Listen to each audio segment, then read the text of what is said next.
Welcome to Network Basics for Hackers. From Hackers Arise, I'm OTW, and I think it's this is the second run of this course. Um, this course is designed to basically be the Linux basics for hackers for networking. Right? So you all are familiar with my book, Linux Basics for Hackers. Came out in 2018 and immediately became a bestseller. It's still the best-selling Linux book out there. Um, it's one of the best hacker books out there. This new book coming out, Network Basics for Hackers, is meant to be the same, but for networking. So it's how networks work and how hackers can take advantage of that information, that knowledge to take control of a system, to gather reconnaissance, to take control. So that's what we're going to focus on.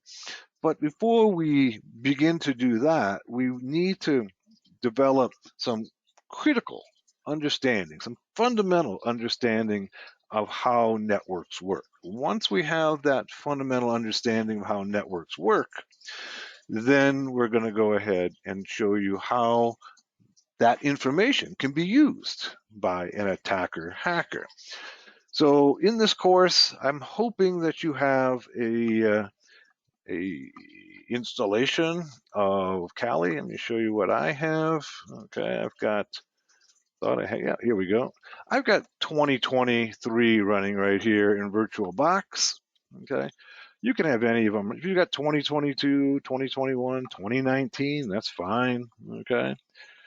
Um, I haven't really been too keen on what they've been doing with the Callies in recent years, and so right now I'm sticking with 2020, but it doesn't really make any difference what version you're running. It's all going to work the same. Okay, it's Debian Linux. Okay, with a bunch of tools. Right, um, but I've got versions of Kali going back for over 10 years. Okay, back to, gosh, probably back to 2005 when it was called Backtrack.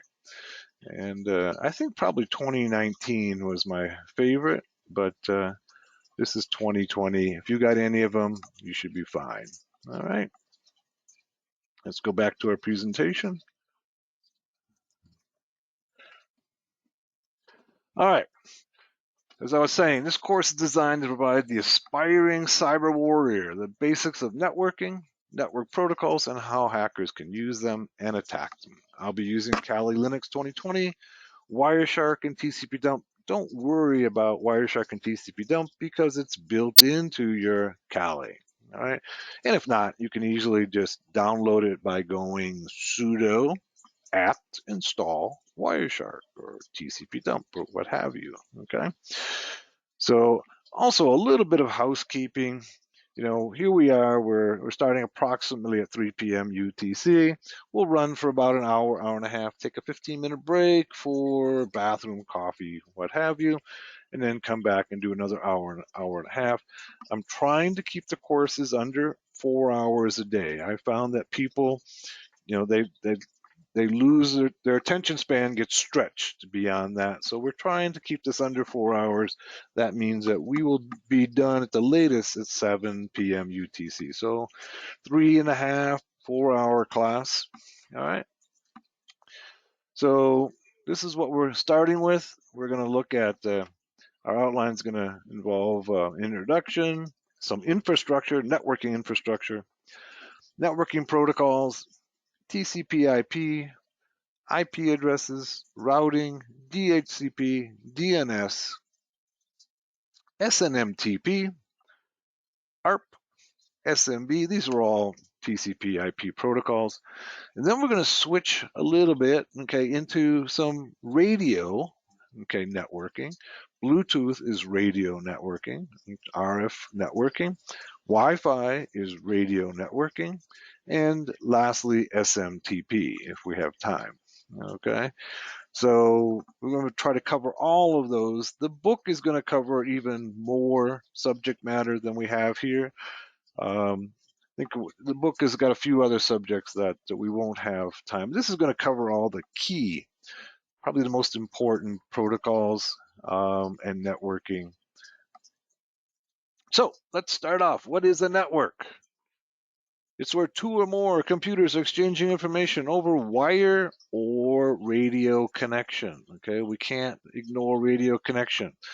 Some of you have probably recognized that radio networking, radio systems are kind of my passion at the moment. That's why we have the software-defined radio hacking course. We'll be running it, I think, in August again. And right now, I have a tutorial on Hackers Arise on how to use software-defined radio to jam the radio signals of the Russians. All right, so I mean, a lot of people have asked me, like, what good is all this information about radio hacking? Well, there are so many radio signals out there. Okay, so many things are using radio signals, and if you can hack into them, okay, jam them, listen in on them, that is a huge advantage to you. All right, and to whoever you're working for. Emily says, yes, IMSI catcher, right? That's one of the tutorials I have on there. One of the things that we're working on is to put together a system, and we pretty much already have this done. We just haven't published it yet. Is to put together a system where you can listen in to basically anybody's cell phone conversation. Right? Remember, cell phone is a radio signal, right? It's basically a radio signal between your handset and the cell tower. And one of the things that law enforcement and the military have used for a long time is to be able to intercept that communication and listen in on it. Okay, it goes by the commercial name called Stingray. Okay, and they're made by a number of companies. And law enforcement uses them to basically set them up in an area of where they believe the perpetrator is at, and basically it intercepts the signal from all of the cell phones in the area. So it acts as a local cell phone tower. So everybody your cell phone will connect to the closest tower. So if somebody puts a van in your neighborhood with a Stingray in it, your cell phone will automatically connect to it. All right. And then whoever has control of the Stingray can listen in and watch all of your communication. The first step of that is to put in an IMSI catcher. Okay, that catches the IMSI number, and then be able to identify the user and then listen to their conversation. It's a relatively complex process, but we've got it down to about $2,000 in equipment versus the commercial version costs about $50,000. Sartorius asks, does VoIP circumnavigate that? Yes, VoIP doesn't use the cell tower, right? So it does circumnavigate, but then VoIP is vulnerable to all of the attacks against the internet, right? So, the idea is that people would use a cell because VoIP, can be easily intercepted. Emily says, had my cell overcome by one. Emily, somebody's listening in on you. Okay. Overcome by one? They were listening to you, or they simply, they were listening to you. So Emily's a target. Emily, as you others don't know, works for the U.S. military in Belgium. Okay. So somebody wants to know what Emily's doing over there. Somebody's coming in, or somebody's switching over. I'm here. I don't know if you can hear me. Well, we sure can hear you. I'm sorry. I've been having some difficulties trying to connect because I use Linux and GoToMeeting. Only works in Chrome. You know how it is. Yeah. Okay. So now turn your mic off, whoever you are. Okay. Jamil. Jamil? You want to Yes, sir. Jamil Dominich. Okay. All right. Turn it off. Now turn your mic off. We all know you're here. All right. So yeah, this is one of the things that we're working on. We'll publish that probably in the next year or so, but just know that that's possible. It's possible to intercept cell signals, okay, from anybody. Hey, Tyler's here. We're still getting people coming in. I said it was 45 people on the list. We're still getting more coming in. But the idea is that, once again, is to create a system for under about $2,000 that you can listen to anybody's cell phone conversation. We've got the software-defined radio for hackers course coming up in August. So put that on your calendar. It's a good introduction to software-defined radio. All right. So what's a network? Anything that communicates between over wire or radio. Okay. And Bluetooth is a good example, Wi-Fi a good example of radio signals that we use basically every day. But quite frankly, there are so many protocols that use radio now. And that's why my emphasis on software-defined radio is that this very few people are really addressing this.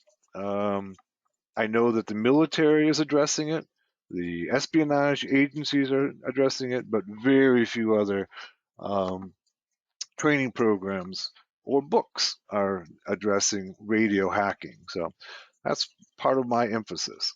All right, a few key terms. Local area network, LAN. WAN is wide area network. And PAN is personal area network. Right, personal area network often refers to the Bluetooth network that surrounds you, very localized, personal. Why network? Okay, well, this is actually, you might think, oh, why network? This was actually a big question in the early days of computing and of PCs, for that matter. Matter of fact, in the early days of the PCs could not network. All right. So you would buy yourself a PC, an IBM compatible, whatever, the Apple II, whatever, Commodore 64, what have you. These systems were not meant for networking. So this was a key issue. And networking of PCs really only became widespread in the mid 1990s, just 25 years ago or so, 27 years ago. Matter of fact, Microsoft really didn't have any networking built into Windows until the mid 90s. All right. So why do we want to network? We want to share files. We want to share resources. We want to share programs. We want to share the internet. Okay. Servers and clients. Most networks are configured with servers and clients. The server usually has storage, files, printers, and other resources. The clients are usually less powerful computers with less resources. This terminology is reversed when we're starting talking about SCADA systems. SCADA are the industrial control systems, and the terminology that we usually think of in servers and clients is reversed in that environment. Key elements. Oftentimes people will simply call this a NIC, okay? Network Interface Card, or NIC. Here it is right here, all right? Networking cable, okay, here's some network cable. This is a network switch, a network router, wireless networks, and network software, okay? Different size of networks include LAN, WAN, MAN, metropolitan area, okay, meaning covering a wide area. We got somebody else coming in. This class is getting big now. Metropolitan area. Ah, John's here. Okay. Let's see. What countries do we have covered here? We got a bunch from the US. Sweden, UK,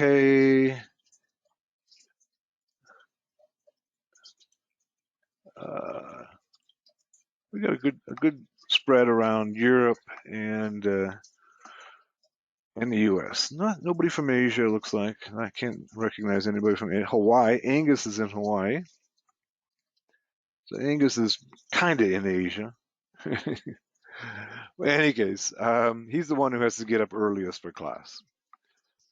So metropolitan area network, and then a personal area network. Network topology. All right.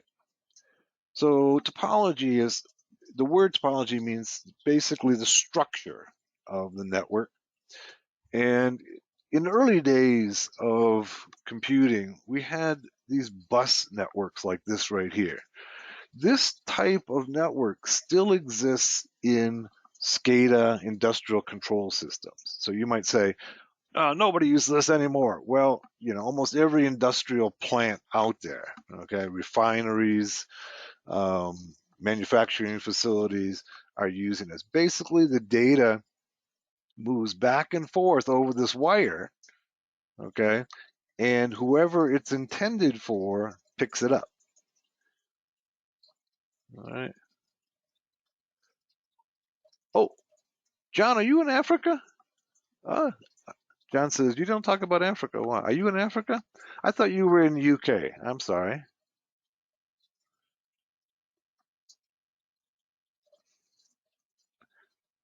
John, are you in Africa? What country are you in?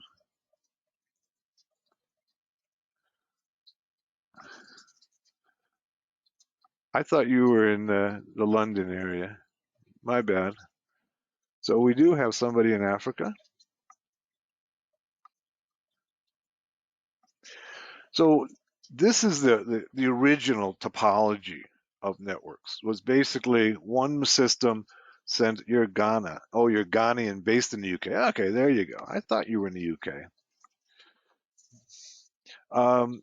The data flows back and forth over this wire. There are terminators on both ends, okay, so that the data bounces back and forth. It's really not a very efficient way to communicate, but in the early days when there wasn't that much data going over the wire, it worked just fine, okay. Then you end up with the star topology, which is more common today, right? Like this here, where there's a central switch or router and everybody connects to it. And this is, you can see kind of a star. Oh, and YAML's in Puerto Rico. So not really the United States. It depends upon your perspective. But yeah, YAML's in Puerto Rico, territory of the United States. So we're spread around quite a distance here. Star topology. Now I don't have a image up here of the ring topology. A ring topology, as you can imagine, is simply a circle, okay, of machines that are communicating in a circle, in a ring, and the data just goes around the circle. And when the target sees the data that's intended for them, they pull it off the ring. Okay, this is an old technology that IBM used to use. You don't see this very often, okay? And then we have kind of a combination of all of those in what's called the mesh technology. Now, meshes, I think, is something that you should pay attention to. I have a tutorial on Hackers Arise about an app that will work when the towers are down. So when the cell towers are down and the internet's down, if everybody has an app, you can create a mesh where everybody can communicate to each other without the cell towers, without the internet. Okay, there is no central servers. All right, and in this case, the app I'm talking about is called Briar, and I put it out there for the Ukrainians to be able to communicate with each other if Russia takes out the cell towers, if Russia takes out the internet, okay, which they have in some communities, then you can create what's called a personal mesh where every phone essentially becomes a router. All right. Now, another application for this is you may be aware that Elon Musk, his SpaceX company, has a new internet service, okay, called Starlink, and they use a mesh technology among their satellites. All right. So the satellite, so when you communicate up to a satellite, and then the satellite, say this is your satellite right here. Then your satellite communicates to another satellite, and then essentially goes down to the ground station, and then connects to the internet that way. All right. Somebody just came in. So all of these, oh, okay, Angus has got to relog in. That's fine. So all of these are in use. Pretty much the only one that you don't see anymore is Ring. The mesh, although it hasn't been used much in the past, you're going to see it more and more in the future. All right. And Elon Musk's Starlink is a good example, or the Briar app on your phone also use mesh technology, mesh topology. Some of the keys in the infrastructure include cables. All right, you've probably all seen Ethernet cable, patch panels, network switches, and a router. A patch, we're going to show pictures of each of these in a moment, so if you're not familiar with them. One of the things that most people who are new to networks hate is the OSI model. But I'm going to emphasize to you that you should know it. All right. It might seem overly simplistic or theoretical, but people in our industry all talk in terms of the OSI model. Okay. People always are talking about, well, this is a layer 3 technology, or this is a layer 2 technology, or a layer 5 technology. So you've got to know what these layers are. So let's start off with the very top. There's 7 layers to the OSI model. You should know all of these. Now, I'm going to give you a mnemonic that will help you to be able to memorize them. So there's 7 layers, so we can take the first letter of each of them and create a mnemonic to help you remember. So all people seem to need data processing. Okay, if you can remember that. Okay, you got APSTNDP. Okay, other people go the other direction, go up, and they go, please do not throw away sausage, pizza. I don't know. I forget what that one is. Let's try it again. Please do not throw sausage, pizza away. That's what it is. All right. Please do not throw sausage, pizza away. I like the one going down, but to each their own. All people seem to need data processing. All right. At the very top, we've got the application layer. All right. These are the things that we're working on our computers, such as email or browser. Okay. These protocols include HTTP, FTP, IRC, SSH, DNS. They're all operating at the application layer. The presentation layer, okay, basically this is what's preparing the data. Carlos has it a little different. All people seem to need delicious pizza. All right, that one sounds good too. All right, whatever works for you, Carlos. Okay.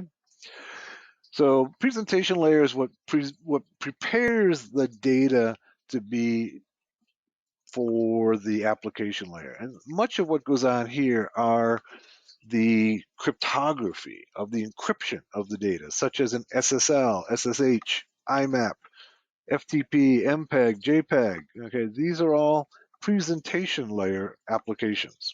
Okay. Session is meant to sync and send to a port. These include APIs, sockets, WinSock.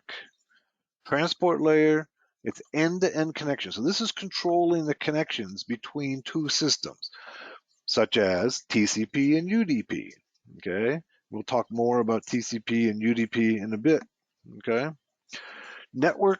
Okay, this is so oftentimes probably the thing you'll hear most often in our industry is layer 3 technology. Layer 3 technology. Well, that means that it's using IP. Okay, IP is a separate protocol that controls where the data goes to by the IP address, right? By IP address. These include IP, ICMP, IPsec, IGMP, all right? And then layer 2, okay? So this is layer 7, this is layer 1, all right? Just so we're clear here. Layer 2 then is data link layer, and this is the technologies that use essentially MAC addresses. MAC addresses are physical, global, unique addresses, all right? So things like switches and bridges, okay, will use the MAC address to determine where the traffic should be going to. So people will also say, well, that's a layer 2 switch. Okay, well, okay, that means it's using MAC addresses. And then physical is basically at the very base, okay, the physical layer, including things like all the physical connections, including the network interface card, coax, fiber, wireless hubs, repeaters. They're all physical infrastructure. All right. So try to memorize that. Okay. Cable infrastructure. Okay. This is some twisted pair cable.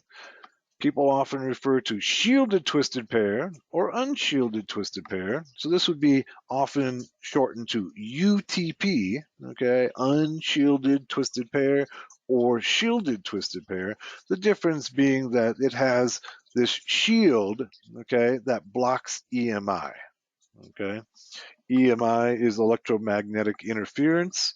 So everything that has electricity running through it, okay, is giving off EMI.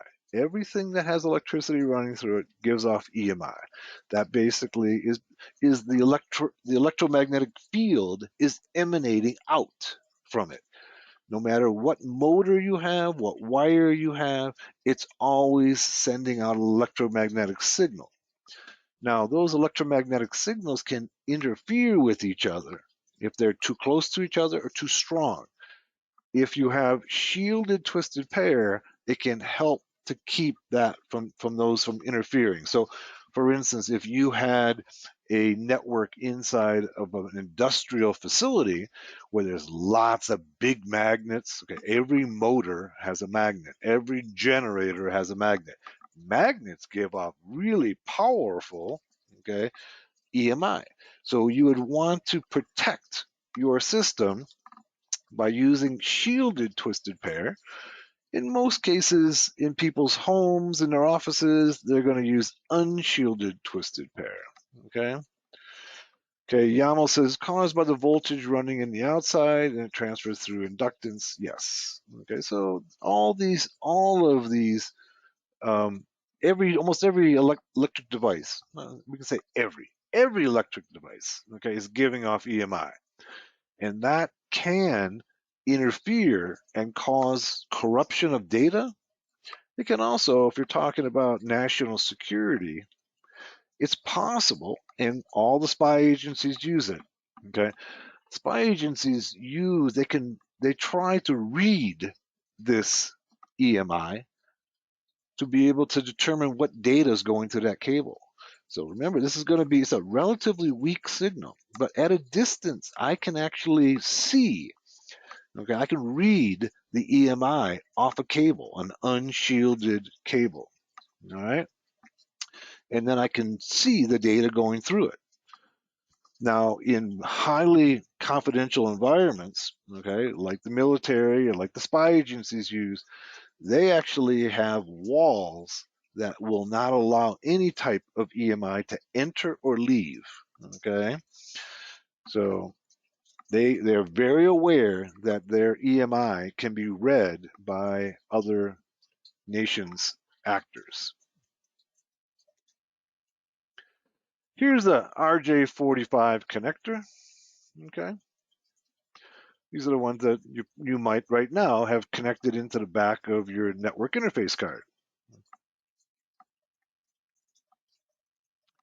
This is a patch panel.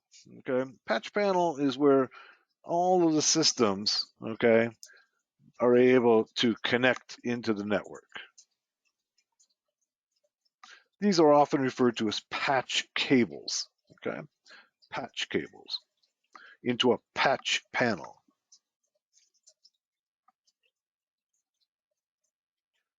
Repeaters and hubs. Repeaters and hubs are dumb devices. They're not smart. They were common in the early days of the internet. Basically, all they're doing is taking data and sending it out to all the other connections that are connected to this particular hub. They don't make any decisions. That's when we say it's dumb.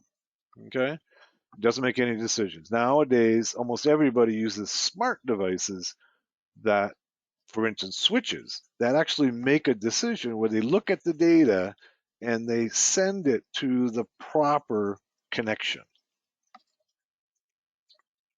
This is a switch. So a switch goes ahead and looks at the data coming in and says, oh, this packet is intended for this MAC address, and so I'm going to send it to this particular system, and not to everybody. Not to everybody. So it's a critical one for confidentiality, and it's also critical for being able to reduce the amount of traffic on your network. So with a repeater or a hub, okay, these guys go ahead and send all the data to everybody. All the data to everybody. And that creates a lot of traffic on your network, but it also increases the risk that somebody's going to be able to see somebody else's data. MAC addresses. We talked about this a little bit. Let's talk a little more about it. Okay. MAC stands for Media Access Control. Every network interface has a globally unique address. So remember that IP addresses are not globally unique, right? There are only 4.3 billion IP addresses, okay? IPv4. We'll talk more about the difference between IPv6 and IPv4, okay? But we're all primarily using IPv4 right now, which has been around for a long time. It's been around since the early days of the internet. There's only 4.3 IP addresses, 4.3 billion IP addresses, and there's 7.5 billion people on the planet, right? And most of us are using multiple IP addresses, right? So you might at any given time be using 3, 4, 5, 6 IP addresses. You can see that there's not enough IP addresses. And so as a result, that's why we have this distinction between private IP addresses and public IP addresses. This is to take care of the shortage of IP addresses. IPv6, when it's fully implemented, will take care of this. In the meantime, we have these globally unique physical addresses. These are physical. Every device has a unique globally unique ID. All right, this is the MAC address. Provides a means for network devices to track each other.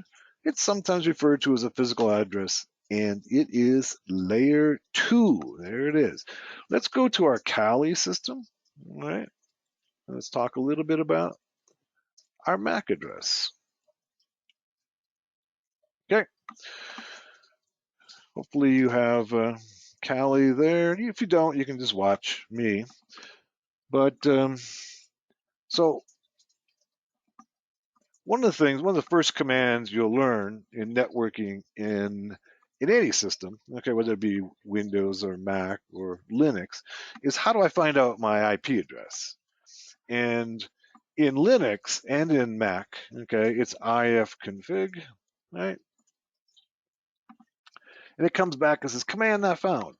And that can be really confusing to somebody who's new, because what you need to do is use sudo, okay, ifconfig, or switch to the root user.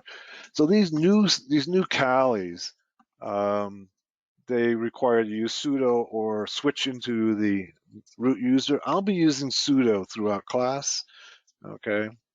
So go sudo ifconfig, it asks me for my password, and it shows me all of my interfaces, all right. It shows me the interfaces, and it also shows me, all right, the MAC addresses. Now let's go through each of the things. Let's skip this one right here because this one isn't connected to anything. Here, yours is probably ETH0. Okay, it's Ethernet 0, Ethernet 1, and this is loopback. Okay, so loopback, we'll address that one first. Here it is, it's 127.0.0.1. Okay, that's a reserved address for your own machine. Some people refer to it as home, okay, or loopback. So that when you're, so for instance, if you're running a web server on Kali, okay, that's going to be your IP address, right?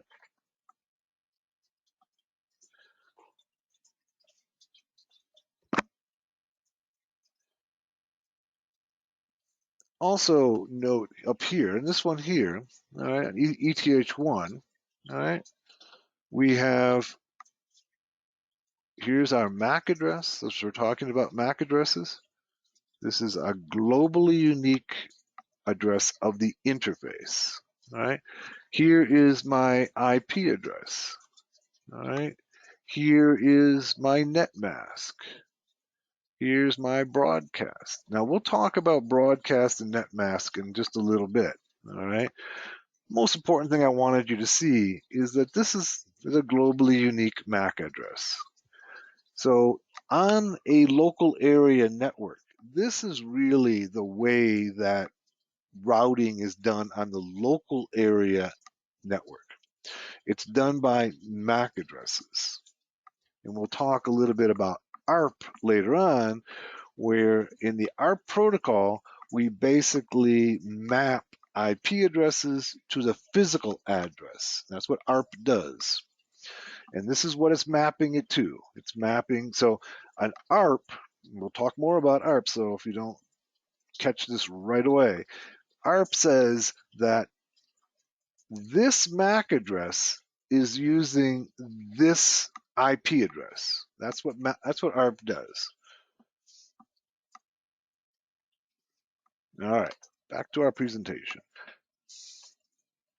Yeah, Sartorius says IPA works as well. Give me one moment. I've got somebody who just is trying to get in, and so for some reason he's not getting the credentials. Give me 1 second to help him out, and we'll be right back to class.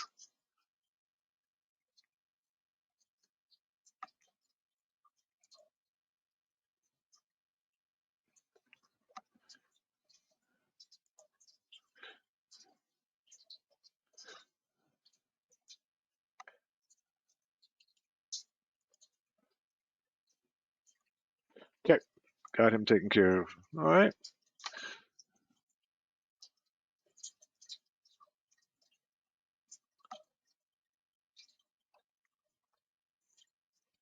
And here's our MAC addresses showing you. Same thing I just showed you in Kali. All right.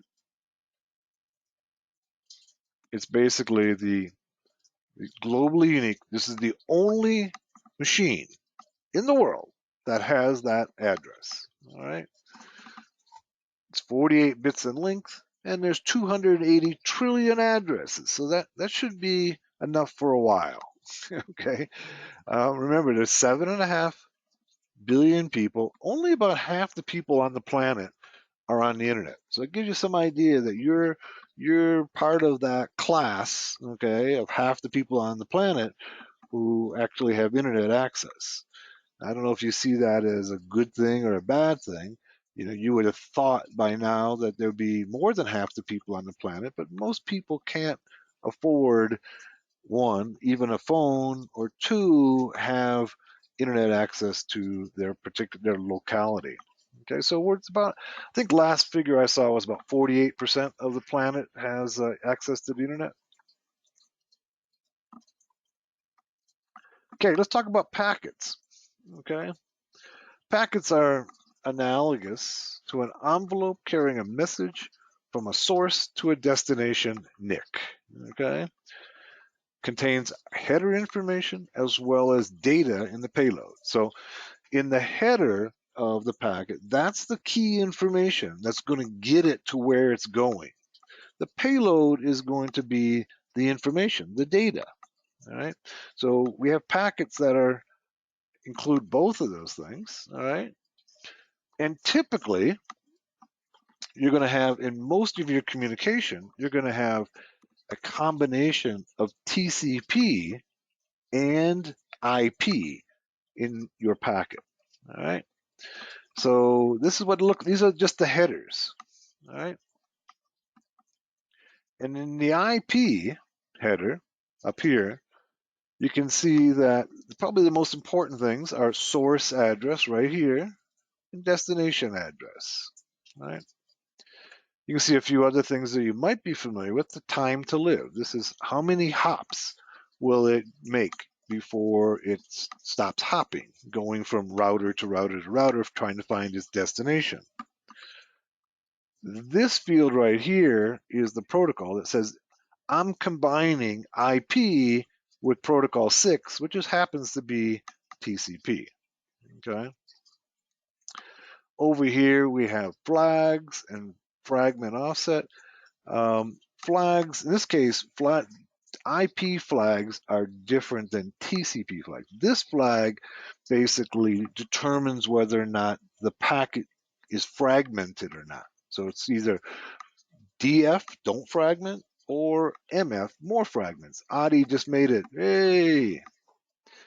So this is the way, one of the beauties of TCP/IP is that its robustness, that it can handle a lot of problems, like, for instance, lost packets, what have you. It can also handle fragmentation of packets.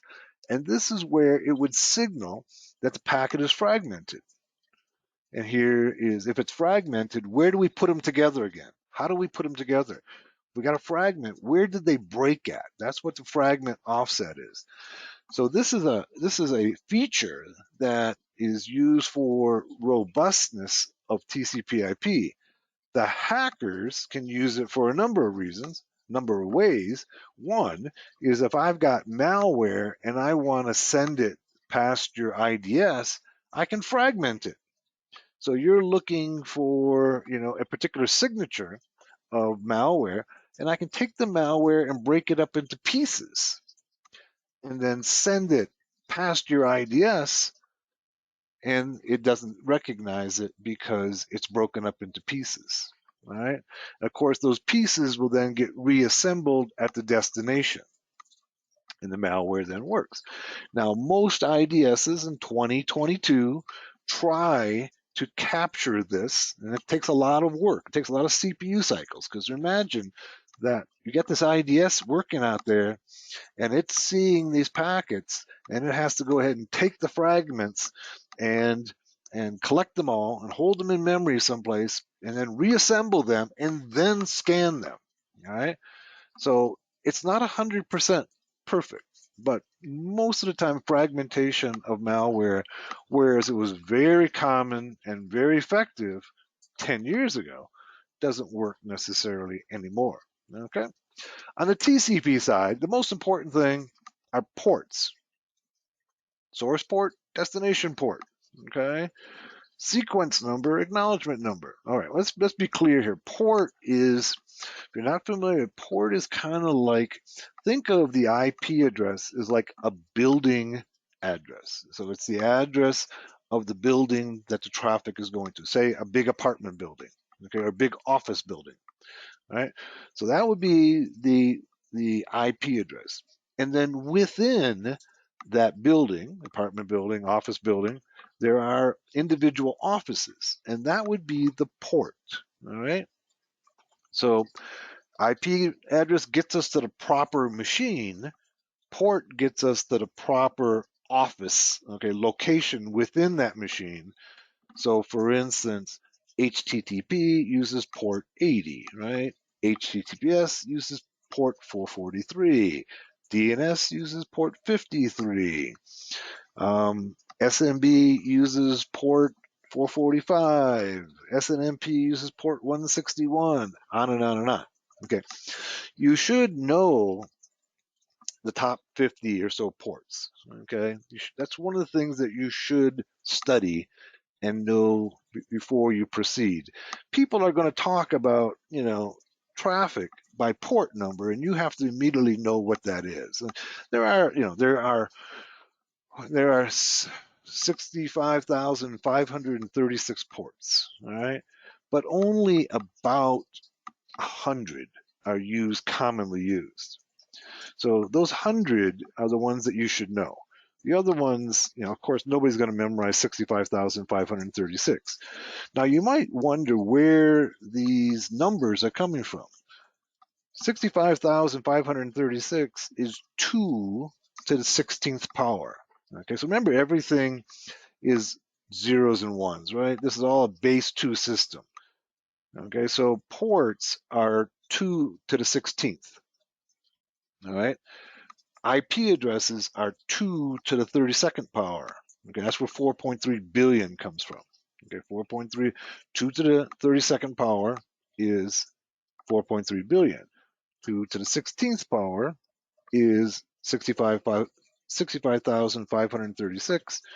2 to the 8th power is 255 or 256. Okay, so all these numbers that I'll be rattling off are all base 2 numbers, okay, that if you're around computing and hacking a lot, you will get familiar with if you're not familiar with already.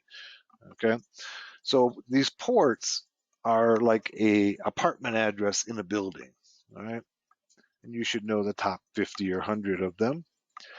Sequence number, acknowledgement number, these are the ways that TCP, once again, one of those robustness features of TCP IP is that it makes sure that every packet arrives. Okay, if it doesn't arrive, it then will send the packet again. How does it know the packet arrives? By sequence numbers, acknowledgement numbers. Okay, sequence numbers is a number that the sender puts on the packet.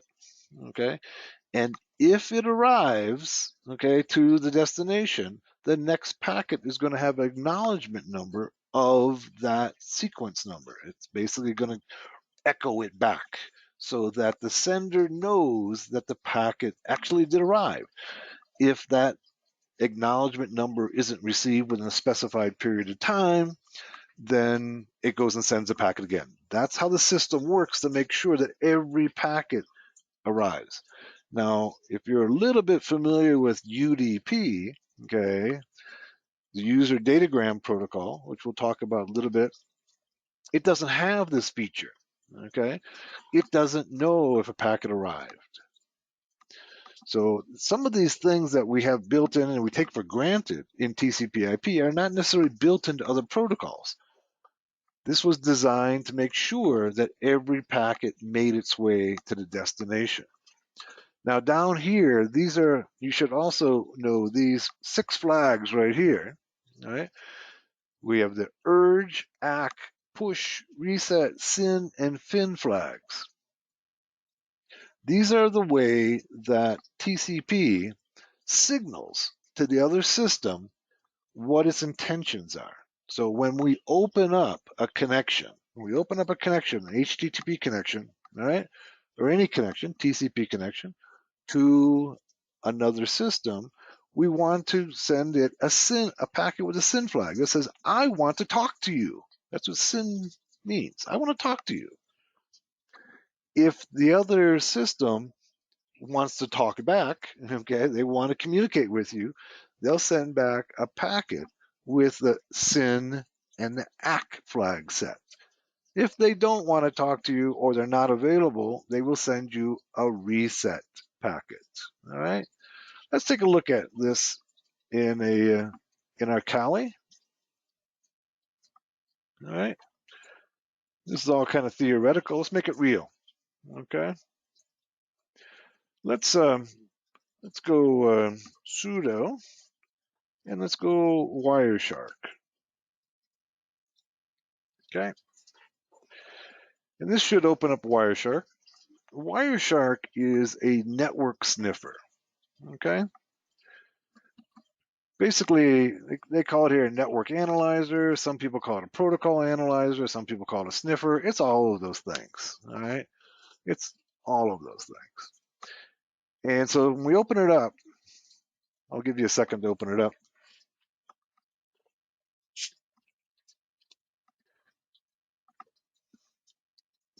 The first thing it asks us is, where do you want to sniff on? What interface do you want to listen on? And so what I want to listen on is right here on ETH1.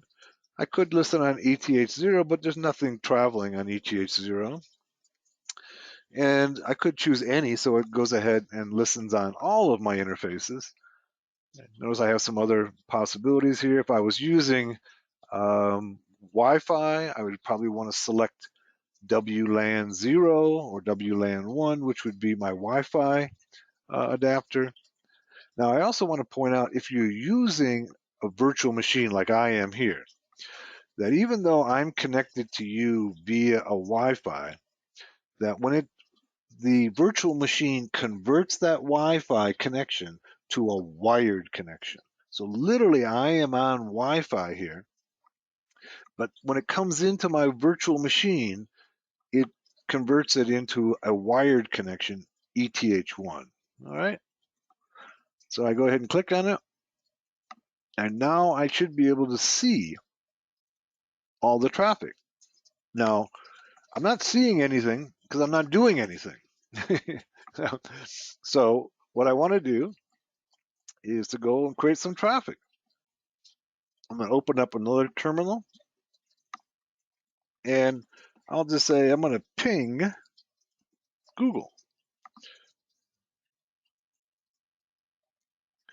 And you can immediately begin to see the traffic. All right. In Linux, when you say ping, unlike in Windows, it just keeps on running. So it'll just run until you stop it. So you can see the protocol is ICMP. That's one of the key TCP/IP protocols. We know ICMP primarily as ping, all right? But it has many other uses besides, okay? But ping is probably our most common use of the ICMP protocol. Notice that in Wireshark, it gives us the number of the packet right here. It gives us the time, and this is the elapsed time, okay? You can see it's right down to whatever that is, like millionths of a second. The source IP address, okay, that's my IP address, okay?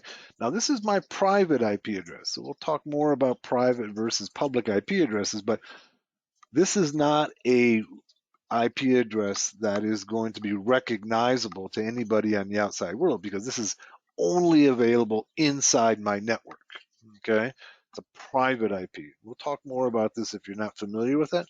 And then this is a public IP for Google. Yours may be different because Google has multiple servers around the world, all right? And then here's the protocol. Here's an ARP coming, all right? You see this ARP? Okay, this is where it's assigning the IP address to a MAC address, to the globally unique address. If we can go ahead and grab any packet, just click on it, all right? And we can get details. We double click on it, we get this window here. If we click on it, we can go down here, and you can see as we expand, it says Internet Protocol version 4, so it's IPv4. Source IP, this is the response from Google. It's going back to me, all right? Tells me it's version 4, the header length. All right. Remember we talked about flags. Okay. You can see that it's set at 0, which means it's don't fragment. Okay. And the offset set to 0. The time to live is 120 hops. After 120 hops, it'll stop hopping, meaning as it goes across the internet, right, it is looking for its destination. If it doesn't find its destination within 120 hops, it'll stop looking. Okay. So this is ICMP protocol. What we're probably more familiar with is TCP. So let's go open up a browser. All right. And let's go, you can see I just went up to the Kali and then open browser. And now I'm going to generate some HTTP traffic. Let's go to Hackers Arise.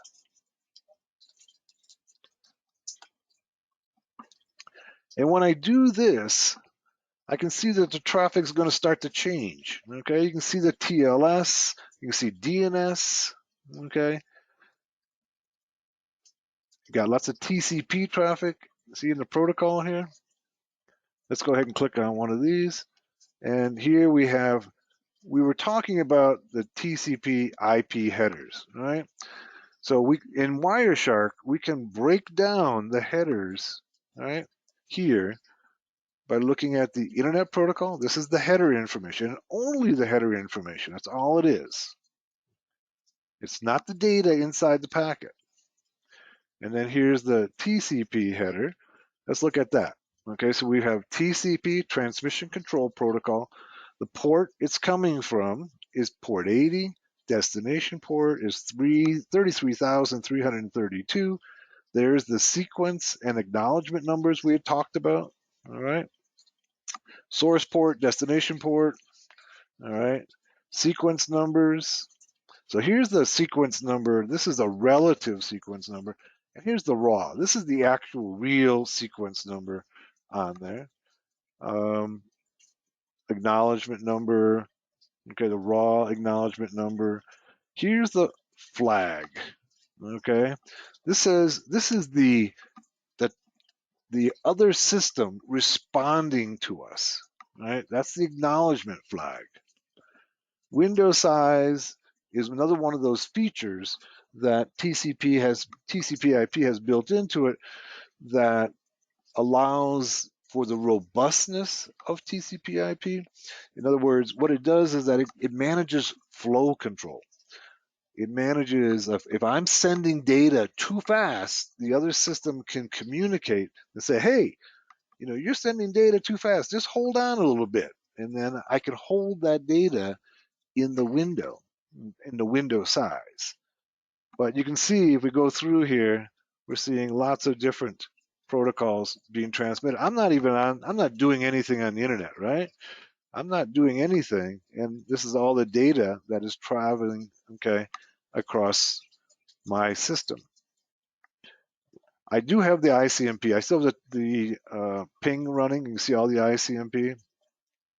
If I want to filter out all of that traffic and I just want to see TCP, I can just type into this window right here, right, TCP.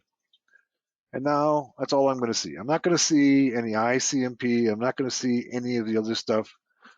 Notice that you can see on these TCP, you can see the fin and the ACK. Fin is the flag that is set to close a connection, finish, okay?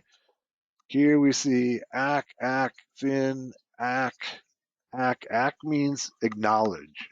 It's a way that when two systems are communicating to each other, all the packets have an acknowledgement, the A flag set on it. That says, okay, we're talking to each other. This is good. This is alive. We know that when the two systems want to communicate with each other, that the first thing they have to do is to create the three-way handshake, right? Three-way handshake in TCP, that is a SYN, a SYN-ACK, and then an ACK after that. So let's see if we can't capture that that sequence here. Let's see if we can You can see a lot of closes. Let's see if we can find the, we're going to look for the, let's go and look for the TCP flags and look for the SYN, okay? So this says, I want just TCP protocol and I want the flags. I'm looking just for the SYN, all right? Just those packets that have SYN, all right? And now you can see all the packets that have SYNs, okay? So you can see here's the initialization of a connection. It's port 51916. That's coming from my system to another system on the out. This looks like some on the outside or somewhere in my network going to port 443, SYN, SYNAC, and then there should be an ACK as well. But we're not looking for that. So this is the three-way handshake here. SYN, SYNAC, and then there'll be an ACK. Every TCP-based connection starts off with that three-way handshake. SYN, SYNAC, ACK, and then the data can flow. Then the packets can flow between the two. In TCP, that's only in TCP though. That doesn't apply necessarily to other protocols. Now, TCP is often used in conjunction with other protocols that want the features of TCP. So anything that uses TCP has to go through this three-way handshake, and the three-way handshake is done by these flags that you should be familiar with, all right? The most important flags to be familiar with are SYN, ACK, FIN, and reset, okay? SYN is opening a connection. FIN is closing a connection. ACK says, I want to continue to talk to you. And reset says, I don't want to talk to you. You know, reset actually plays a really key role in communication, because if I try to connect to the wrong port, okay, if I try to connect to the wrong port, then I'll get back a reset, which says, you know, you're in the wrong place, buddy.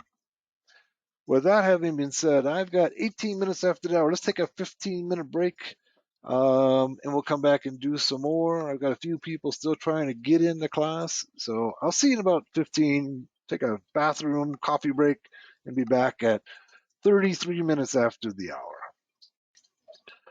Okay, we're back. And when we left off, we were looking at some of the details of TCP/IP from Wireshark. Wireshark is going to be one of those critical tools that we're going to need to be able to dissect the details of TCP/IP. Let's go back to our presentation now. You've got a little glimpse into the inside of these packets, all right? And let's go back and talk some more. One of the things we really haven't discussed yet, the whole IP structure, the IP address structure, and we'll get to that in just a minute. But this is the header of TCP/IP, and I think it's really important that you understand the header. I mean, you need to understand how these systems work to break them. Right? You can't break a networking protocol unless you understand how it works. Right? So I mentioned that we can, you know, one of the things that we can do is to fragment packets, and this would appear here in the IP header.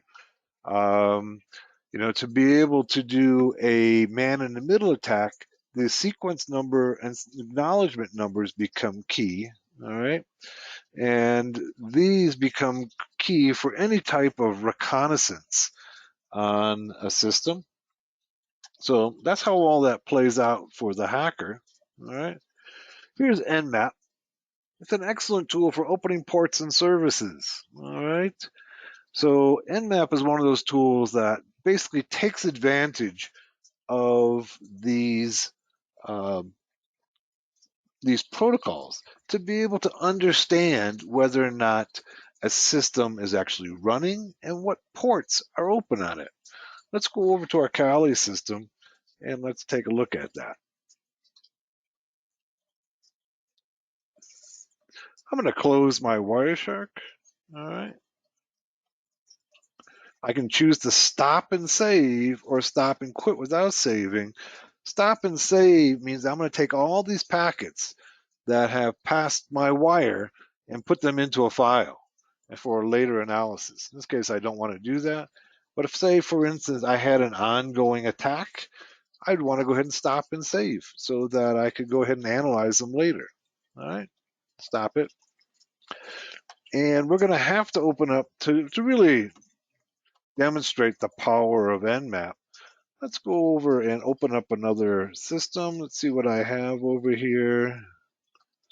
I got this OWASP BWA system. I got an email server. I got a Win7. Let's go ahead and open up the Win7 system.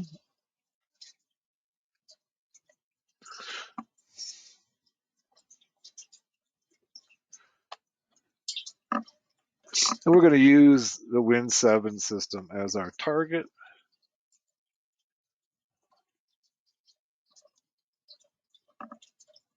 I have a better idea. I'm not going to open the Win7 system. I'm going to use another Kali. Let's do that.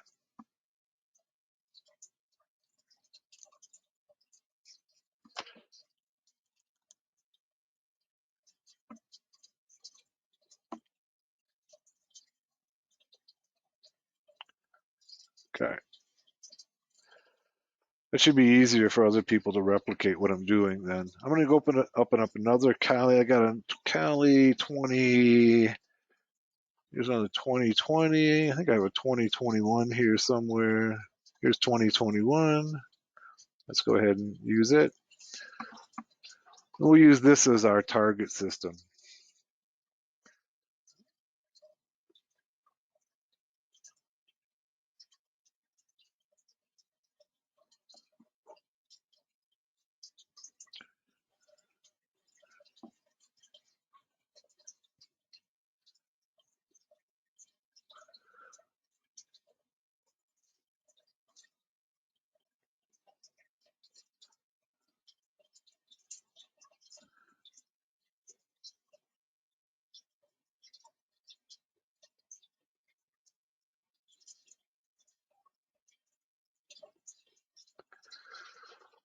All right, let's log in.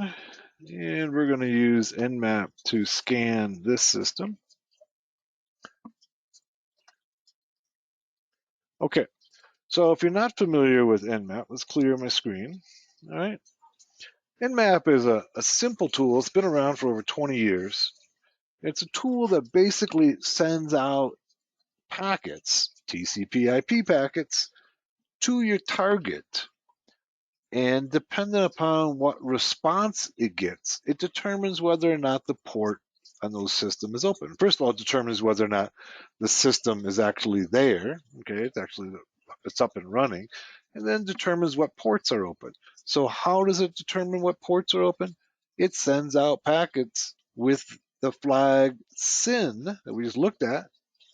And if it gets a reset back, that means the port is closed. If it gets a SYN ACK back, that means that it's open. It's very simple, right? So it's just using an understanding of TCP/IP to determine what the other system is running. So let's go and do nmap, sudo nmap, and then do -h. And here's our help screen.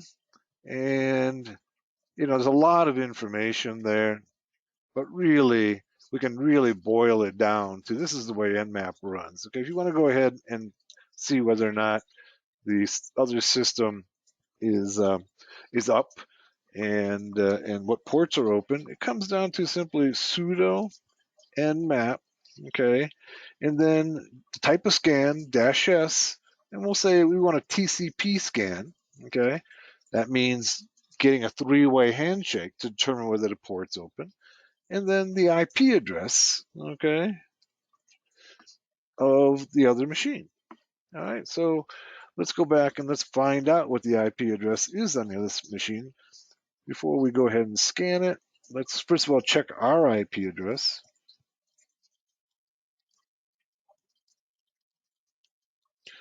Okay, that's not going to work. Sudo ifconfig Okay, our IP address is right here. Okay, 101. All right, let's go check the other system, this one here, and check to see what its IP address is so that we can target it. Sudo ifconfig. Okay, so here's the IP address of this system. Okay, they're on the same network. Notice 192.168.105.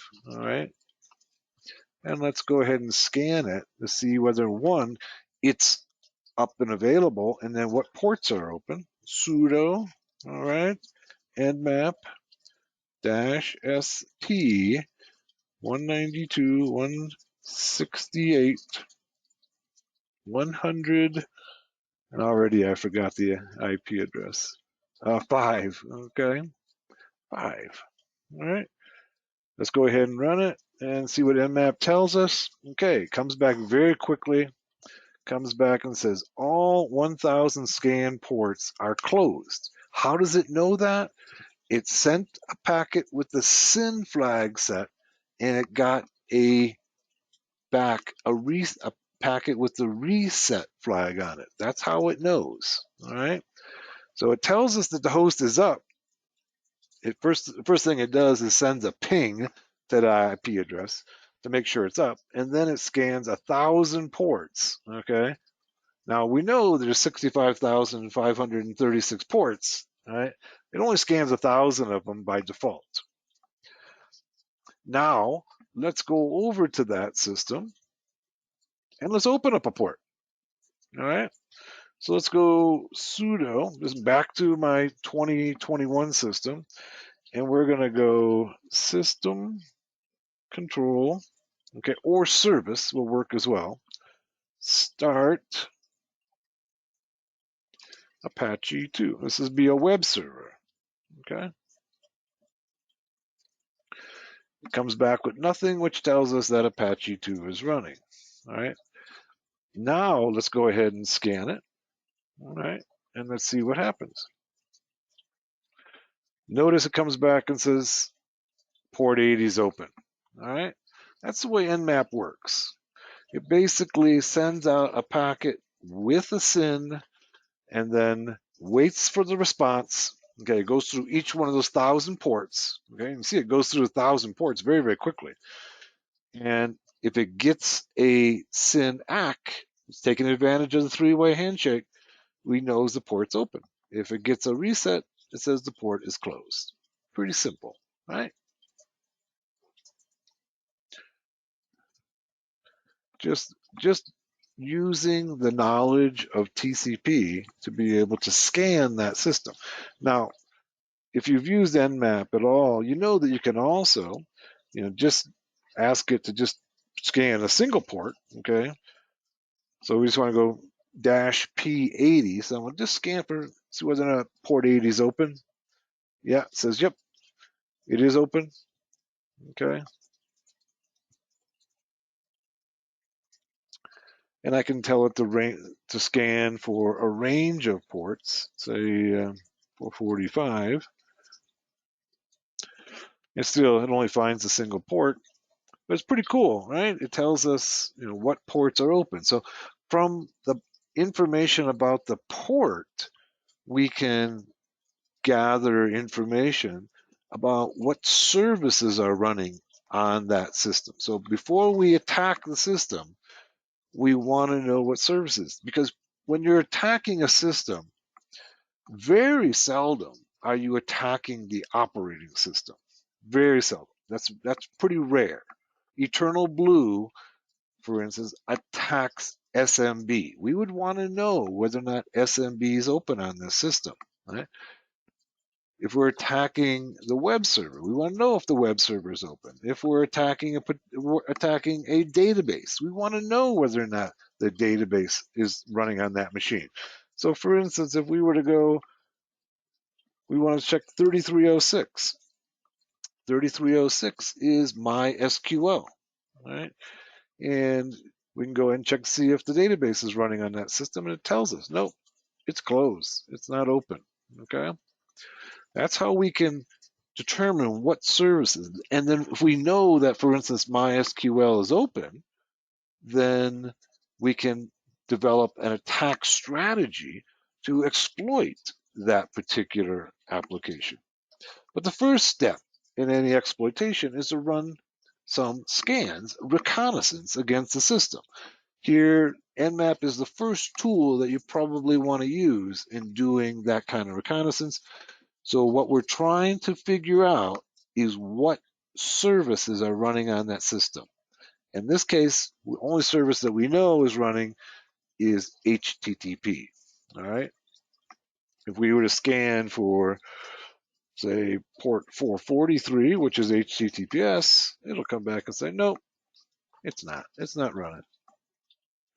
Or if we wanted to see whether or not port 445, which is SMB, which is what Eternal Blue exploits. Eternal Blue, if you're not familiar with it, was developed by NSA. It exploits SMB. I talk quite a bit about it in my book, Getting Started, Become a Master Hacker. It was stolen from the NSA by the Shadow Brokers, which is probably a Russian hacking group, and then was put out on the internet in 2017, in spring of 2017. It became the basis of the ransomware NotPetya and WannaCry. Both of them used it. A lot of other malware used it as well. And when we say used it, we mean it was a way to enter the system and then encrypt everything. You got to get inside the system first. And most ransomware relies upon social engineering. These two, NotPetya and WannaCry, didn't require social engineering. You could simply shoot it out at any IP address and pretty much get inside and then encrypt everything and then ask for a ransom. So this is the first step. So we want to go ahead and see what ports are open. So if we had a piece of malware that exploited port 445, it didn't exploit the port, it exploited the service running on port 445, and that would be SMB. If we had that, then we would know that we couldn't exploit the system because there's no SMB running on it. Right? We could use our exploit all we wanted against this system, but since SMB is not running, it's not going to work. Right? So we have to find another approach based upon what is running on that system. And on this system, there's very little running on it, just HTTP. So we would be looking, if we wanted to take over the system, we'd have to be looking for exploits that exploited, in this case, Apache 2. Okay. Also, one of the things that is nice about Nmap is that we actually have another switch that's useful, okay, -A, which will tell us not only, notice that we ran it here, we saw it's open, and it just tells us it's HTTP. That means it's able to communicate with HTTP, but it doesn't tell us what service is running on port 80. It doesn't tell us whether it's Nginx. It doesn't tell us if it's Apache 2. It doesn't tell us if it's IIS. All of these are HTTP services, all different. And malware generally is specific to the service, all right? So in this case, we want to know, okay, is this IIS? Or is it Apache, or is it Nginx, or is it Lightspeed? Is it some other HTTP server? Then we could use the -A and run it again. And -A attempts to determine what the service is actually running. It takes a little longer, you can see here.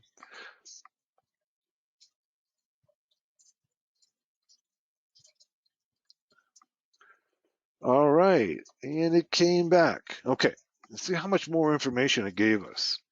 So it tells us that it's port 80 is open. Right there, you can see the state is open.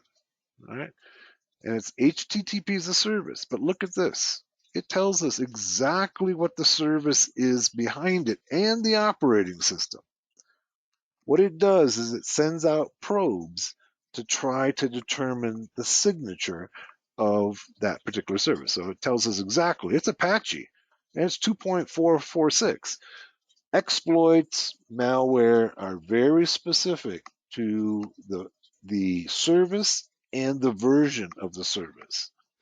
It tells us it tells us what the operating system is. Okay, notice it says aggressive OS guesses. Linux 3.2 through 4.9. It tells us with a 96% probability that that's correct. And then it gives us some other guesses as well. Okay. It actually tells us there's a network camera on there. Okay. Among other things. So there's no exact OS matches. Okay. But, it's given us a 96% probability that it's correct. Now, it could be wrong, but this is what it does. This is what Nmap does for us as a hacker attacker. Go back to our presentation.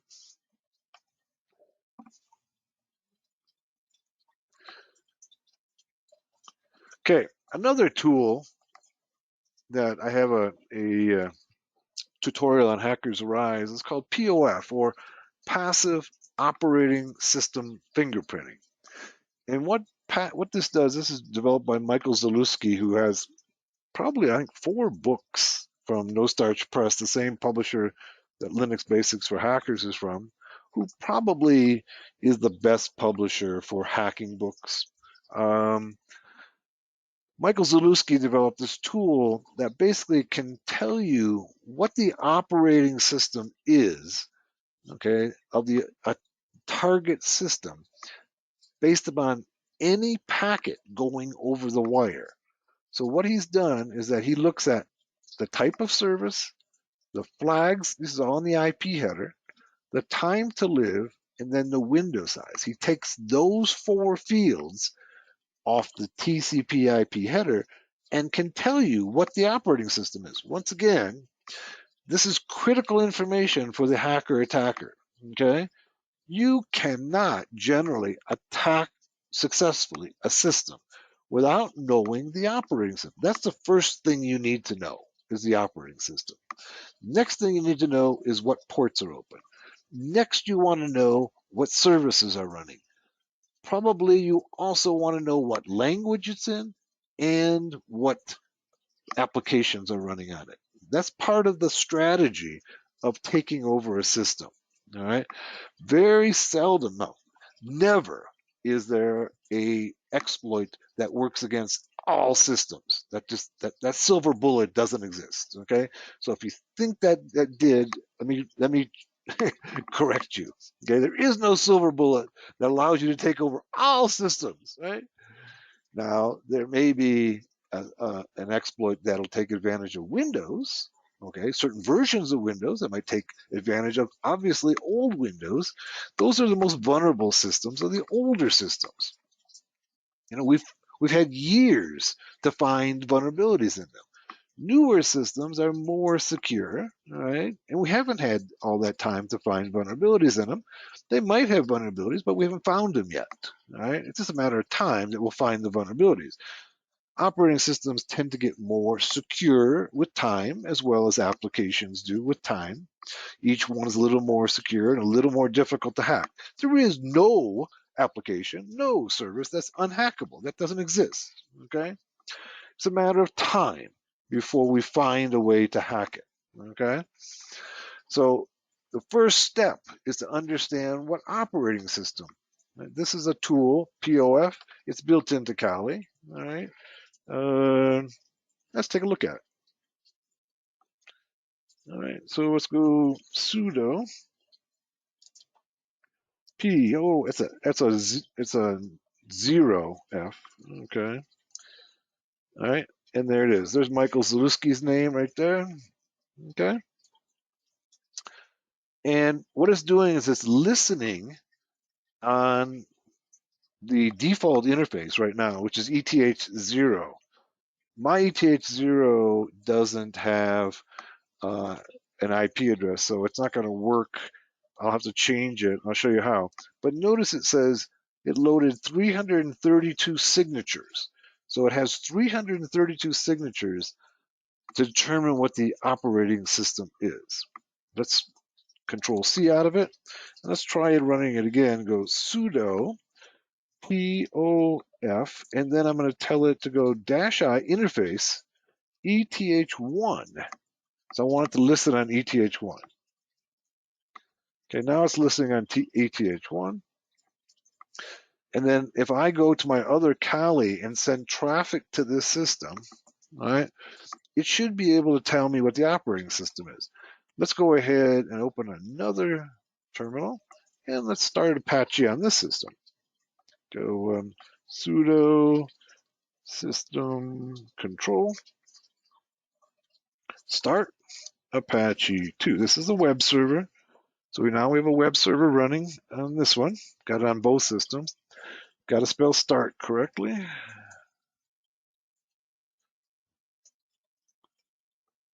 Apache Apache 2 is built in by default to our Kali. The web server is. And remember we were talking about the default loopback IP address is 127.0.0.1. So if we were to go to our browser and then go 127.0.0.1, right? Not port 50, but your browser by default will go to port 80 and 443. If you don't give it any port number, it'll go there to port 80 and 443. If you want to send it to a different port, like this right here, 5001, which happens to be used by Spiderfoot, which is an OSINT tool, okay, then you just use the colon and then the port number. Well, if you don't use a port number, it goes to port 80 or 443. And look at what it says on our web server. Okay. So this is our web server on our system. This is our Apache server. So it's working, and we can access it by using that IP address, 127.0.0.1. If we wanted to access the web server on our other system, right, we can go 192.168, I'm sorry, 100-5. This is the other Kali system that has a web server running on it. And notice it pulls up the web server, but it gives us the default page. So we haven't put any content up on this web server yet. All right. So until you put content up, this is what you're going to get. This is the default web page for Apache 2. Okay. Now let's go back to this system, and let's see if we can connect to that web server. This is 2021, right? And we're going to try to let's open up a browser. And where's our browser at? There it is. And let's connect back to the other Kali. It has a web server running on it. And I believe our IP address is 192.168.101. Notice that this one is trying to go to port 81. We want to go to 101, and there it is. So we've connected from one machine to the other to the web server. Now let's go back to this system here and look at our POF, okay? Here's the system we went to. It has gone ahead and it sees the traffic coming from the other system, okay? And it's analyzing the packets, all right? And to determine what the operating system is. So you can see the traffic coming in here, and it says that we want the traffic coming from 105. Where's 105 at? Or 5. Yeah, this is all when we're doing a loopback, right? So this is all 101. Now here's the other machine connecting to our web server. Notice it comes back and says client, okay? It's coming from port 42478. It tells us the operating system. Okay, Linux 2.2 to 3X. Okay, gives us a raw signature for it. It'll also tell us the link is either Ethernet or a modem. And it should tell us right here what the browser is. Language is English. All right. And this is really important right here. This is the user agent. Okay. This is the user. User agent is what the browser presents to the system to tell the system what browser they are, who they are, so that the web server can tailor the information to the browser. Okay, so every browser uses the information on a web server differently, right? And certainly it's going to use it differently between, say, a mobile device and a desktop machine. So this information basically tells the server, who is this? Okay, and tells us key information about him. This can also often be used to identify you. Okay, so know that that's out there. It can be used to identify you.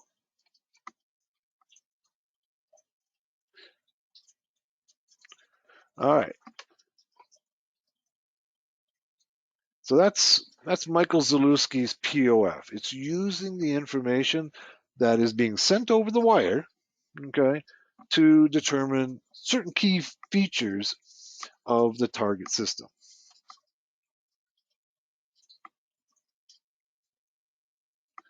Collisions, okay. In networking talk, a collision is where two or more interfaces on a single cable try to send information at the same time. It can clog up a busy network. Modern switches resolve most of these issues, okay. Broadcast, okay. Broadcast packets are destined for every interface on the network, okay. The destination MAC address is simply FFFFFFFF. This is all hexadecimal, right? So F represents the largest number in hexadecimal. Hexadecimal runs from 0 to F, okay? So this would be in decimal, it would be 255, 255, 255, 255, 255, okay? DHCP uses broadcast, okay? DHCP we haven't talked about yet, but this is Dynamic Host Configuration Protocol. DHCP is the service that assigns the IP addresses, so that when I boot up my system, all right, my Kali, for instance, I boot it up, before it gets an IP address from DHCP, it doesn't have an IP address. It has to be assigned an IP address by the DHCP server. All right, that's the Dynamic Host Configuration Protocol. Wireless networks use radio signals to communicate. Every wireless adapter has a MAC address, just like the wired adapter. Uses a wireless access point, or WAP, or just an AP. Okay, that is the system that you connect to. That's called the AP, or the wireless AP. Collisions are very likely in this environment. Let's talk about our protocols then. We've talked about TCP/IP, but let's talk about what those are. What are protocols? What are network protocols? Okay. Protocols are simply a standard way to communicate. It's an agreed upon mode of communication. So, for instance, we've agreed that in this class that we're going to use English. Okay. Now, we all may not be English speakers, or it may not be our native language, but we have to choose a way that we all can understand each other. That's what a protocol is. It's like, okay, this is how we can all talk to each other. And we saw that in the TCP/IP header, there was certain fields within the packet are defined so that if you use those, then everybody else can understand you. If you use them properly, then everybody can understand you. All of this is generally done within the operating system. Okay, so when you go to send out a TCP packet, the operating system assigns, okay, all the fields properly so that the other end of the connection can understand you. But as a hacker, all right, you don't have to do that. Okay, you can send out packets that don't comply with the what are called the RFCs. The RFCs define the protocols. You don't have to send out packets that are compliant with the RFCs. Sometimes this can be good. Sometimes by sending out packets that don't comply with the RFCs, you can learn something about the other system. Okay, and of course, the first step of any good hacking is reconnaissance. If you don't do good reconnaissance, you aren't going to be successful as a hacker, because malware, exploits, whatever you want to call them, are very specific. And if you don't know who the target is and what they're using, you're not going to be successful. Therefore, reconnaissance is key. Okay? So the same applies to network devices. There are many manufacturers and languages, but a protocol is determined by an RFC. RFC stands for Request for Comment. Okay?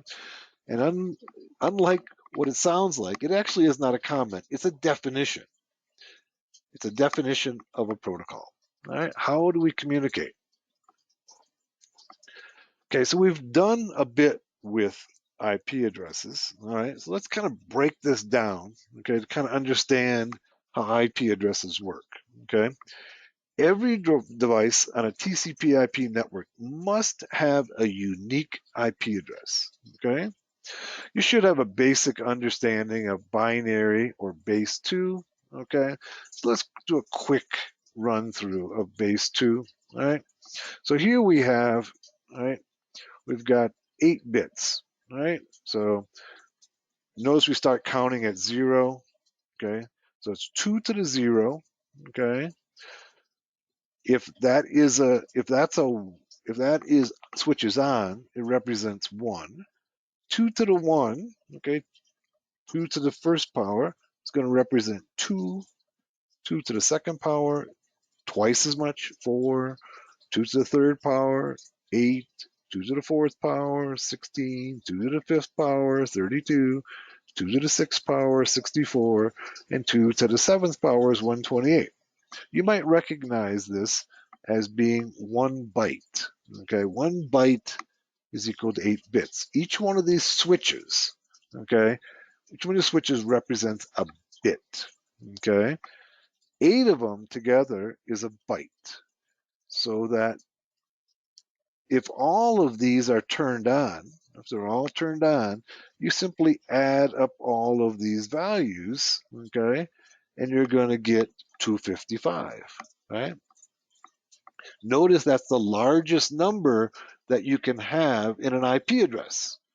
Right? 255, 255, 255, 255. That's the largest number that can be represented in a single octet of a IP address. Right? And the way we determine that is if all these switches are on, okay, we add those all together and we get 255. Here's our base 2 or binary. Showing us the same thing here. All right, so if this switch is turned on, it's 1. This switch is turned on, 2, 4. And we're working with just 8 columns here. That's a byte, all right? Showing us the same representation we saw in a vertical in the previous. You should be familiar with this. You don't necessarily have to be able to do math, add, subtract, multiply in base 2, but you should know what each one of these columns represents, all right? And these numbers should be familiar to you. Okay, 4, 8, 16, 32, 64, 128, 256, 512, 1024. Okay, these are all base 2 numbers. IP addresses. IP addresses are 4 octets. An octet is 8, right?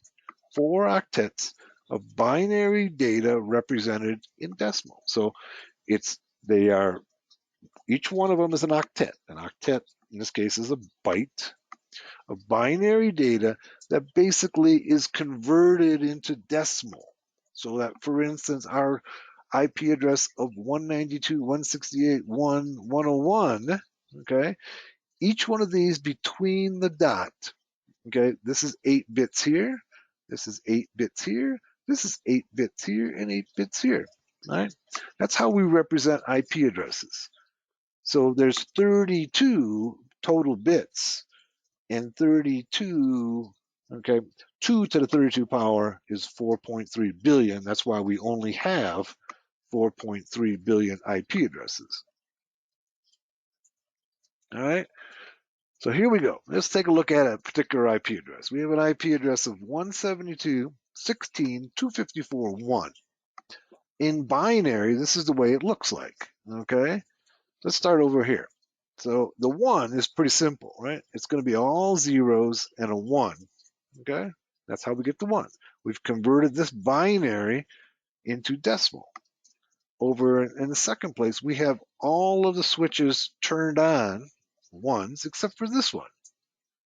And if we add these all together, 128, 64, 32, 16, 8, 4, 2, we get 254. Over here, we've got a 16, and the only one that's turned on is the 16. That would be 2 to the 4th power, okay?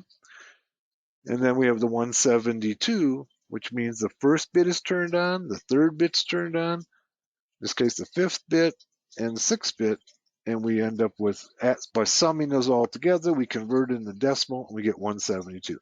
This is what our IP addresses are, okay? Are simply converting base 2 into decimal. In between each dot, there is 8 bits, all right? That's how we manage IP addresses. Most of us use IPv4. That's a system of 32 bits, okay? It's limited to 4.3 billion IP addresses. That's a problem, all right? IPv6 is coming. It uses 128 bits. It allows for many, many, many, many, many more addresses, like trillions of addresses. We shouldn't run out of those anytime soon.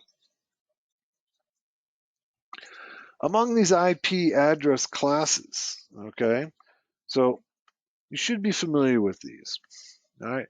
So class A, okay, it starts at 0 and ends at 127, 255, 255, 255. This is the end of the 127s, okay? So it goes right from 0 to the end of 127. Notice that's the highest number that can be represented by a byte of data, okay? Class B starts at 128, where this one left off, right? And it runs to 192, 255, 255, 255. That's the largest of the 192s. And then class C starts at 192 and runs all the way to 223, and the largest number can be represented there. We also have a few others. I wouldn't waste your time memorizing these, but you do need to know these. Class A IP addresses, all right, designed for very large networks. The first 8 bits represent a network, the 255, and 24 bits representing hosts. All right, so let's see if we can understand this. In a class A, this first byte ranges from 0 to 255. That means that there can be 255 networks. And the 24 bits, okay, that's remainder here, represents how many hosts can be on any particular network. In this case, 16 million, okay? It's actually 16.3 million, I believe.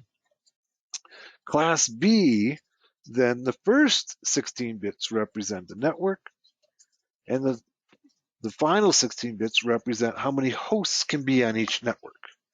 Class C uses 24 bits to break up all of the networks, okay? So that's going to be, what, 16.7 different networks, and only 255 hosts on each network, all right? Here's a Class B, medium-sized networks. The first 16 bits are network, 65,536, and 65,536 for hosts. Class C are for small networks. This might be what's being used in your local network, your work network, your home network. Okay. Notice that my IP address, okay, on my network was 192.168.100.1, I believe. Okay. So that would mean that, let's go back here. Okay. It's going to be in a Class C right here, starting at 192. It's going to be a Class C, small networks. Only 255 hosts can be on that network. Here's our Class C.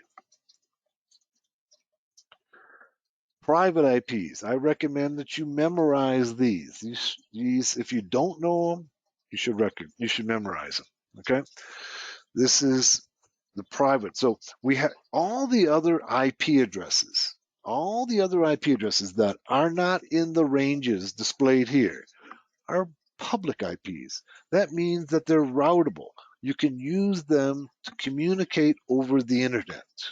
Okay. These are private. They are only for communication on your local area network. So notice that my IP address was 192.168. This is part of the range of private IP addresses. These only work internally on your network. If you tried to send out a packet with that IP address, it would not go anyplace, okay? It would not work. These only work inside your network. And the reason that we have this is to conserve IP addresses. Remember, there's only 4.3 billion IP addresses. We need more than that. So what we do is that we use these private IP addresses internally on our network, and then we hold the public IP addresses for communicating on the outside. And what we'll see in a minute is that we have what's called network address translation, or NAT, that takes these internal IP addresses and then converts them into a public IP address to be able to communicate over the internet. So these are only used internally. A NAT device then converts it into a public IP address and sends it out to Hackers Arise, for instance, okay? So that when I'm trying to reach Hackers Arise from my machine is using 192.168.100.1. It says, I want to go out to Hackers Arise. To reach Hackers Arise, I have to send it out to the router, which oftentimes the router and the NAT device are integrated together. And it converts my IP address into a public IP address. It goes out to Hackers Arise over the internet.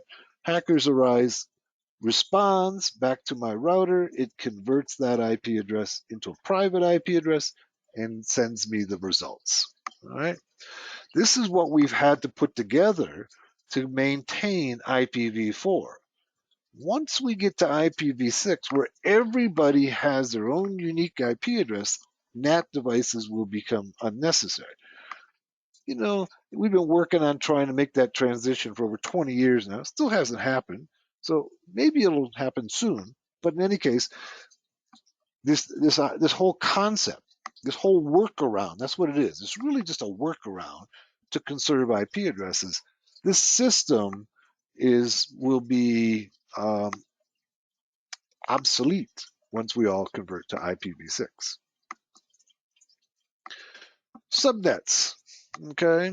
On a Class A network, okay, we have Network is spelled wrong here. A Class A network, the subnet is 255. On a Class B, it's the subnet mask is 255, 255. And on Class C, it's 255, 255, 250. Now, this begs the question: what is a subnet mask?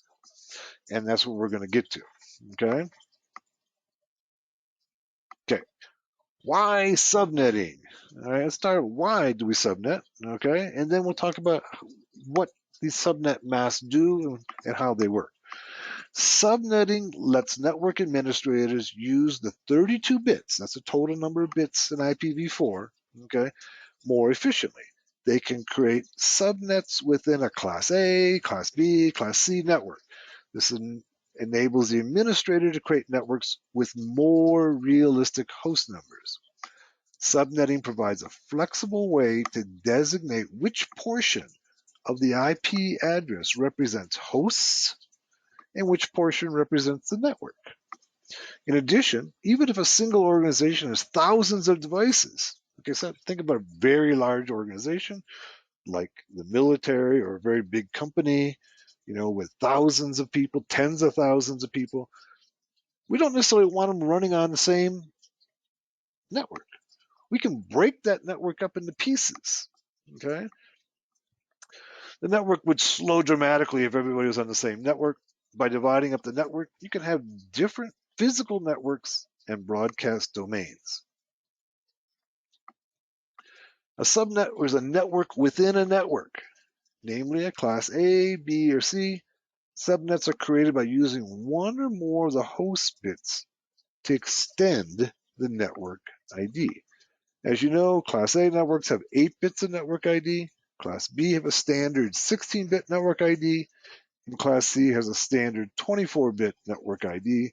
Subnet netting enables us to create network IDs of any size. Okay. Network mask. Okay. A network mask, okay, or often referred to as just net mask, is a binary mask that is applied to an IP address to determine whether 2 IP addresses are on the same subnet. A network mask works by applying binary AND operations between the IP address and the mask. The way to think about a network mask is that basically the reason it's called a mask is, think about it, it blocks out. It blocks out certain portions of the IP address. It's a mask.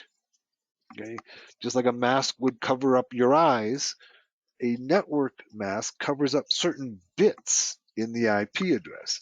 Now, if we go back to our Kali system, all right, let's go over here.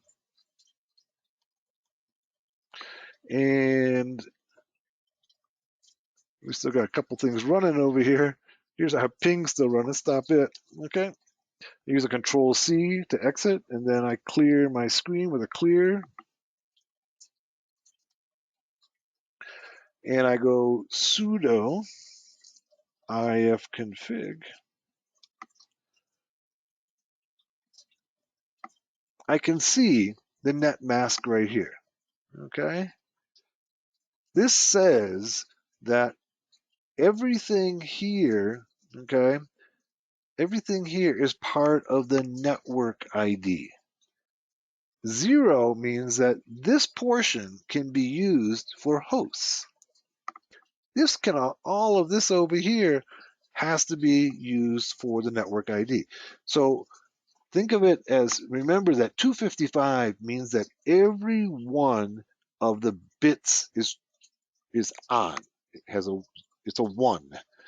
It is blocking, okay, that portion of the IP address. So think of it, the 255 goes down below this part. It blocks this and says this is not available for hosts. This 255 blocks all of this and says this is not available for hosts. And this 255 here blocks this octet and says this is not available for network ID. This is a 0. That means that none of the switches are turned on. So it says all of this is available for hosts. Okay. So these are masks. They are blocking a portion of the IP address for use in hosts. We'll show you some more about this in just a moment. Okay.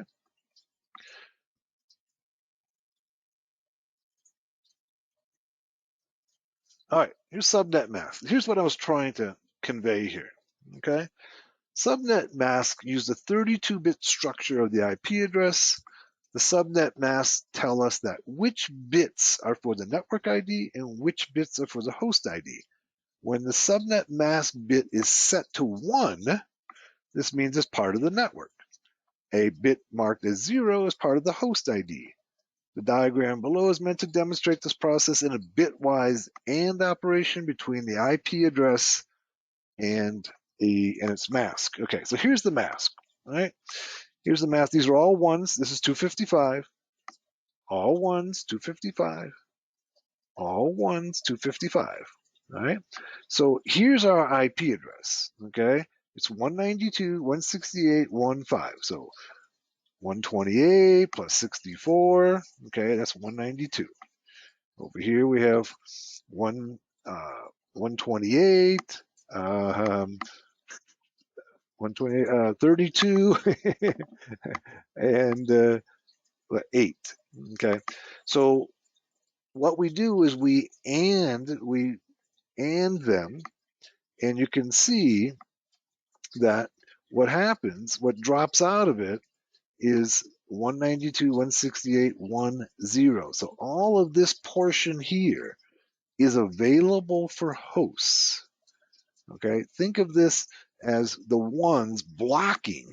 They block the use of this area here. And the zeros don't block. Okay, so that this portion drops down, okay, for hosts, and these portions do not. All right. CIDR notation, you've probably heard this term before. It's called the classless interdomain routing notation as a way of representing an IP address and the network mask associated with it. CIDR notation specifies an IP address and a slash and a decimal number such as 192.168.10.24, where 24 represents a number of bits in the network mask. So we're basically saying that the network mask is 255.255.255.0. That's what we're using 24-bit mask. Of course, the number of bits can vary depending upon the number of subnets, right? So for instance, let's go back to our Kali, okay? And remember we were talking about Nmap, right? So say that we wanted to use Nmap to go ahead and scan an entire network. We can do that, all right? And let's say that we wanted to scan the entire network that my system is on. So we could go sudo, okay, nmap, okay, -st. This is a TCP scan, it's three-way handshake scan, right? And then I could give it the CIDR notation of my entire network, all right, 192.168.100.0/24, all right? What this is telling Nmap to do is to scan all 255 IP addresses. I could make a list of all 255 of them, right? And say, go scan all of those. But in this case, I am only looking for, all of the particular machines that are on this network. And I can simplify my task by saying, just scan using CIDR notation. And most applications, most networking applications, will accept CIDR notation, right? And so I can go ahead and, all right, let's go do scan. And let's go ahead and it understands the CIDR notation. It's going ahead and doing its work. It's trying to scan 255 IP addresses, and it did. All right, and it scanned. Let's see what we found. All right, it found a DNS port 53. Open here. Okay. On this system over here, look at what it found. Okay, it found port 13, port 135, and port 445. All right. On 3, it said all of them are filtered. Now, when it says filtered, that means that there's probably, filtered usually indicates that there's a some type of firewall in place. Okay, that's what usually filtered means. Sometimes Nmap will come back and say open, or it'll say open/filtered, meaning it's not quite sure. In this case, it tells me that there's a firewall blocking all the traffic there. Here we found port 80 open, and this one it found port 80 open as well.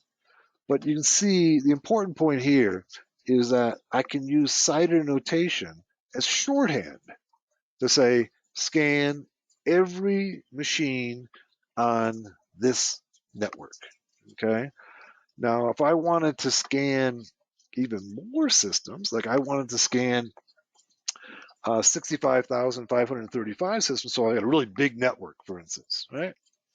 I could use something like this and then use 16, or this is not really appropriate in a class C, but say I had a class A network or a class B network, okay? It might look like something like this. And then go ahead and scan 65,000 systems on that network, all right? So Nmap and most every other networking application will recognize CIDR notation. This is a shorthand to represent the net mask, okay?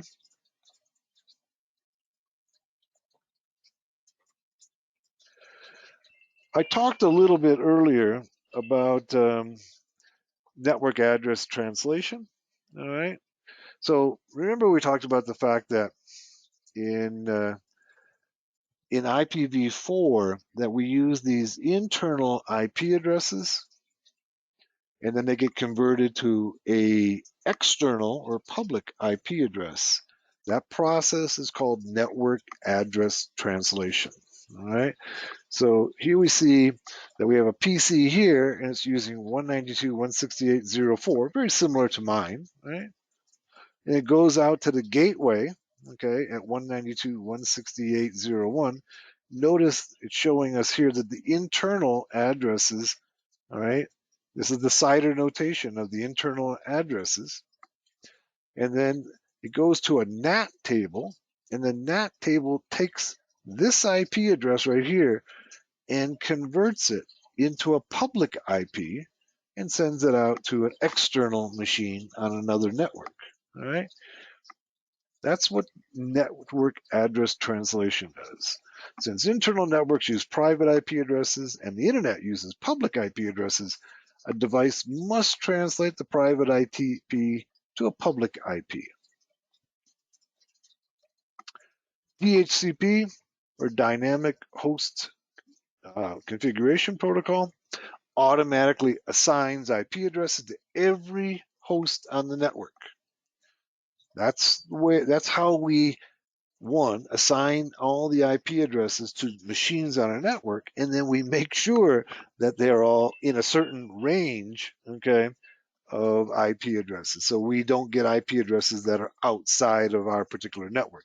This machine, this server, okay, ends up with a range of IP addresses, and it assigns them to all the systems on our network. So here's our IP address database here. Here's our DHCP server.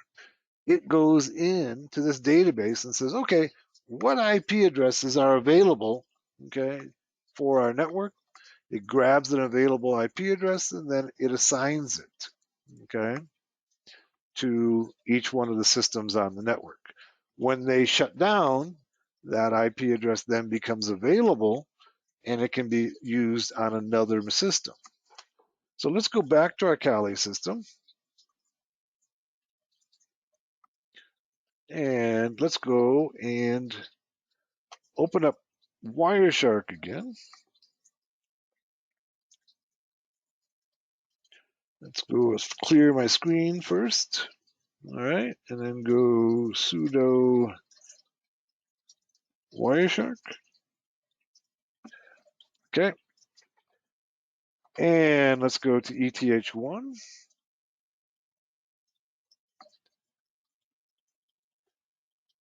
And let's start some, let's get some traffic running. Let's go out and do our ping of Google again. Oh, heck, we got another system on here. We can go 192. Let's ping our other Kali system. 168. 105. All right, there's our ping going out. All right. We can see the traffic beginning to run. You can see there's some ARPs going on here. Let's see if we can't find some DHCP. We may not find any because our system has already been booted. Oh, there we go. All right, here we go. This is DHCP. This is where we're going ahead and essentially the DHCP server is sending out a request, okay? And then there's an acknowledgement by my system, all right? What this is doing is that's requesting an IP address, and then it gets a response back that says, okay, this is your IP address. Notice also that it uses user datagram protocol. It uses UDP. UDP is a much more lightweight protocol. It doesn't necessarily guarantee that the packet arrives, which is one of its drawbacks, but it's also one of its strengths because it's lightweight. It's lightweight. It doesn't require as much overhead to run. So this DHCP uses UDP. Let's talk a little bit about UDP. UDP is another one of those protocols that's part of the TCP/IP suite, okay? And the key difference between it is it's very lightweight. And one of those things is that it doesn't guarantee that the packet actually arrives. It doesn't guarantee the packet arrives. Why would I want that? Well, I'd want that in cases where I can simply send out packets and send out packets and send out packets and not really worry about whether or not they arrive, like streaming music or streaming video or DHCP, okay? It'll just keep on sending the packets out. If one packet gets lost in your YouTube video, you're not really going to notice it. If one packet gets lost in your music that you're listening to, say Spotify, you may not even notice it, okay? So what we want efficiency, lightweightness, okay?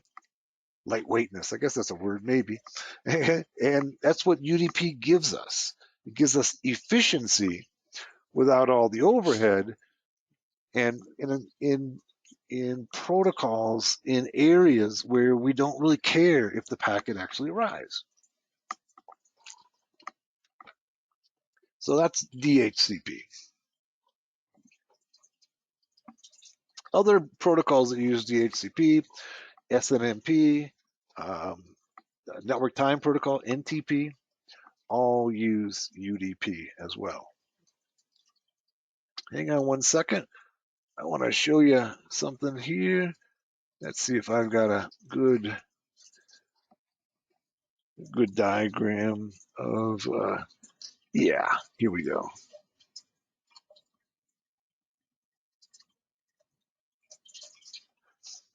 Let me expand this for you. Here's some of the most important ports. And if you're not familiar with these, you should be, okay?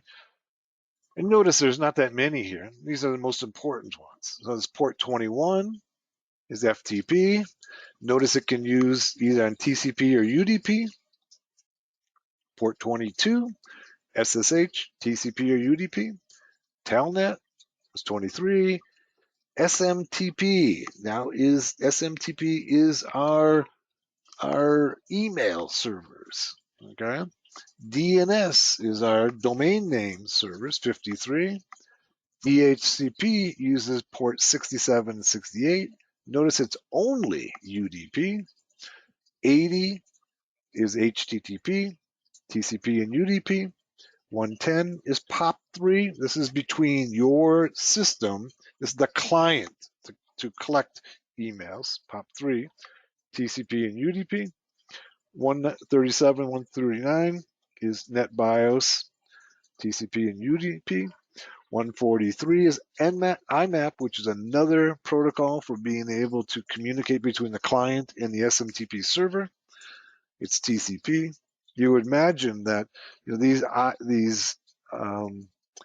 protocols that are associated with email should be TCP, right? SNMP, this is where the network devices communicate with each other. We'll address this probably tomorrow. Uses TCP and UDP, depends upon what it's doing, okay? In some cases, it'll use TCP. In other cases, it'll use UDP. 389 is LDAP. This is lightweight database service, okay, such as AD, okay. Authentication is TCP or UDP. 427 is SLIP. 443 is HTTPS. 445 is SMB. 548 is AFP, and 3389 is RDP. Okay, those are kind of the key. I would say you have to know those cold. All right. All right. You can see we've got some more DHCP taking place here. While we're working on other stuff, we saw another DHCP request go out.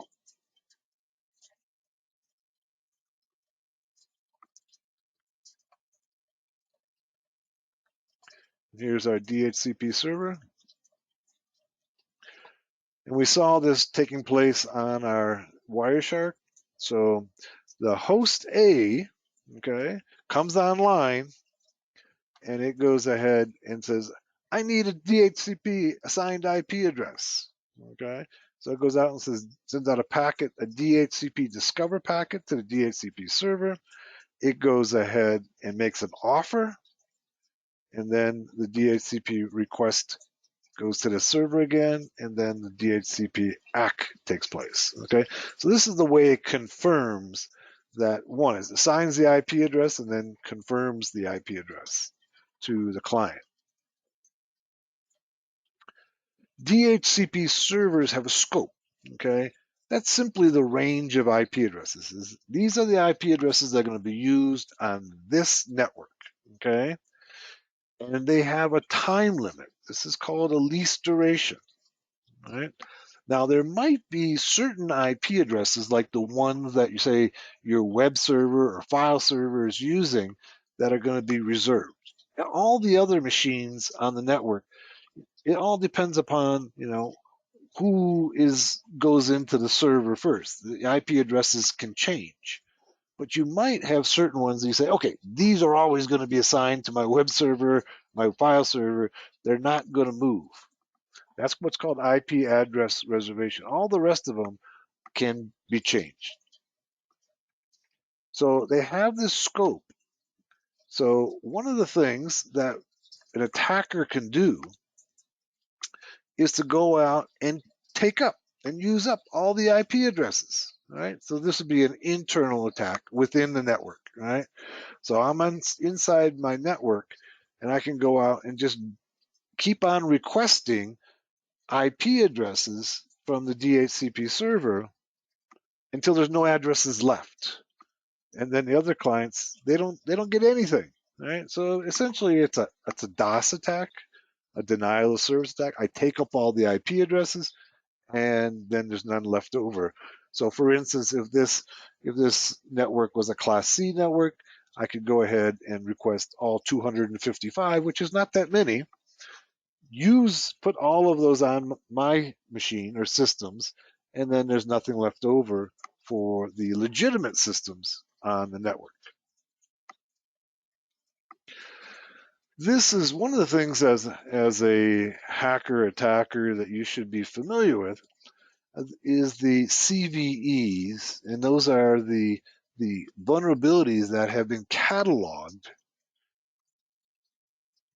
their known vulnerabilities, and these are some of them that are from recent years. This is actually a few years ago. Notice that the CVEs are cataloged by CVE and then the year and then a sequential number, and then they're categorized by how severe they are. Actually, this is from 2019. Okay, so it's updated in 2019. And so those that get close to 10 are really severe. All right. So you can see, for instance, here we can read it says the ISE DHCP 4.1x through this does not restrict the number of concurrent TCP sessions, which allows remote attackers to cause a denial of service, okay, by establishing many sessions. Right. So this is essentially what we're talking about. This is an exhaustion attack, okay, against the DHCP server, right? And they give it a score of 7.1, okay? We have another one here. It's a 7.1, allows remote attackers to cause a DOS in opportunistic circumstances by establishing an IPv6 lease in an environment where the lease expiration time is later reduced, right? These are some of the attacks that can be used against DHCP. When we're working in Kali, sometimes we want to go ahead and request a new IP address. And the way we do that, Carlos, you lost your electricity? Good, I'm glad you're back, okay? Sometimes in Kali or any of the Linuxes, we want to go ahead and request a new IP address. And the way we do that is sudo dh client and then the interface. So let's take a look at that. Let's go back. And I'm going to use this terminal here. All right, let me clear my screen. And then go sudo, okay, ifconfig.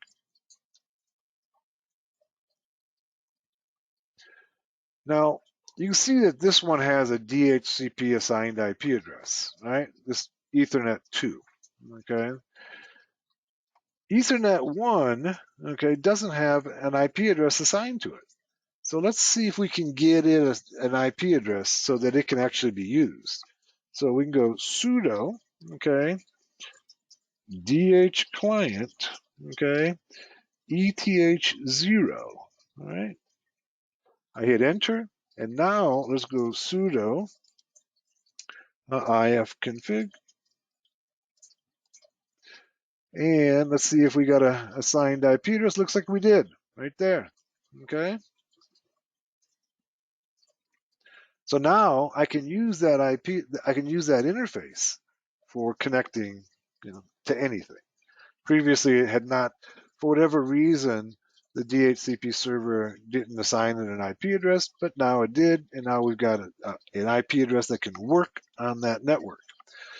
In some unusual cases, especially in virtual machines, sometimes you might want to assign a static IP address, right? So to do that in Linux, okay, we go sudo, okay, ifconfig, and let's go ETH1, and let's say we want to give it 192.168, 100, and say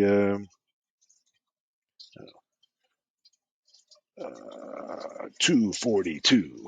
All right, that's how we assigned an IP address. Now this is a static IP address. All right, so now if I go sudo ifconfig, right, you can see the IP address has changed. All right, and then if I go and try to ping, all right, let's try pinging the other system on our network. Okay, so ping 192.168. 100, that was a 5. That was a Kali system, right?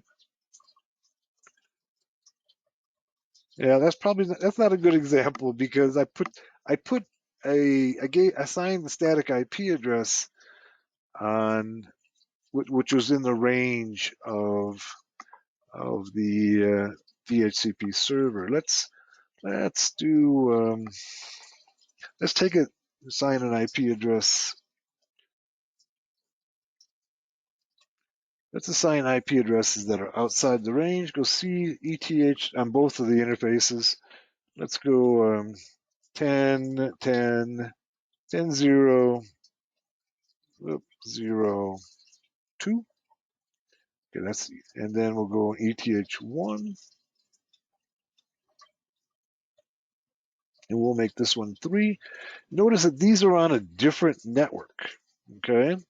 So now when I try to ping, okay, the other Kali system, right, network is unreachable. All right.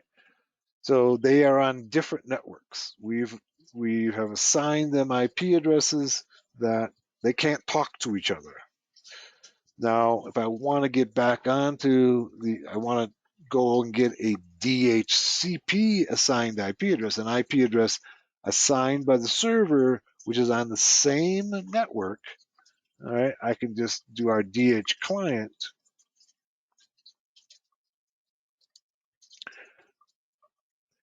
DH client. By the way, this DH client, unfortunately, it doesn't work on all versions of Linux. Different Linuxes use different utilities for this purpose. Okay, so now I've gone ahead. This works on Debian and Ubuntu, I believe, but doesn't work on some of the others. So now if I go and ping, I should be able to connect to the other machine on my network. Yep, because now I have an IP address, okay, that's on the same network that the other Kali system is at. All right.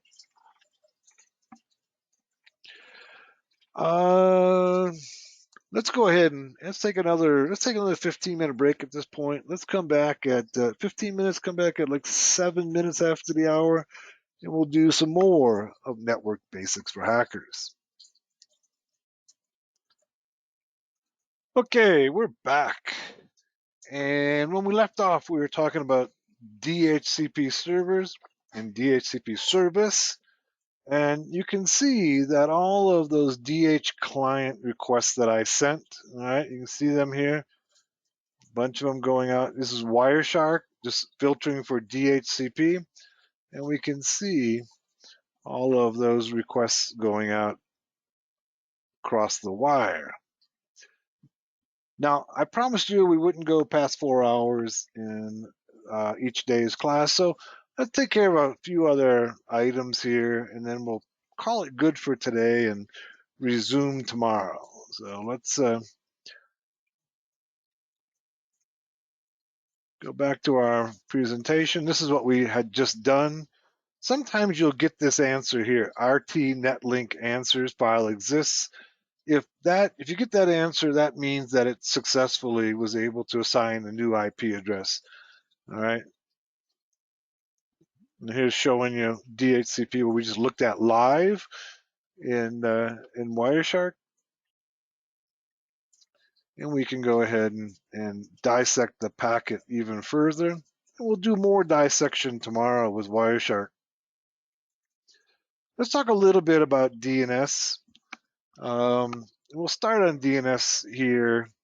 Actually, this DNS is a very large subject. So why don't we stop for today here, and rather than start into a new subject that's going to take up a lot of time, let's call it good for today, and we're going to come back and address DNS tomorrow's class.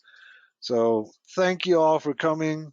I'm hoping you're finding this useful information. If you have problems with any segment of this class, then most of the material is on Hackers Arise. You can go to the Network Basics for Hackers section. Not all of it is, but most of it is. And if you want to go ahead and review it there. Also, of course, the videos will be available at the end of the class that you can go back through. So thank you all for coming. We'll see you tomorrow, same time, same place. Hopefully we won't have as much issues with people getting in. Everybody will be familiar with class. And we'll spend another 3 or 4 hours on Network Basics for Hackers. Thanks for coming. See you all soon. Bye.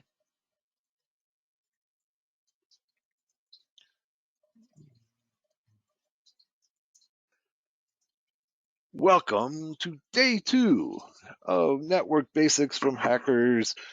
From Hackers Arise, I'm OTW.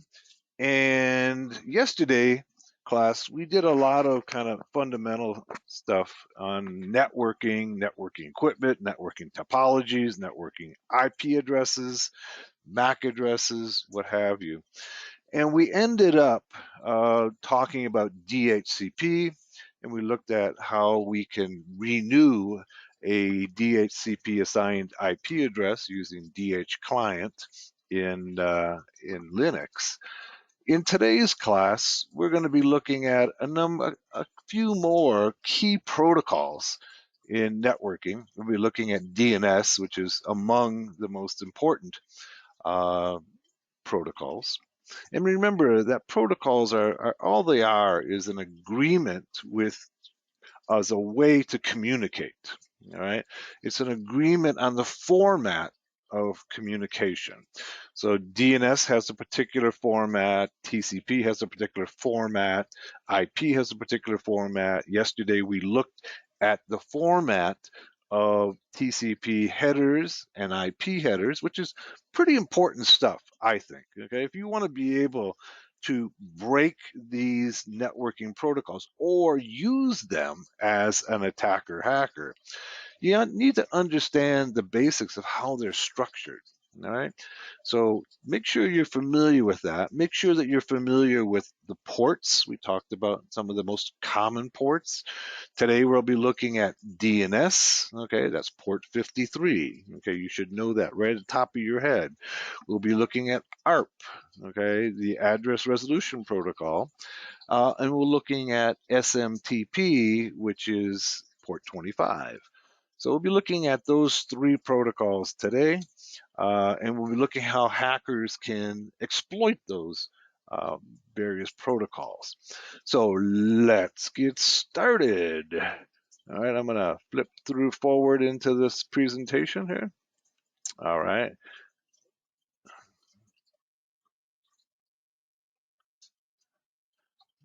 All right, here's DNS. All right, we got a few more people come in. This is good. All right, we saw Nell came in, Angus came in. All right, good. Got a good sized class here, 13 people in it. So DNS, you're probably familiar with DNS. All right, DNS is the domain name system. Okay, it's one of those network protocols that makes the world go round. Maybe a little overstating it, but not by much. Okay, without it, we would need to remember innumerable IP addresses just to navigate to our favorite websites. So at one time in the early stages of the internet, you had to be able to connect to a service on the internet. You had to actually enter the IP address. All right, and there was no system of translating a domain into an IP address, and that's basically all that DNS does. It literally makes the world go round as far as the internet world go round. So this way, we don't have to remember all of those numbers of every site that we want to visit. We don't have to remember the addresses of Facebook, Amazon, Hackers Arise, okay? And imagine, we have 32-bit addresses. Now imagine what it would take to memorize 128-bit addresses in IPv6, which is on its way, okay? So this is simply a system that maps IP addresses to domains.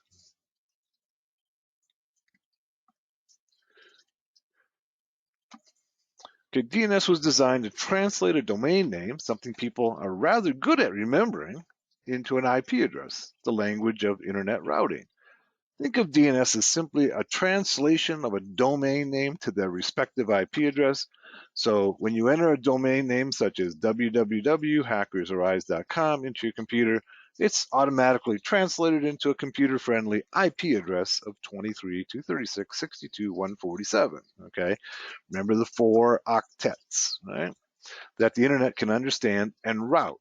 Also note that this is a public, a routable IP address, okay? A routable IP. So remember that distinction we made yesterday between private IP addresses and public IP addresses. Public IP addresses can be routed across the internet. Private IP addresses only work inside your local area network. Domain names must be registered with ICANN, the Internet Corporation for Assigned Names and Numbers, usually through an intermediary such as VeriSign or GoDaddy. Top-level domains, or TLDs, include .com, .edu, .org, and many others that are typically seen at the end of a fully qualified domain name, FQDN. All right, and now we've expanded these top-level domains. You know, we've now got IO and US and biz, and on and on and on. Look, we just I got somebody who once again didn't. We have somebody who once again isn't getting the email. Apparently, he's on the list, but let me just take a minute to make sure that he gets here. And just one moment. I don't know. One of the things I encourage you all to do is to check your spam folder. If I didn't check my spam folder several times a day, I would miss probably half of the emails that come from you. Okay. So I just regularly, when I check my email, I check my spam same time, all the time. Okay. Because spam filters are far from perfect. All right.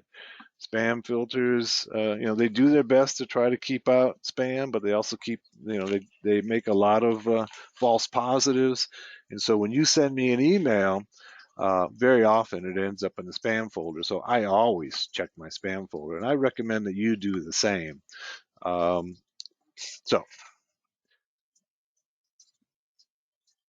here's our domain names. All right. At the very top, we have the dot. Okay.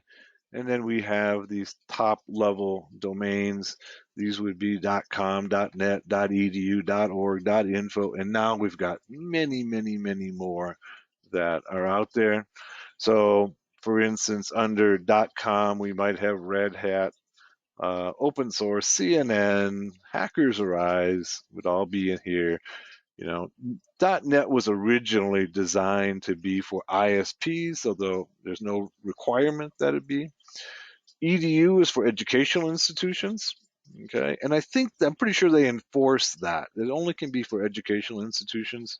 Some of these other rules they don't necessarily enforce, okay? Org is meant to be for nonprofits. I don't think there's any rules about info. And now there's a whole lot like IO. And every country, okay, every country has their own top level domain. So, Proton Mail, for instance, is based in Switzerland, okay, and they use a top level domain. They use protonmail.com, and they also use protonmail.me, okay, and they both point to the same place. DNS works in a hierarchical manner. The top level domains, or TLDs, can have multiple subdomains under them, all right? In a diagram in the previous slide, both Red Hat and CNN are part of the top-level domain .com. The subdomain is a domain that is part of a larger domain. In this example, Red Hat and CNN are just referred to as the domain in the common parlance, but are actually the second level, okay, under .com. Host files. When the internet was very, very small in a universe far, far away, the association of domain names and IP address could fit into a single text file, okay? ARPANET was the originator of the internet. The predecessor and the prototype of the internet had just 4 sites, okay? So when the internet started out, there was only 4 sites, so it was pretty easy to put it all in one text file, all right? Those 4 sites, if I can remember them correctly, University of California, Santa Barbara, Lawrence Livermore Lab, up at Berkeley, I think UCLA, and University of Utah, surprisingly. All right, those are the original 4. And it was originally a Department of Defense project. Okay, this is late 60s, early 70s. So the host files were used instead of domain name system, because this is all brand new. These guys, they're making it up as they go, right? So they didn't have a way to be able to, have a DNS server. So they used what we now know as a host file. Okay. This single text file was then and now referred to as a host file. As the internet grew larger, this host file proved inadequate. Okay. It was neither large enough nor could it be constantly updated. So DNS is constantly updated. As new domains come in and domains go out, it has to constantly be updated. Okay. Yeah. So these would be static files, and DNS is not static. DNS has to be constantly updated. Now, this is one of the strengths and one of the weaknesses of DNS. Okay. So if DNS has to be updated, it has to get the updates from someplace. Right? And of course, there's this whole hierarchical system. But how does DNS know that the files that it's getting, the updates that it's getting, are good? Okay, they're not coming from some malicious source. So, for instance, if I'm a hacker attacker, right, I can go ahead and give your DNS server some mappings of IP address. It's actually called a zone transfer. That's what the term is used in DNS. A zone transfer is when one DNS server updates another DNS server. And if I were to do that and give you malicious information, so that, for instance, if you're using, say, Bank of America, and this is an example that I use on Hackers Rise, of course, if you're using Bank of America as your banking source and it maps to a particular IP address, if I do give you a malicious update and update your DNS server so that when you type in bankofamerica.com, you don't go to Bank of America's website, you go to my website, and then you enter in your credentials. Okay, this is one of the ways that has been used in the past and in the present of being able to hack DNS servers, DNS systems. All right, so here's your host file, okay, in Kali. All right, let's go ahead and take a look at it. All right, I'm going to go ahead and go to Kali.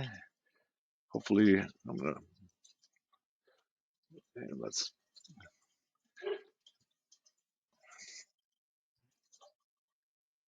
Here's my Kali 2020. All right, let me close some of this stuff out, open up another terminal. And in 2020 and later, I think, they're using a GUI-based GUI-based text editor called Mousepad. So that's what I'll be using. I'm going to go sudo, okay, Mousepad, etc. Okay, etc is the directory that has configuration files in it, right? And so hosts is considered to be a configuration file. And here it is. Okay. Now mine's a little bit different. Okay. You can see that I've already put in a Bank of America and web scan test. So what happens, what this does is that if I go ahead and enter in localhost, okay, it goes to 127.0.0.1. That's what this does, all right? If I enter in Kali, it takes me to 127.0.11, all right? If I enter in web scan test, it takes me to this IP address, all right? But look at what I have here, all right? I have one for Bank of America. So that if I commented it out, you can see the comment right there, right? So all I have to do is to take that comment out, okay? And now what'll happen, okay, is that if I go and enter in Bank of America, it'll take me to 192.168.56.102. All right. And that will be just on my system, not on everybody else's system. So what happens is that when you enter a domain in your browser, the first place it checks is your host file. If there's no entry in your host file, then it goes to DNS. So this applies to Windows, it applies to Unix, it applies to Apple, it applies to all operating systems. It'll check the host files first. So if I go ahead, so for instance, and let's just try it out. Let's put in my loopback, okay, my home right here. And we know from yesterday's class that this has a website that is Hackers Arise. That's what it says it is. All right, let's go ahead and save this. All right, and then let's go here and let's go bankofamerica.com.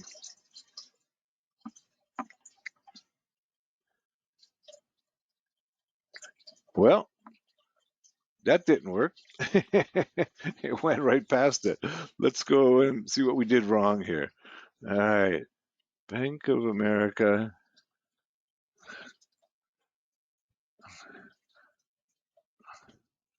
Let's see, did I spell everything right?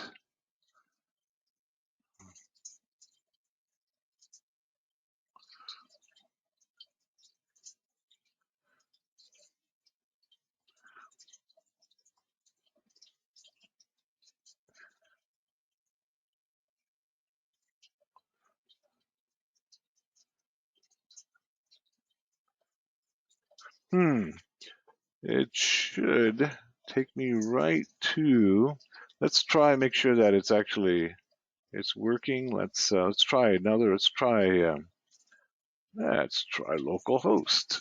All right.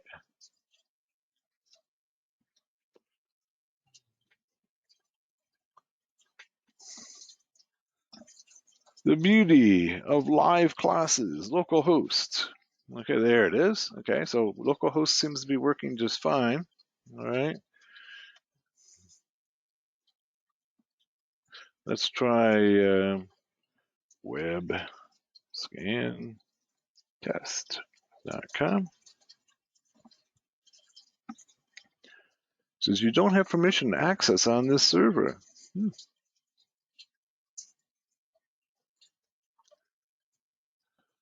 So this,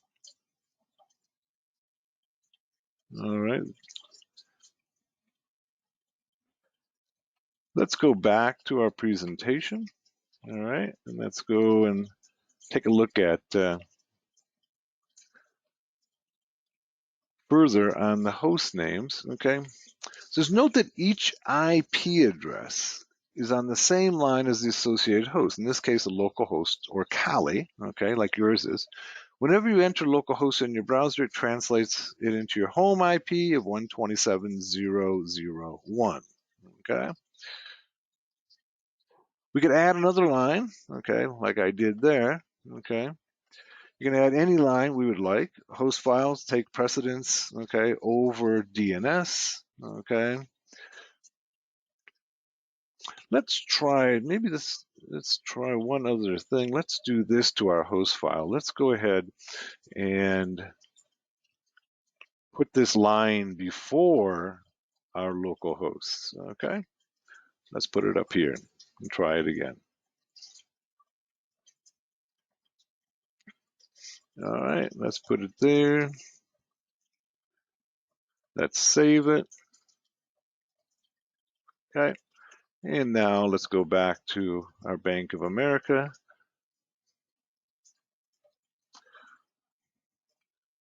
Let's go.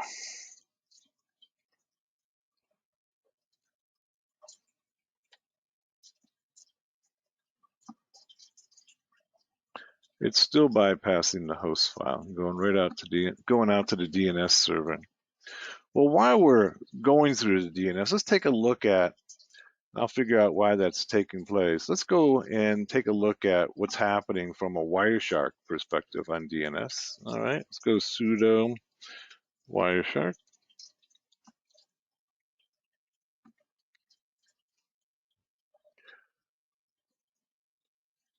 Okay, try a password again. Okay, so from a Wireshark perspective, this is what it looks like.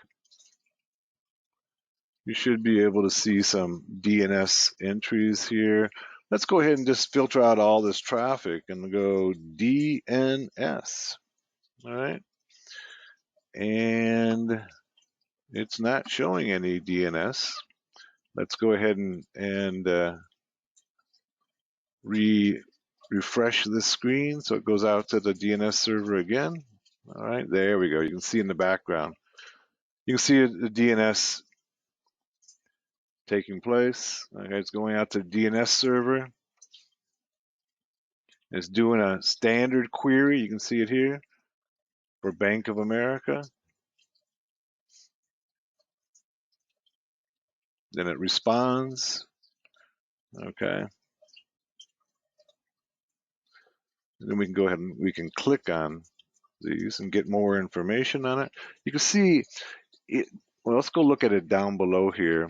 We can see in the lower window here, you can see the ASCII Bank of America right there. This is all in hex over here.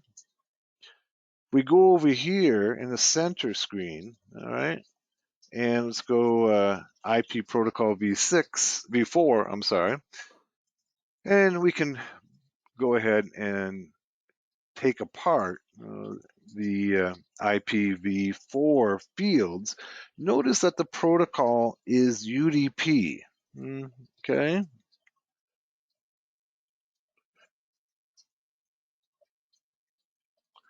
And it's port 53. Okay, destination port 57356. Right. Remember that DNS is port 53. So if I were to go say TCP port, I'm filtering for TCP traffic by port, all right, 53, I get nothing. There is nothing because DNS uses UDP internally. So between you, the client, and the DNS server, it's a UDP protocol. All right, let's go take a look then, look for UDP, okay? Remember that UDP is a lightweight, not connection-oriented protocol. So it uses UDP to communicate between the client and the DNS server. So if you were to look, if you're in there looking for TCP port 53, you're not going to find anything at all. It's all under UDP. Now, it does use TCP. It uses TCP connecting between DNS servers. So when your DNS server, right, when your DNS server needs an update, it uses TCP because that needs to be connection oriented. All right, it needs to be connection oriented because it needs to only connect to where it's destined to go, right? It needs to go to the DNS server. If it accepted connections to anybody, then that would be malicious. Okay, it could be malicious and be a weakness in the system. All right. So YAML says it follows an order of execution. It does, YAML. As far as host files go, and it should go to the host files first. Okay. And I'm not sure why it's not connecting to the host files first to look for that. Your system should go to host files first and then go out to the DNS server. If you have an answer, I'm interested in hearing it. All right, let's go. Here's our host files. Okay, so when I ping Bank of America, it goes to IP I put in the host file. All right. Mine's not doing that right now. I'll have to figure that one out. We'll go back and do that again. Okay. So now that the internet contains billions of IP addresses and fully qualified domain names, the host file is woefully inadequate. Enter DNS, first developed by Paul Makapitris, now in the Internet Hall of Fame in 1983. So it's relatively new. Okay. DNS is both distributed and dynamic, unlike a host file. Okay, so it's distributed around the world.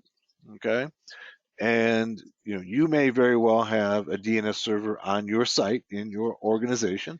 If not, you will connect to it outside DNS. But there's DNS servers all over the world, and those DNS servers have to constantly be updated to get the new information. DNS does not rely upon one file or one server, but instead upon many files across many servers across the globe. Okay, these servers are organized in a hierarchical manner. Due to this distributed nature, the DNS system is resistant to outages of one or many of these servers. Okay, so the servers are distributed around the world. There are 13 root servers. Okay, and they distribute the information to all of the servers within the hierarchy until it gets to every single DNS server in the world. Okay, so that they're all currently synced together. And look, that's a big task, right?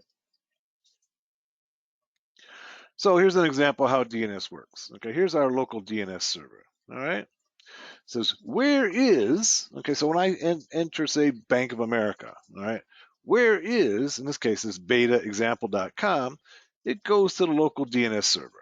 Okay, if it doesn't have an entry for that particular domain, it goes out to a root server. Okay, it says where is, and then the root server says, for instance, I don't know, but try asking the .com authoritative server at IP address. All right, and then the local DNS server then goes to the .com top level domain DNS server.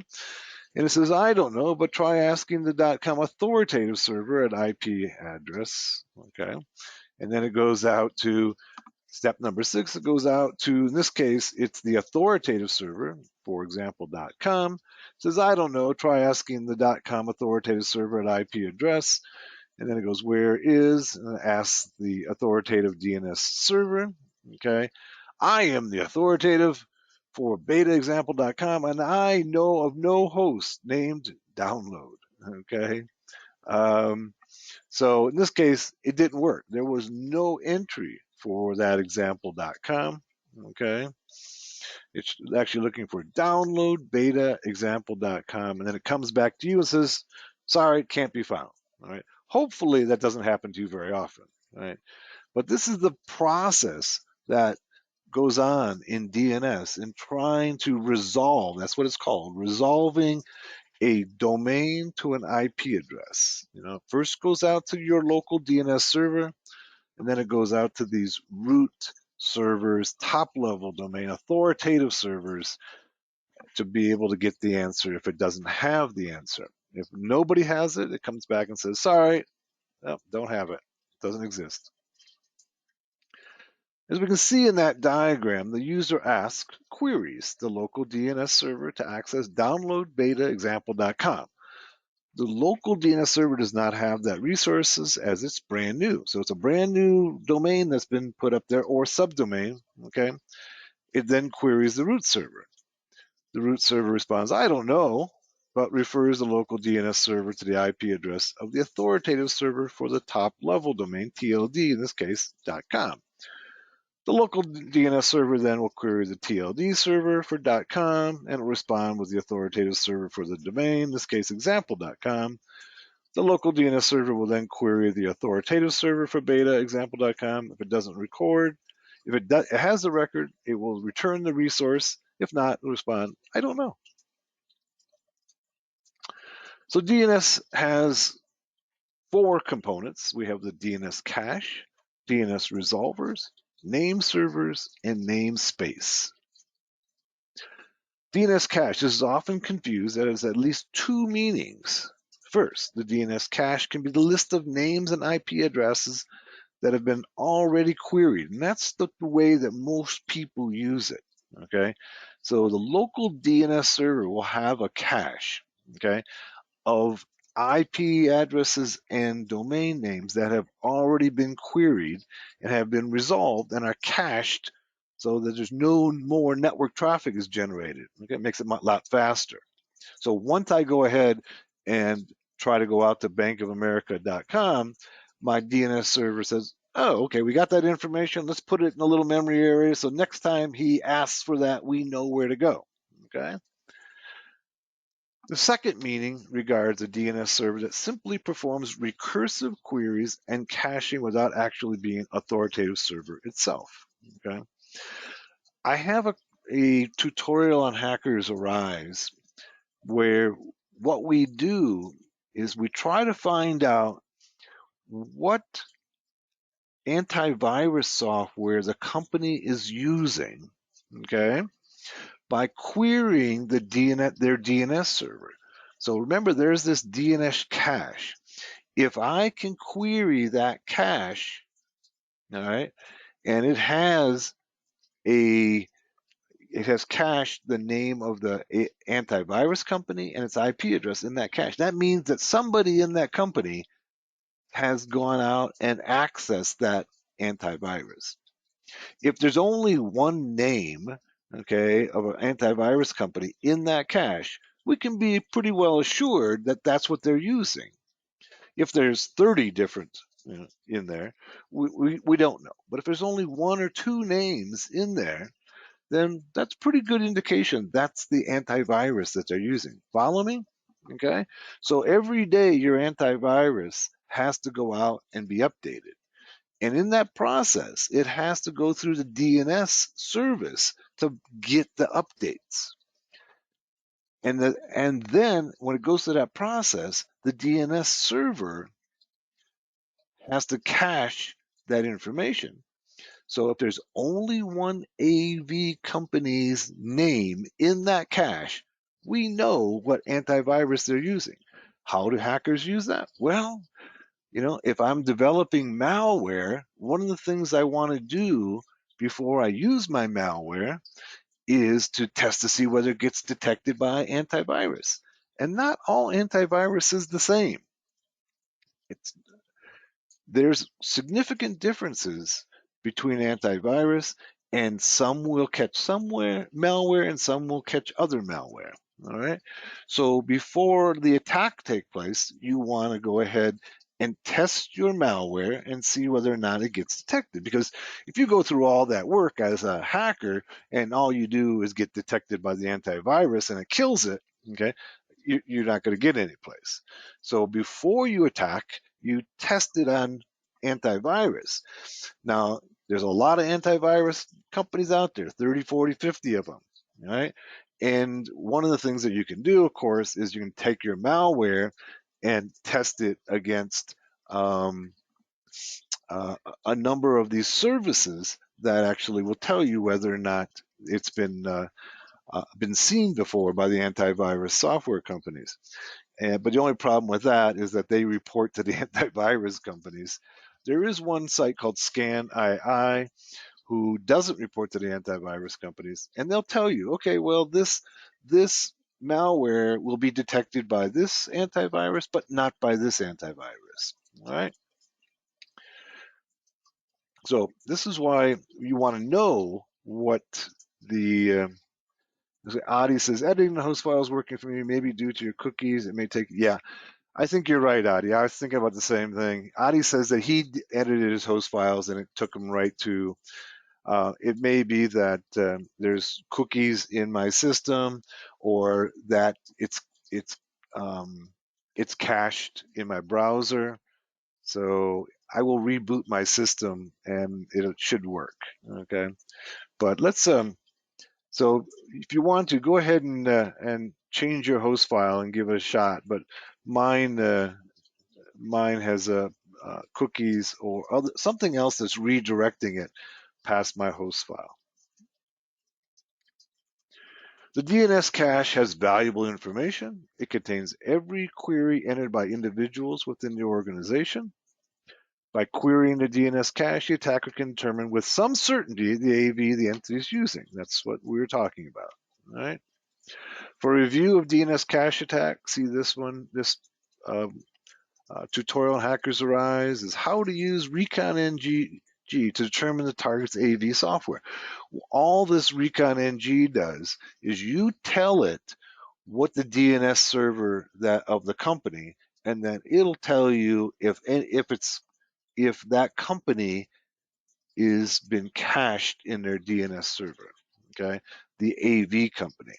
All right, that's one of those little tricks that we can use the DNS cache to be able to determine what AV they're using.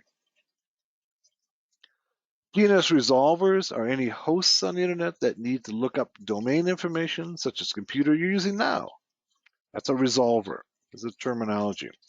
Name servers, these are the servers that contain the database of names and IP addresses and serves DNS requests for the clients. Namespace is the database of IP addresses and their associated names. This is all the terminology for DNS. DNS zone files and records. Every DNS zone has a zone file. Okay. This zone file may be thought of as a DNS database. Okay. So this is when we think of all of the IP addresses and domains, similar to that host file, but much, much larger. Okay. It simply maps IP addresses to domains. That's what's called the zone files or records. These zone files have one or more resource records. These DNS records must be periodically updated as new domains are added. Or, the people change. Now, if you change your domain, it has to go through and be updated throughout all the DNS servers in the world. Changed and others are dropped. Without this process, the system will remain stagnant and eventually be completely out of date. Therefore, it's essential that DNS server be capable of zone transfers. So every DNS server must be capable of a zone transfer. That means essentially updating its data. Okay. Let's go ahead and use a tool called Dig. Okay. Dig is built into Linux, and it basically will pull up this information about the DNS servers and the name servers for whatever domain you want to look at. So let's go ahead and do that. All right.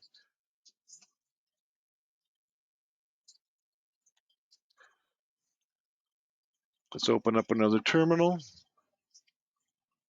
And I'm going to go sudo dig, and we'll use Microsoft. I like to pick on them, Microsoft.com. All right. And if we just don't use any extension beyond Microsoft.com, this is the information that we get. All right. So it tells us some basic information about their the authoritative servers for Microsoft.com here. These are what the A stands for. If we want to go ahead and use the NS after Microsoft, it'll give us the name servers. All right. And here's the name servers. These are the ones that are serving up the mapping between IP addresses and domain names. And you can see they're all under Azure DNS.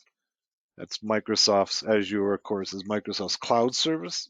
Right? If we wanted to find out what their mail server is, we can use the MX. And we can see there's a Microsoft's mail server. So if we wanted, one of the things that's useful for an attacker is now we know if we want to try to attack their SMTP server, there it is right there. It's under Microsoft-com.mail.protection.outlook.com. Okay. We also have a tool.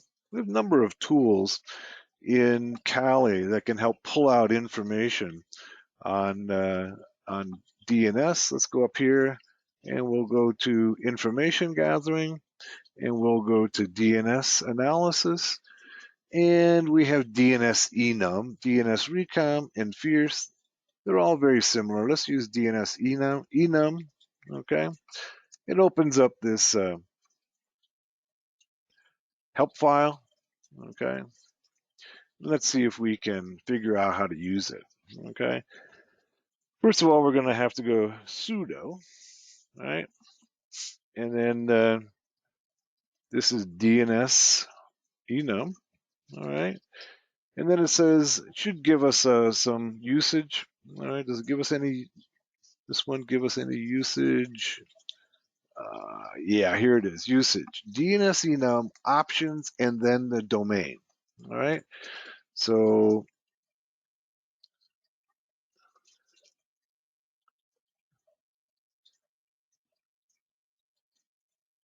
you can see there's an awful lot of options here. What do we want to use?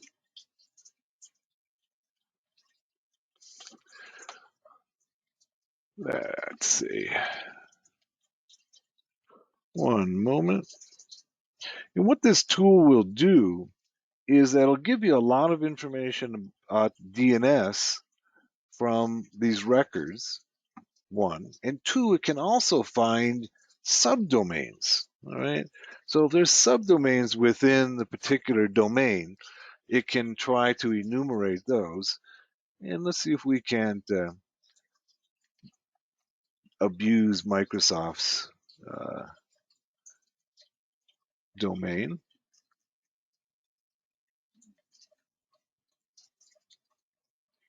As soon as I get that syntax for this tool.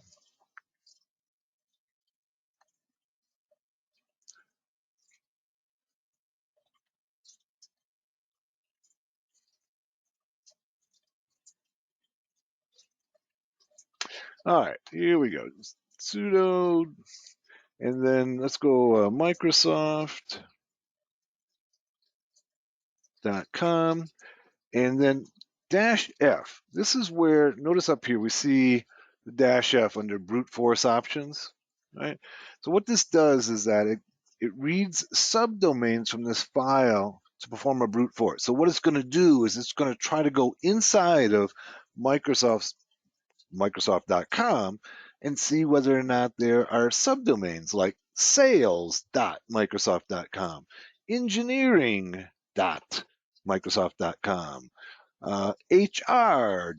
You get the idea. So every domain is going to have subdomains.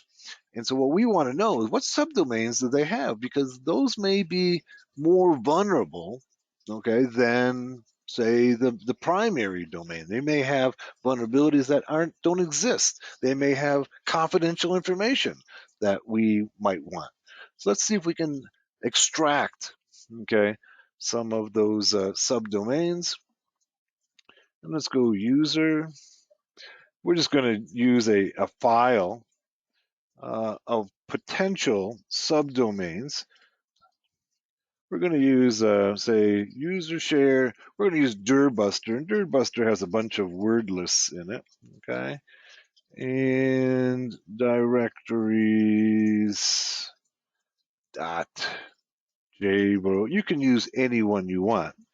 And selection is, how successful you're going to be is going to be dependent in part upon the word list that you use. So what it's going to do is it's going to go through a word list and try every word in that word list and see whether or not there's a subdomain named that. Okay, so let's go ahead and run it. Hopefully I've entered everything correctly.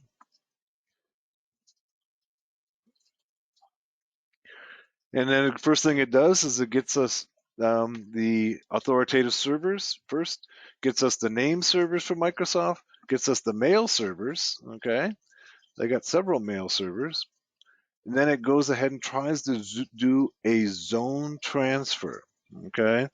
So it's trying to do zone transfer and it's getting from the various bind versions. Okay, bind is a implementation of DNS. It's a Linux-based, Unix-based implementation of DNS.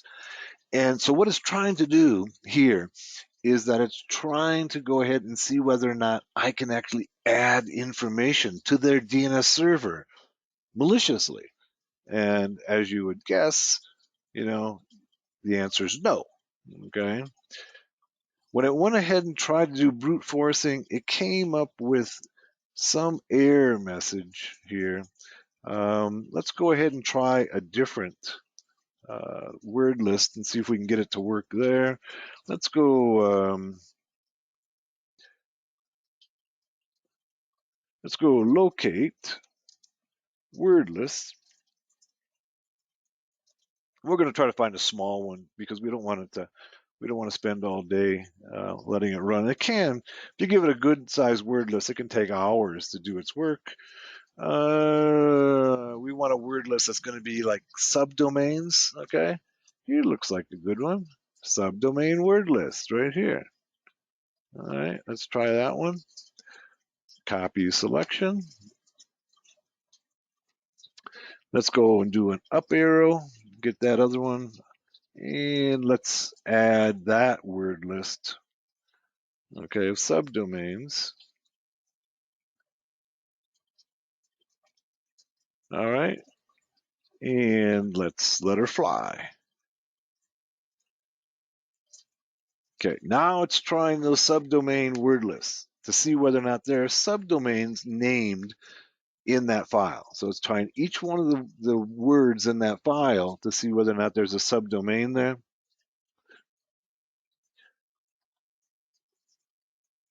And sometimes this can take a long time. Oh, we're getting some. All right.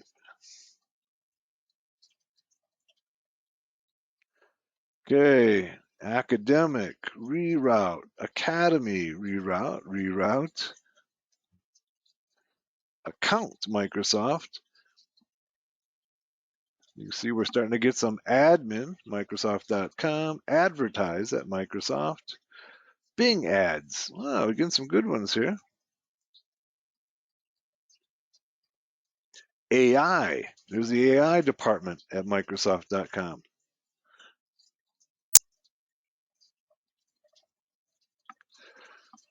And you see we're just in the A's here, but we're basically going into their DNS server and seeing whether or not these domains exist, subdomains exist, by basically saying if it gives us a okay, so when you go out to a website, there's a signal that comes back to you that it's a good IP address domain. That's a 200 message. And if it doesn't exist, we all are familiar with the 404 message. So so what this tool does is it creates a domain, a subdomain with the domain, and it goes out and sees whether or not it gets a 404 or 200.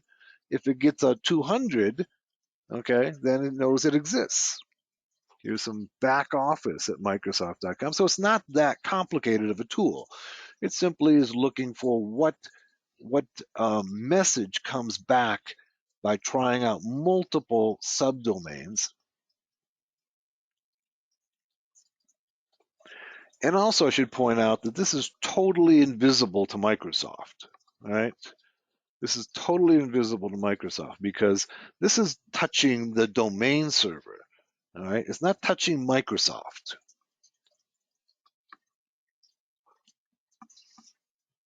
Here's Babel at Microsoft.com. I wonder what that is.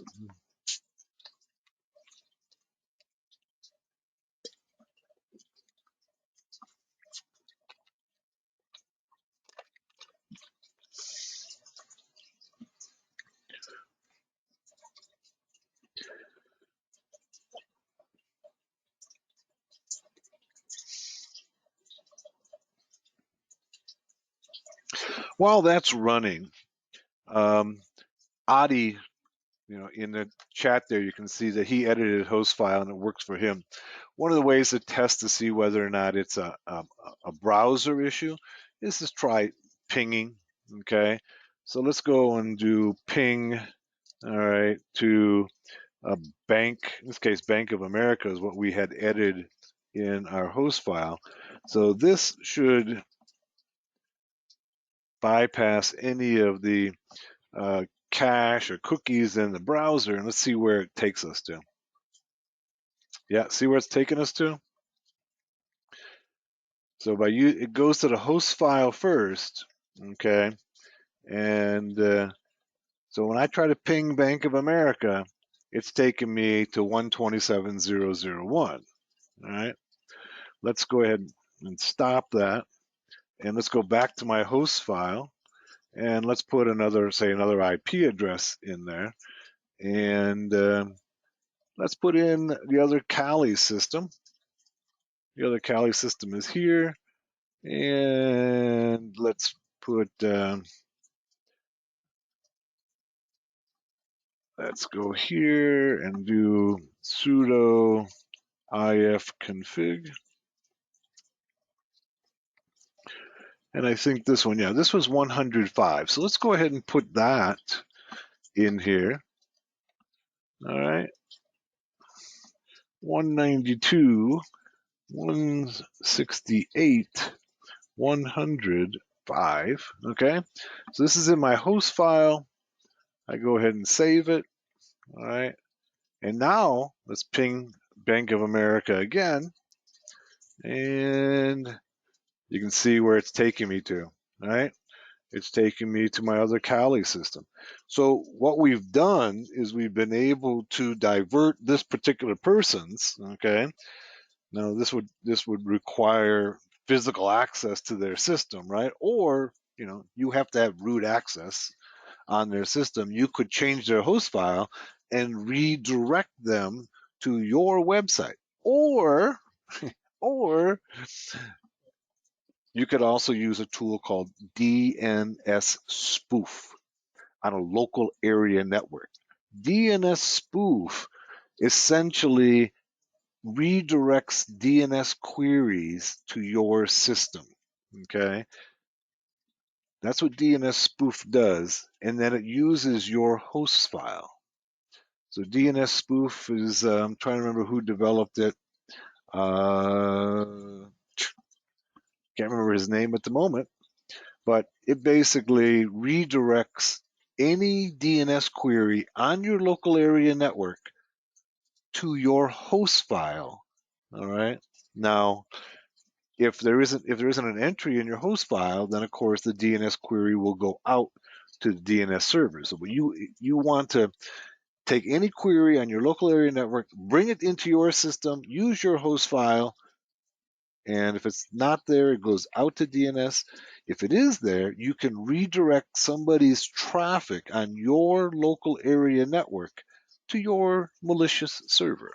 Okay, let's go back to our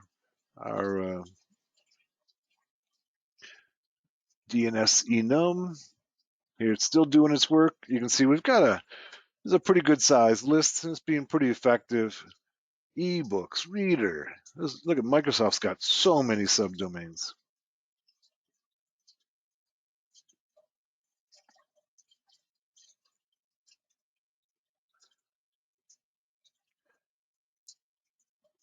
Let's go back to our presentation then while it's running. All right.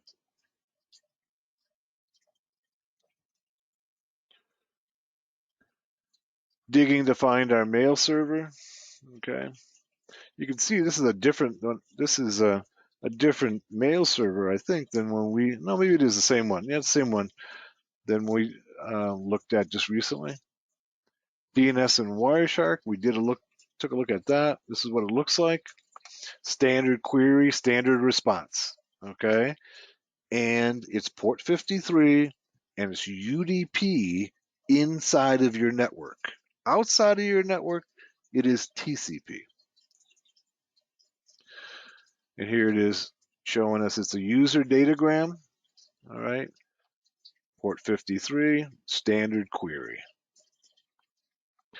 DNS vulnerabilities. These are some of the DNS vulnerabilities. Most of the DNS vulnerabilities in this era right now are denial of service attacks. Okay. We did have an attack. Of course, if there's a denial of service on a DNS server is serious, right? So if my company's DNS server goes out, then I'm not being able to go to any of my websites. So it's not like most DOS attacks, right? Where it might be inconvenient. Although I will say that the attack against Russia's websites, at the beginning of this war, was more than an inconvenience. We basically knocked out all of their websites for several weeks there with a massive distributed DOS attack. But most of the attacks now, okay, most of the attacks now are DOS attacks against DNS. So here's vulnerabilities by type. Okay, you can see that a good portion of them are denial of service. Fewer of them are execute code, or not fewer, more. Buffer overflows, cross-site scripting, and you can see some of the others. And here's the vulnerabilities by year. Here's 2019. So they're not subsiding. They're still pretty strong. We had an attack a couple of years ago by some Iranian attackers, hackers against DNS. Okay. Among the most malicious DNS attacks would be the zone transfer. Okay. A zone is the data that maps IP addresses to domains. If an attacker can change that information on a DNS server, even internet traffic would be redirected to their website, causing all types of mischief. All right, so this would be getting inside of the mapping, okay, between the DNS and the domain and the IP addresses. That used to be more common than it is today. Okay.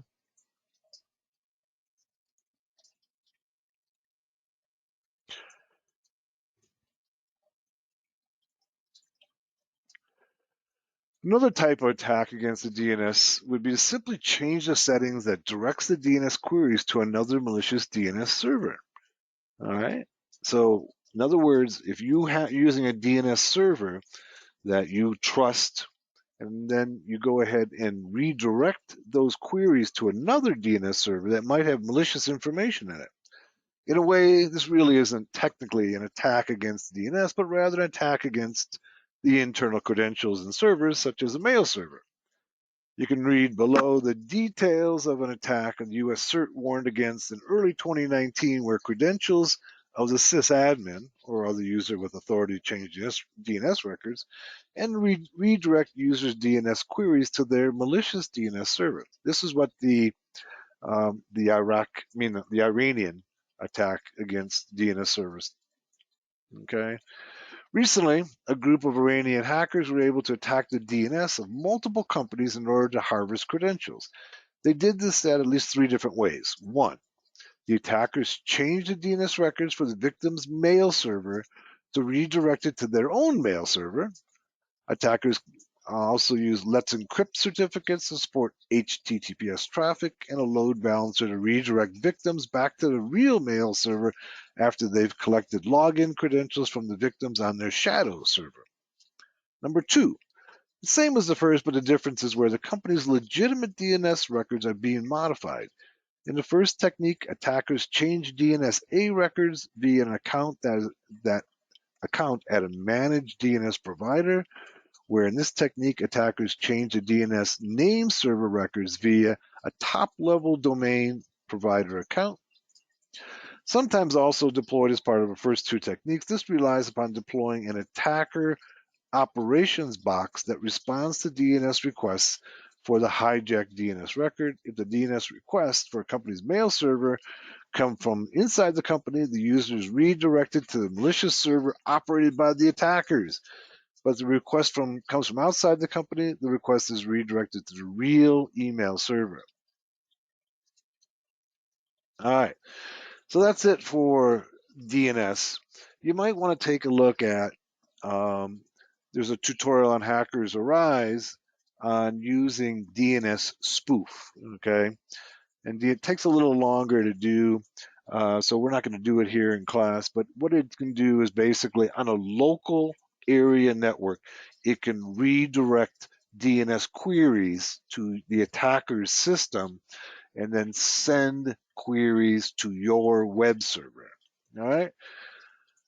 Just kind of take a minute here and take a look at some of the TCP/IP tools and commands, okay, that are useful. For instance, we know ipconfig and ifconfig. ipconfig works in Windows, ifconfig works in Linux, Mac, Unix. ARP-A, we'll be looking at ARP here in a minute, netstat, NSLOOKUP and dig, ping, route, and traceroute. Let's take a look at each of those. Let's move this off screen. All right, and you see that we're still having our subdomain search. We're brute forcing subdomains on Microsoft.com. To save some bandwidth, I'm going to go ahead and stop it. Okay. And so let's go through each of these commands. We've looked at sudo ifconfig. Okay. And we have IP addresses, we have net masks, we have the MAC address. Okay, that's what this is right here, and some other information about each one of our interfaces. If we had a wireless or a Wi-Fi connection, it would also show here under WLAN 0. Okay. Maybe I'll just attach one. Let me attach a wireless adapter here and I'll show you what it looks like. We'll be doing wireless tomorrow. One moment.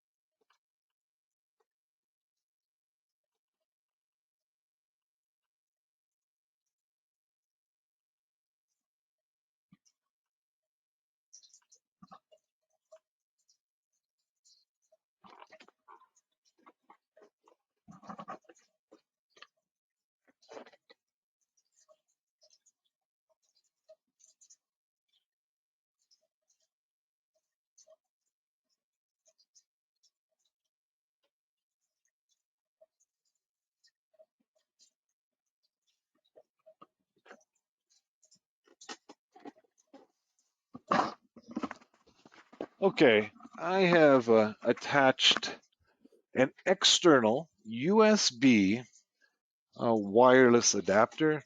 As I mentioned in yesterday's class, that even if you're using a wireless adapter for connecting, your virtual machine is going to convert your wireless adapter to a wired adapter, for instance, ETH0 or ETH1.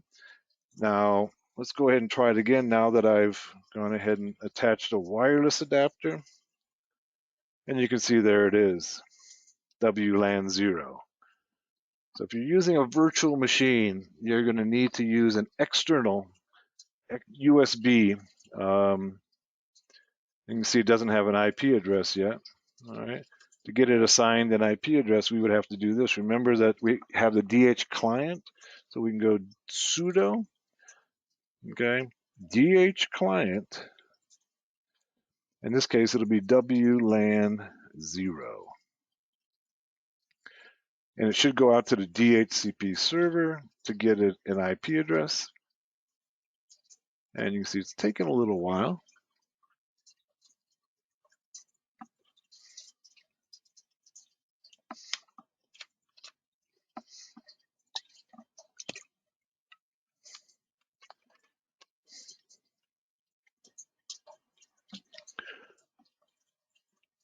Okay, Callie.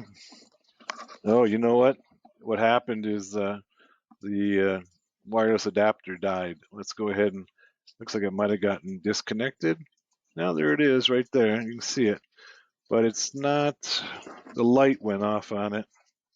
So let's stop that and let's go sudo ifconfig. This is a virtual machine issue. No, there it is. It's still there. Let's try getting an IP address assigned to it. Lights off on it. So even though it's showing up there, it may not actually be functioning, but this should give it a IP address. This is, once again, this is a virtual machine issue. If you're using a physical machine, this should not be an issue. We'll give it a minute here and see if it can go ahead and get us an IP address for a wireless adapter. I don't think it's going to work because the light's not on. Let's try connecting and disconnecting it. This is up here under USB. You can see it's right there. And let's go over here and connect it again. All right, let's, and then try.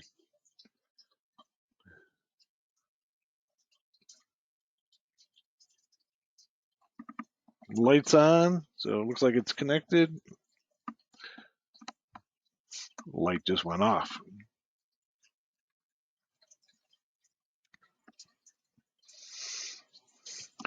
Let's try doing an ifconfig. There it is. It still doesn't have an IP address. We may have to let it sit and wait for a little bit. Let's try one more time to get it an IP address.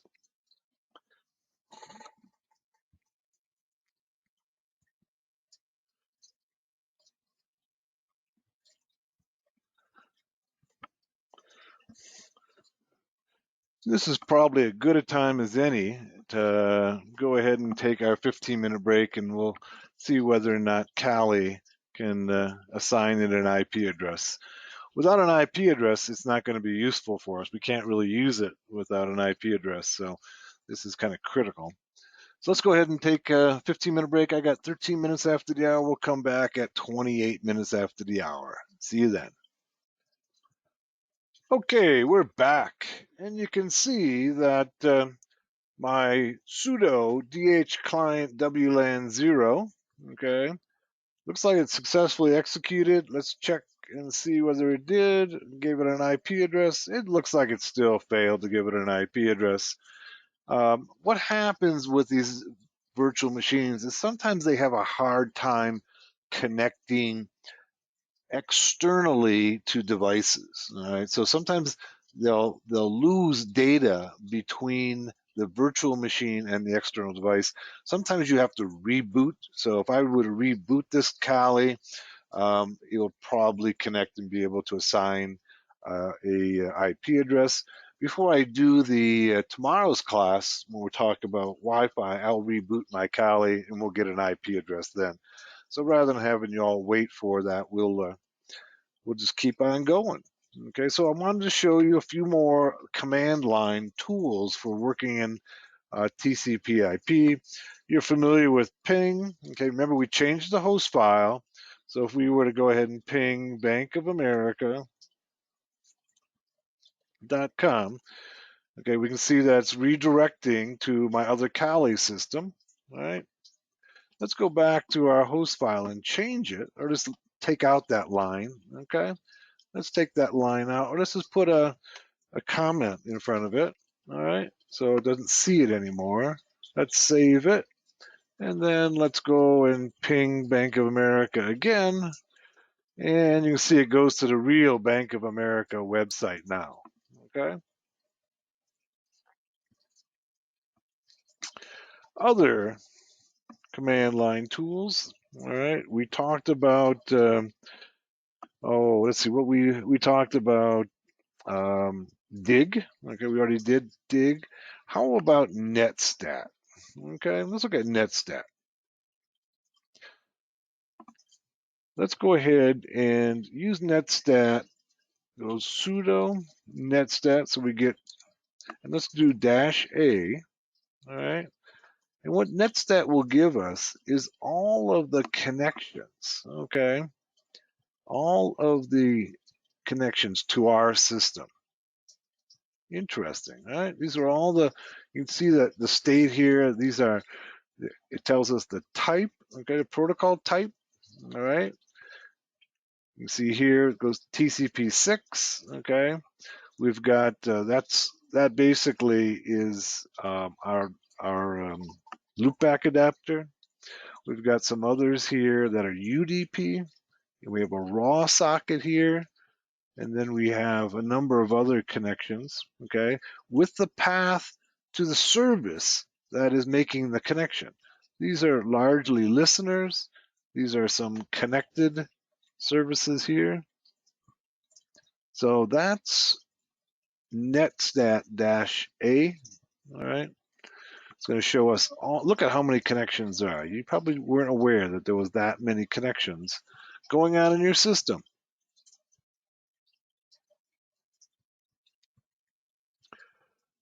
Another command, and we haven't gotten to ARP yet, but we can go ARP-A. And what this does, okay, is it shows us the ARP table. All right? So ARP tables we'll see in a minute when we start looking at ARP basically maps MAC addresses, okay, to IP addresses. Remember, DNS is very similar. DNS maps IP addresses to domains.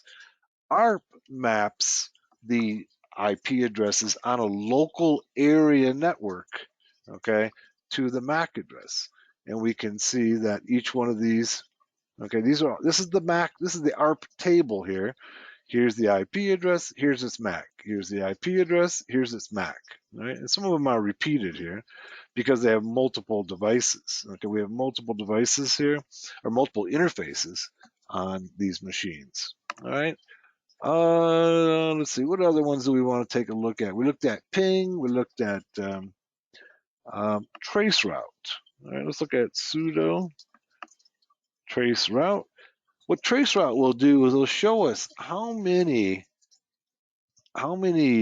hops it takes to get to a particular domain. Let's try Microsoft.com.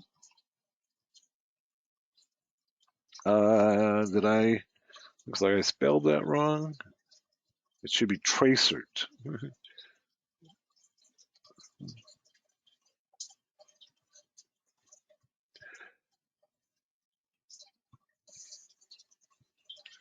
Let me try that again. What am I spelling wrong? I made a typo here. It's differently between Linux and, yeah, hang on one sec. YAML says NetDiscover. NetDiscover is a tool that uses the ARP cache, and we're going to get to that when we get to, is it fully spelled out, traceroute? Is that what it is? Okay, let me try that. Trace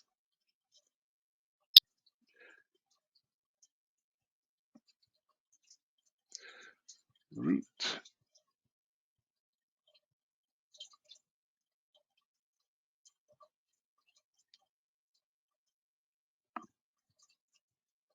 There we go. Thank you, YAML. Trace route, and it's going through and it's going to find out how many hops it takes to get to, okay, Microsoft. It's hopping along, hopping along. This seems like an awful lot to get to Microsoft. Notice it'll go 30 hops max. And it didn't get to Microsoft. Let's try our friends at Google.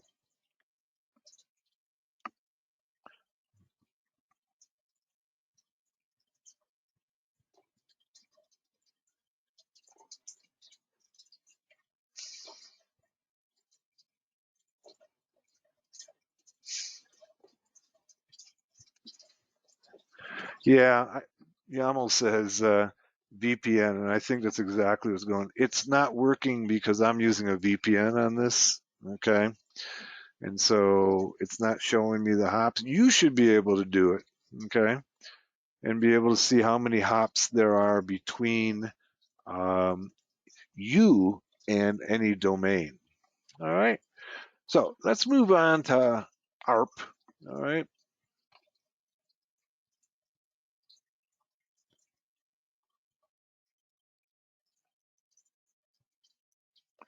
Okay, address resolution protocol. Basically, it's a real simple system. It simply maps MAC addresses to IP addresses. All right, and that's what it's showing us here. It says looking for physical address of a node with the IP address 141.23.56.23. It sends out a request, and then that machine will reply and say, hey, this is my physical address right here. Address Resolution Protocol, or ARP, as it's commonly known, is used on Ethernet networks to assign IP addresses to globally unique MAC addresses. All right? So communication on the local area network is really done via MAC address, the hardware address. In this way, when a new system, a new computer, enters the network, its MAC address is assigned an IP address within the range of IP addresses on the network. This is the method that networking devices such as gateways, routers, and switches know which machine has which IP address and can route the traffic destined for that IP address, the logical system, to the proper physical machine, the MAC address. Here's how ARP works. ARP uses a simple message format sent over the link layer and network layer, layers 2 and 3. Remember, layer 2 is the physical, it's the MAC address. Layer 3 is the IP address. So it uses both of those, all right? This message contains one request and one response. For example, assume two computers on an Ethernet LAN. Computer 1 needs to send a packet to computer 2. Computer 1 knows that computer 2's IP address is 192.168.1.101. To send the packet to computer 2, it needs the physical address of the computer or its MAC address, okay? Computer 1 can find the MAC address of computer 2 by doing a lookup in the ARP table, what we just did a minute ago. The ARP table is mapping of known physical addresses to logical addresses.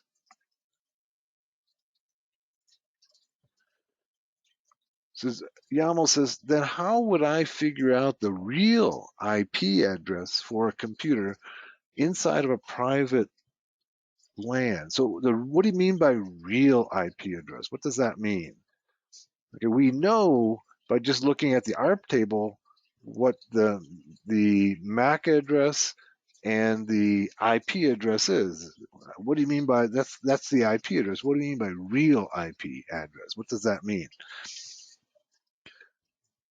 So if computer 1 finds the MAC address of computer 2 in the ARP table, it goes ahead and sends the packet to the MAC address. Okay, so it's sending it to a MAC address, not to the IP address.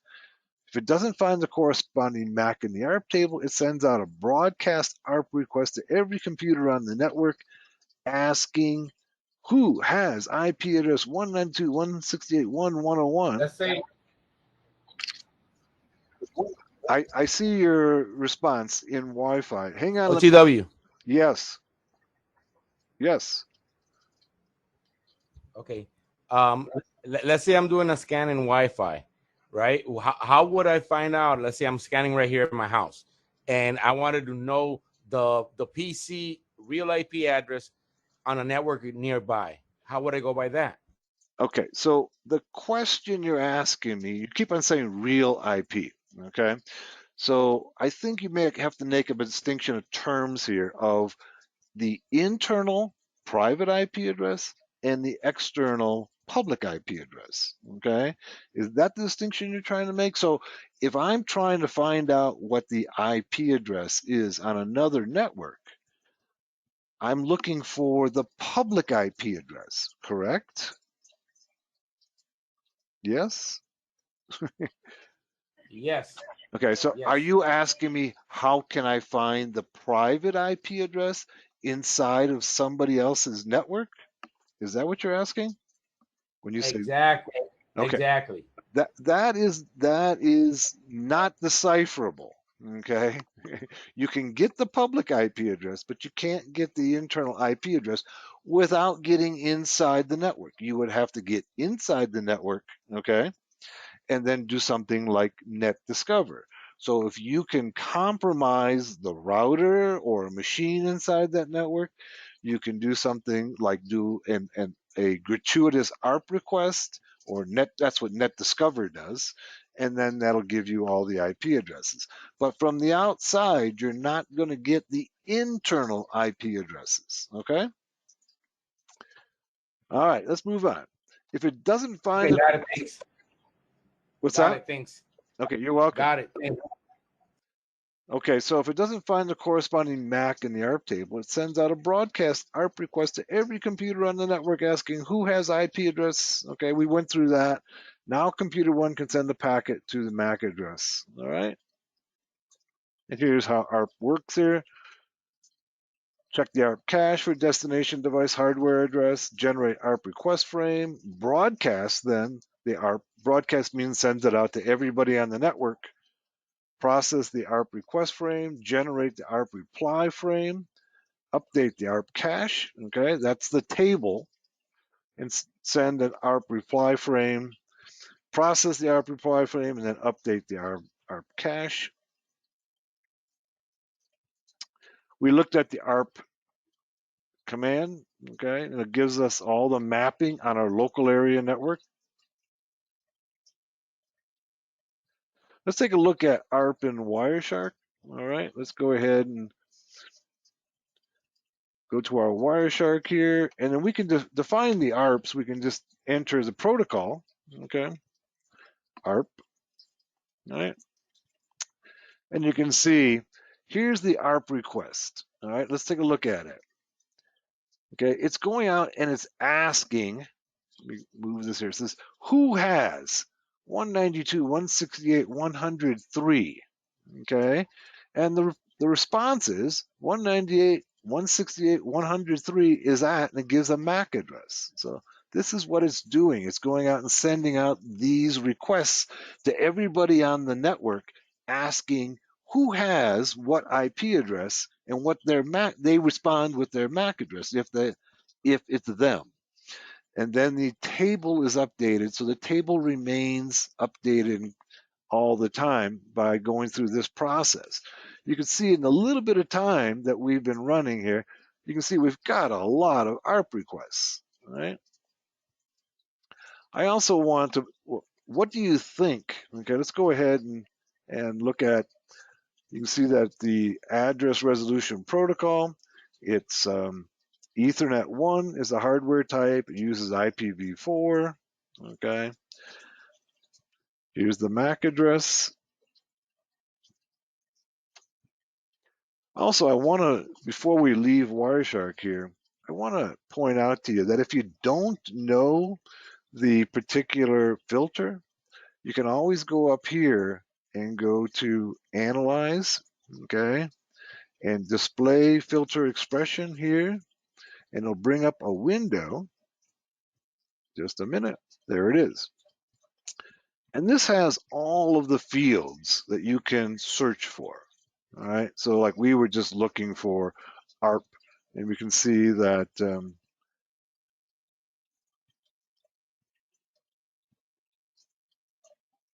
let's see if we can find ARP. We can just do a search down here and go ARP, okay? And it finds us every place where ARP occurs, okay? And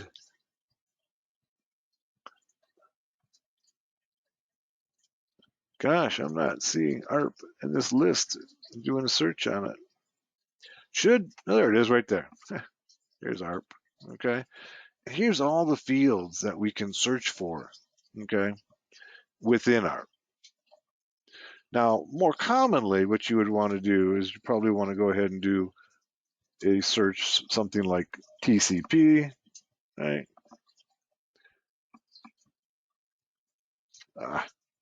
Let's go here and do Analyze Display Filter Expression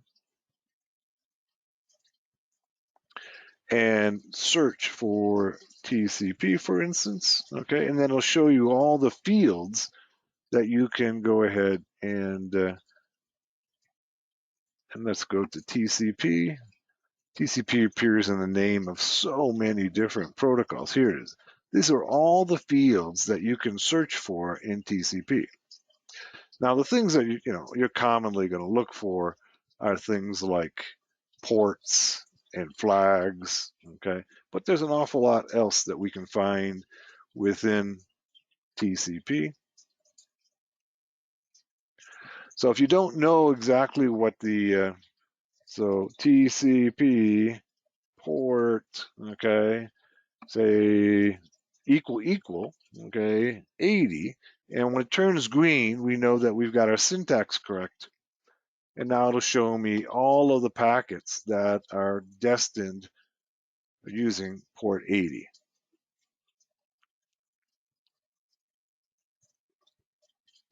All right.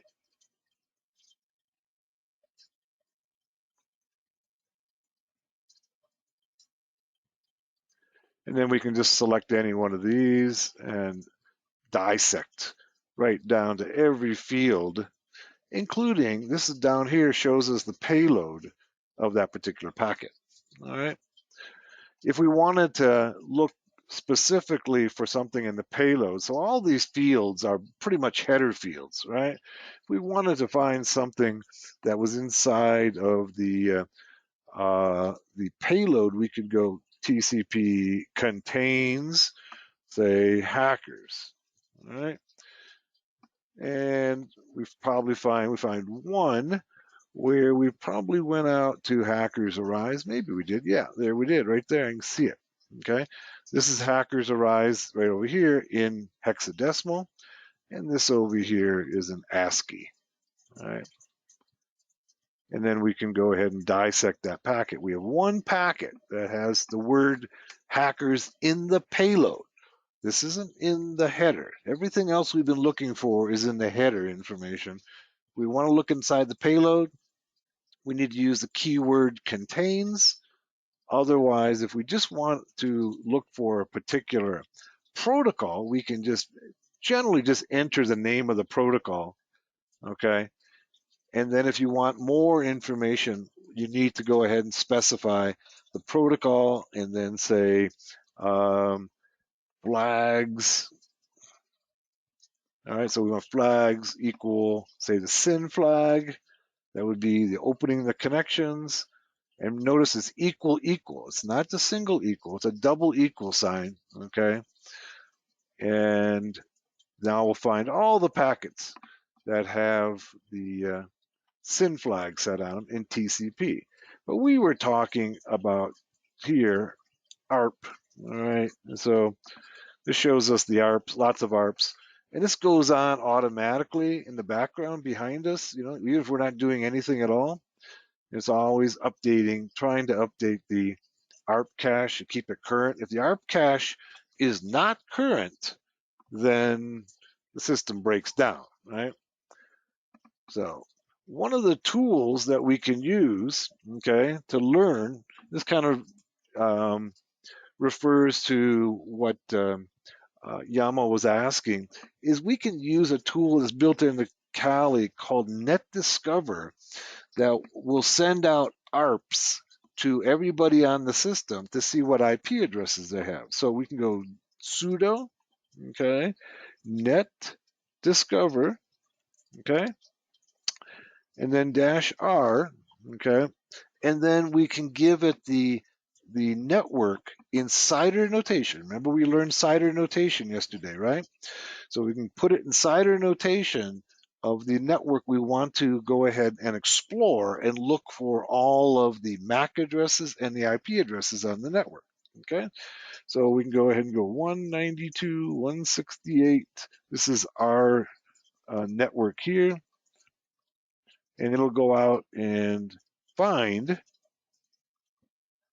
all right,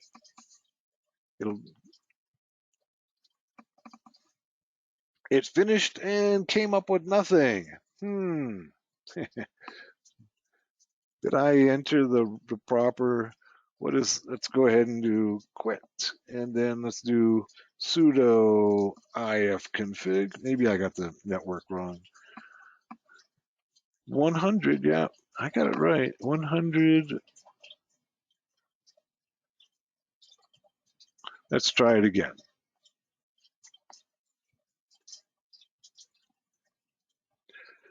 100.0/24. It should be able to pull up all of the systems on this network.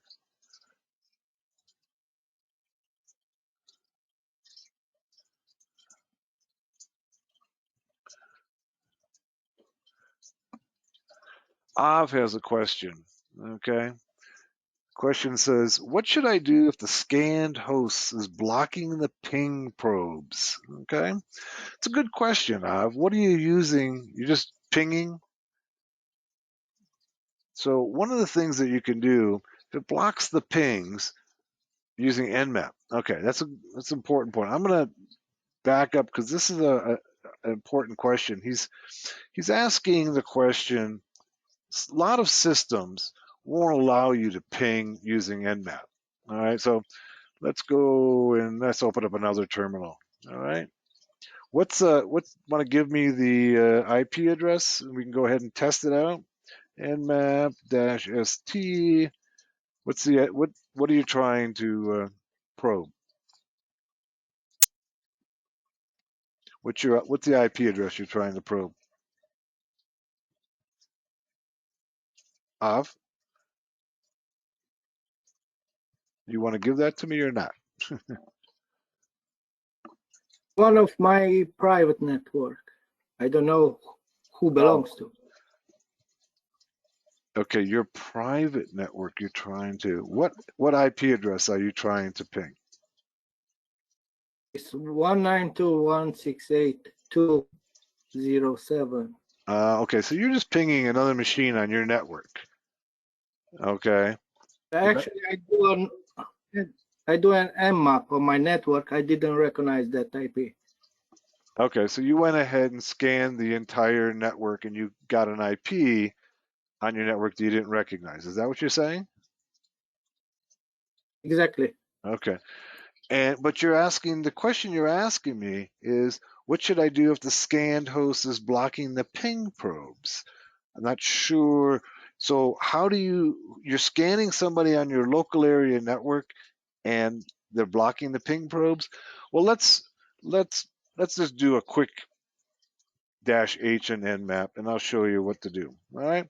So what we can do, one of the things that happens when you're running an Nmap scan of another machine is the first thing it does is it checks to see whether or not the host is up. And so what it does is it pings the machine and sees whether or not it's up, because it doesn't want to bother going through all of that work, okay, if it's not up. But we can go ahead and suppress the ping, okay, by going, here we go. It should be under P0, okay, so that suppresses the ping. I don't see it on our list here, but I'll show it to you. All right, it should be like this: sudo nmap-st and then uppercase P0, okay, and then 192.168 or whatever the IP address happens to be. This is our other Kali system, okay. Notice how much faster it comes back because it doesn't send out the ping. This is important in a lot of networks where the router will actually block pings. So in this case here, we're scanning the opposing system, the target system, without sending out a ping. All right, that's one of the options. Another one of the options is using hping. So there's a tool called hping3, all right? And hping3 doesn't send out, believe it or not, despite its name, it does not send out a ping. It sends out a TCP packet. So if the target is dropping or blocking pings, and that often happens on modern networks. So one of the things, if you're a system admin, that you're taught is to drop or block pings. We don't want to give any more information to the attacker, okay, than we have to. So, but they can't block, or they're not going to block, for instance, a TCP packet coming on port 80 or 443, or we can scan their entire system by sending out TCP packets, but pings are very often blocked. So HPing doesn't send out a ping. A ping is an ICMP, right? And it goes ahead, and we have many ways that we can go ahead and explore the target system without sending out a ping. So those are two methods that you can use if the target system is blocking your ping. You can just use the P0 in Nmap, or use HPing to go ahead and explore the system. All right, and there's a number of other ways as well, but those are the two most commonly used methods. Now let's go back to our net discover, okay, and see why it's not working. Hopefully that answered your question, Av. Okay, let's go and let's see, sudo net discover. I may have the wrong switch. That may be why. Let's go and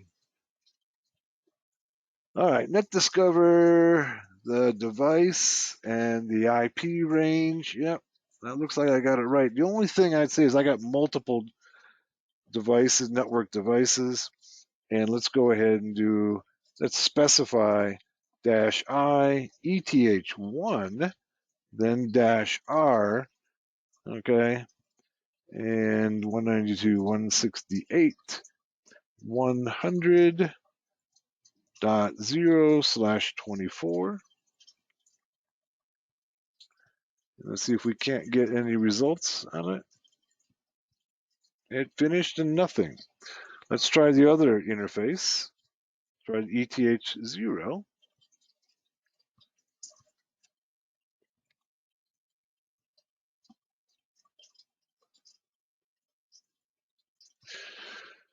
This is unusual. Let's take a look at Wireshark. We should see in Wireshark all of the those ARP requests going out. All right, so we just went out and sent out a bunch of ARPs looking for. You see it here? This is what NetDiscover is doing. All right, so here we go. We asked NetDiscover to go out and look for who has. You see, this is NetDiscover right here. Who has 192.168.0.1? Okay, who has? All right,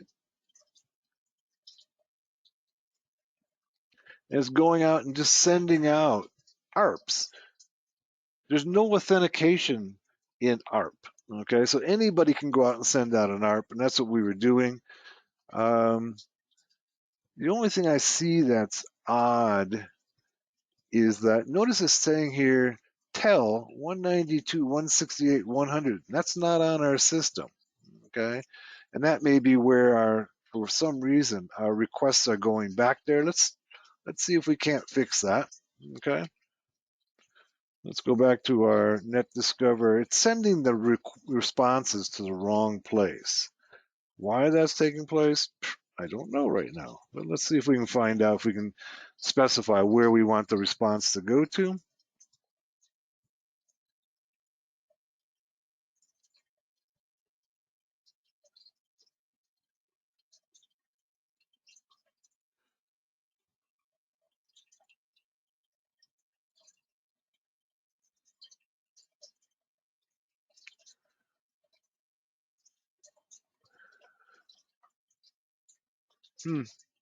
I don't see any way to do that. I've never quite seen. Well, wait a minute. We've got the responses. We just weren't being patient enough. There they are. There's our responses right there. All right. I just wasn't being. It was slowly gathering the information, and here it's gone out, and you can see it picked up. It went out and found 192.168, 1, 2, 3, 4, 5, 6, and 101 on my network. Let's run it again. All right, for some reason it's not displaying it right away. Yeah, let's wait and be patient. I'm not always very patient, But if you're patient, it'll come back and show you all the responses.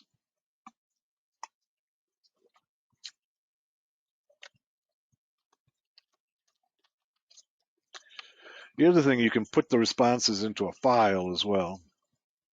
I'm going to go Q, okay, and maybe we should just try putting it into a file, and that way, it's for some reason it's not coming out to my terminal. There is a switch. It says file, scan a list of known max. Okay, that's not what we want. We want to go scan a list of ranges in the file.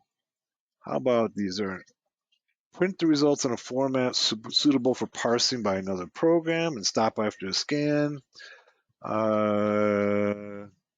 Let's see. I guess that's what we could do. Print the results in a format suitable for parsing by another program and stop after an active scan. Let's do that.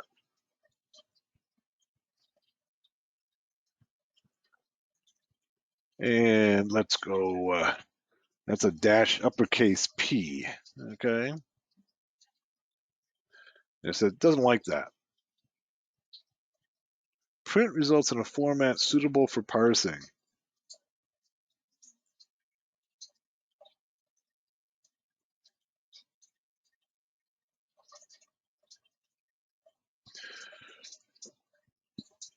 Let's take the P out. The P is probably just in the wrong place. I put it between put it right here. There we go. And so what it's doing is going out and it's creating and once again, it comes back with 0 hosts found. Let's try using Ethernet 1.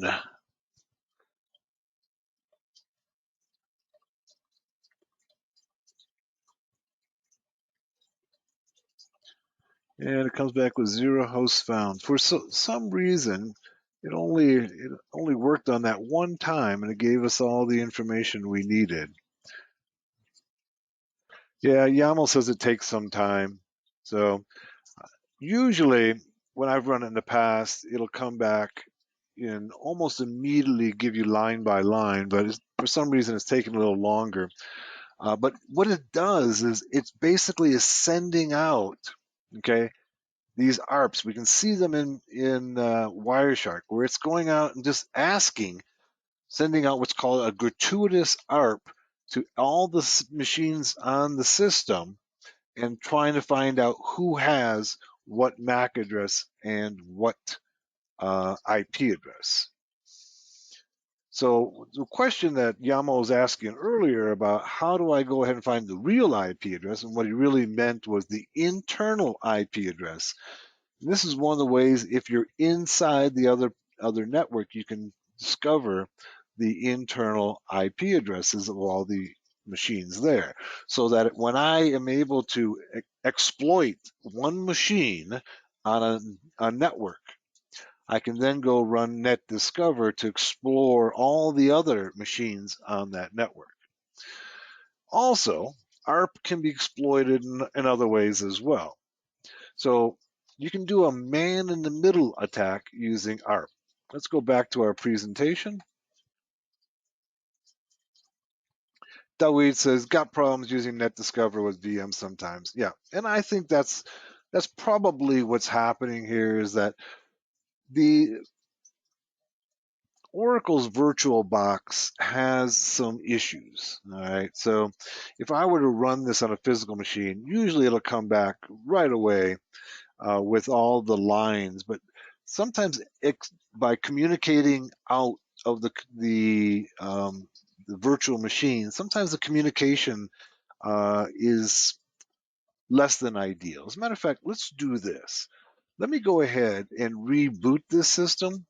And there's a couple things that we ran into problems with, and I'll bet if we reboot it that we can resolve those problems. Let's go ahead and turn it off. And this is usually what you have to do when you're using a virtual machine, and you'll just kind of get used to it.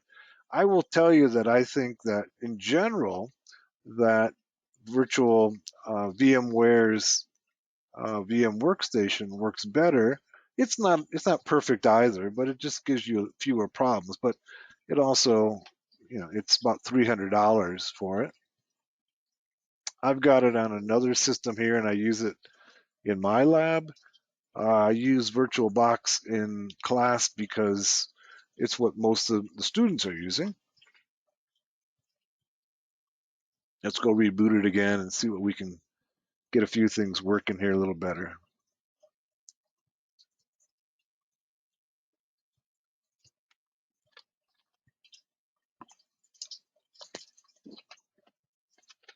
Okay, let's log in.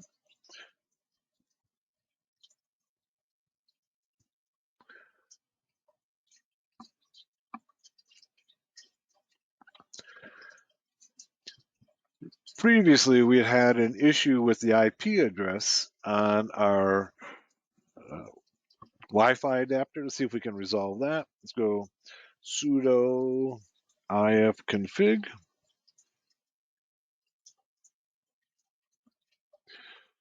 And there's our Wi-Fi adapter. You can see that we don't have an IP address on ETH0. We do have a different one. No, it's the same one, I think. On ETH1, we have an IP address on loopback, of course. Let's see if we can't fix the IP address on ETH0. That would be sudo dhclient, okay, ETH0. Okay, nice and quick, came back right away. Let's go and do ifconfig again. And you can see it's got an IP address assigned to it. All right, that's using DHCP. All right, let's see now if we can use DHCP to assign this WLAN 0. The light is on. Let's see if we can get it to work. DH client, WLAN 0. And of course, it takes longer.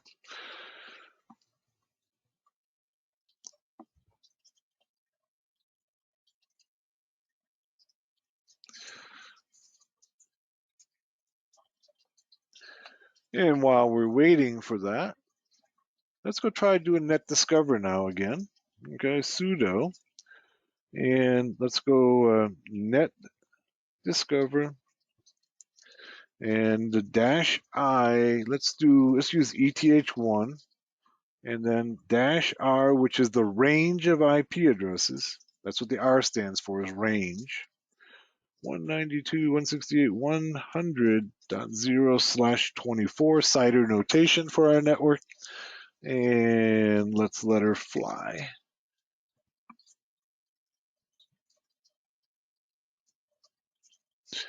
And nothing came back again.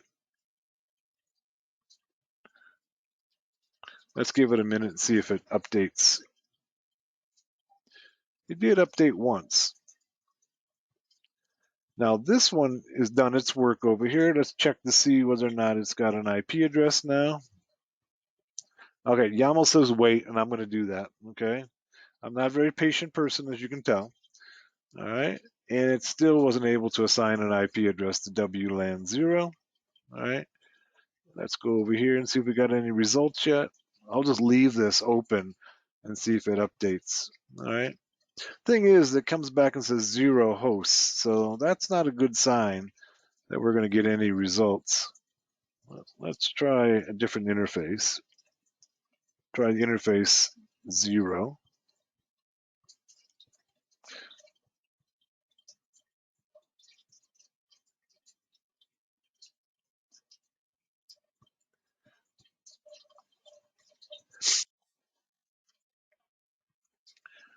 We'll just let this one sit and see if we get any results coming back from it.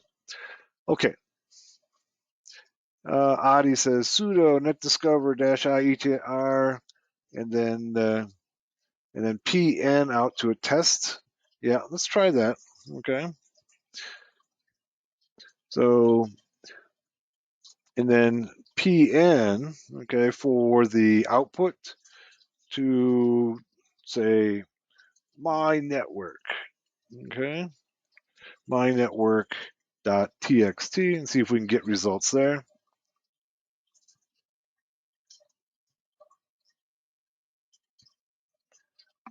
Thanks, Adi, for that. Let's go ahead then and more.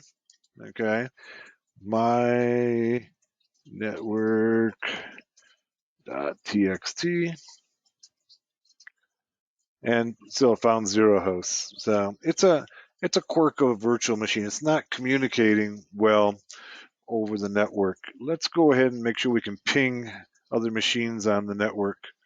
Let's go ping 192, 168. We're getting the use of a lot of our TCP/IP commands. I think it's 5 is our other machine. Yep.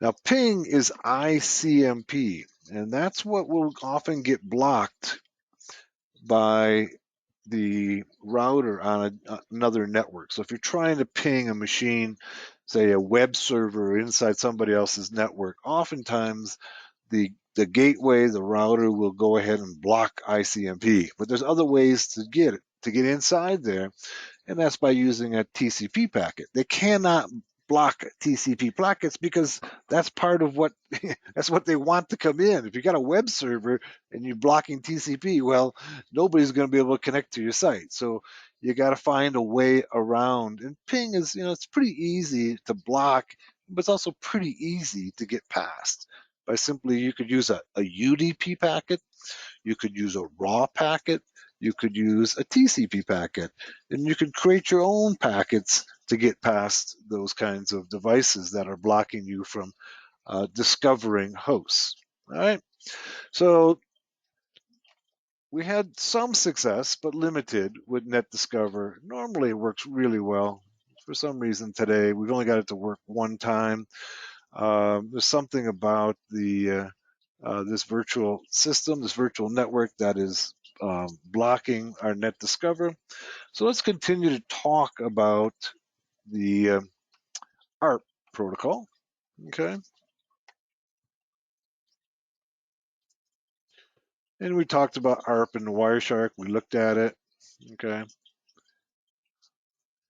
Okay, how do hackers use ARP? Well, this is what normally happens, okay, in a NetDiscover. All right. It'll go about and find, in this case, I did this on my local area network when I was making this up and found all of these devices, okay, lots of devices, including my TV system, my Amazon devices, VMware, okay, my dish technologies. So this would be everything on my network here.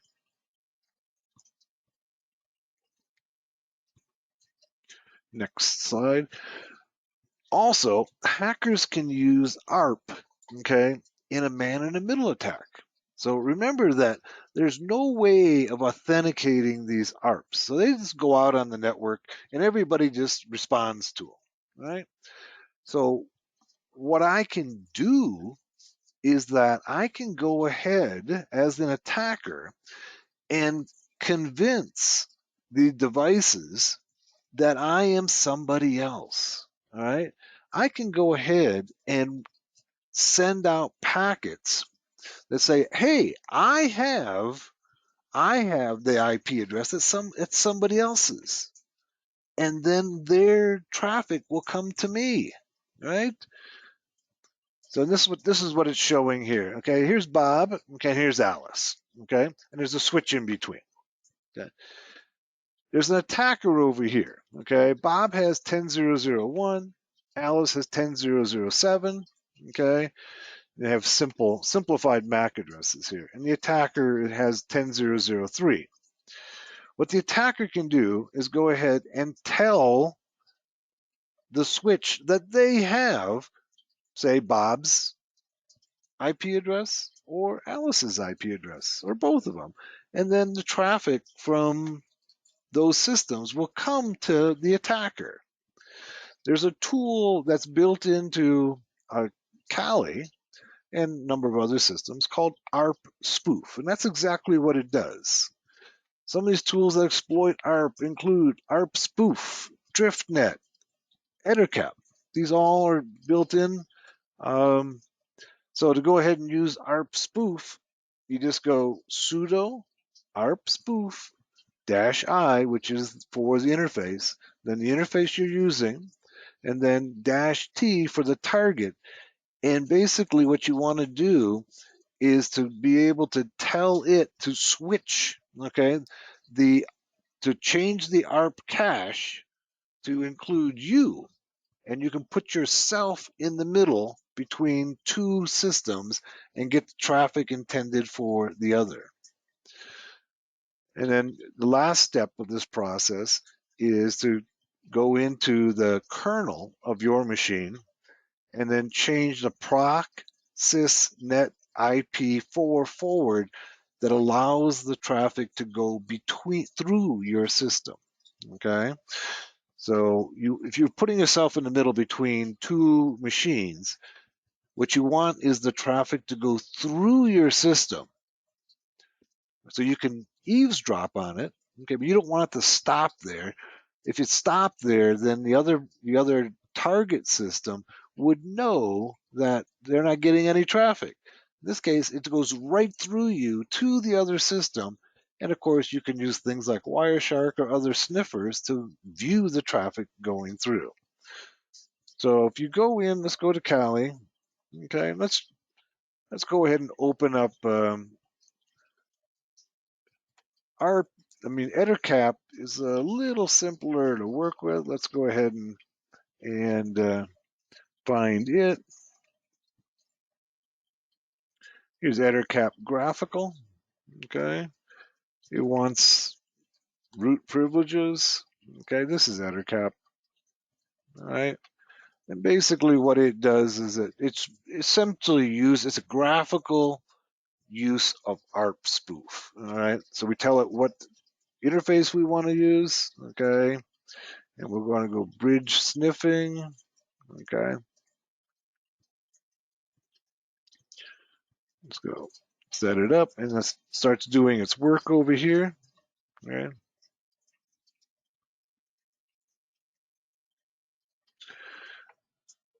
They've changed the interface. It's now a little prettier. It used to be white. Okay.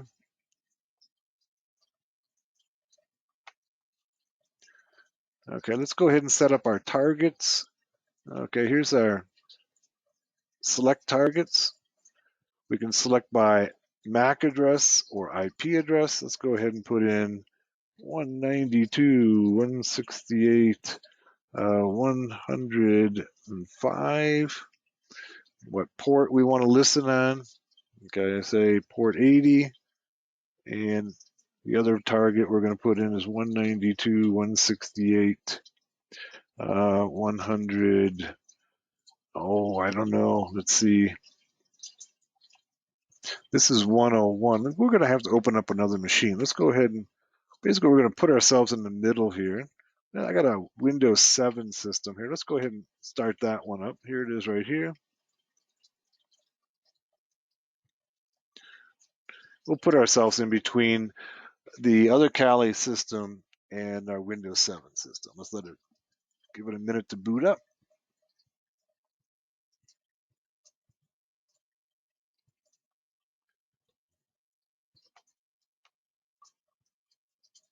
And this is just abusing ARP is what it is. Okay.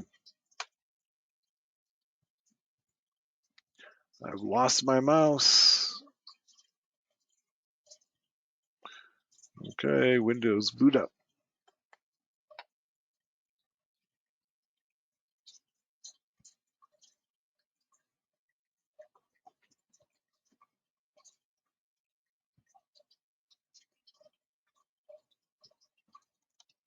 There's my mouse. Okay.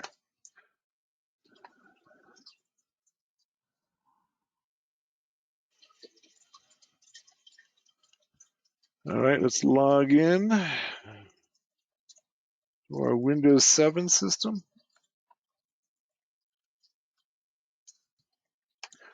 Let's check the IP address on that system. We got to make sure at the very least that it's on the same network. Okay, I can't see if we can get rid of this stuff here. And let's go IP config in Windows. And you see it doesn't have an IP address, so we're going to have to take care of that. Okay, let's go IP config, renew.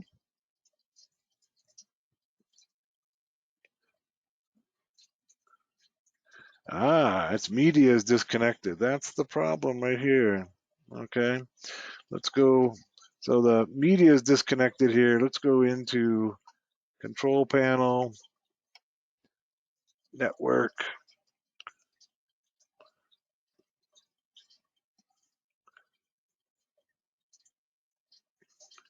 And let's see, our adapters.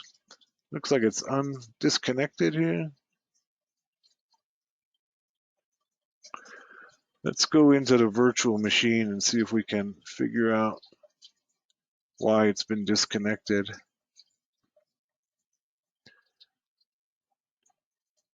Let's go devices,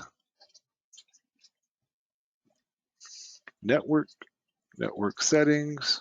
Let's connect the network adapter. Looking at it right here, it's trying to connect.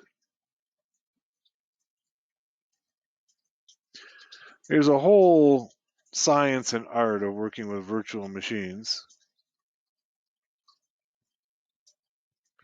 See if we can't get this one on our network. It's trying.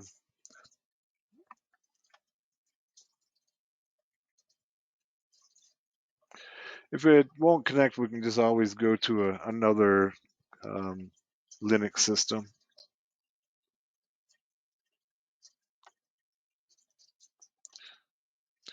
Or often, what'll work is just trying to reboot the system. Let's try that. Let's shut it down and reboot it and see if we can't get it to connect.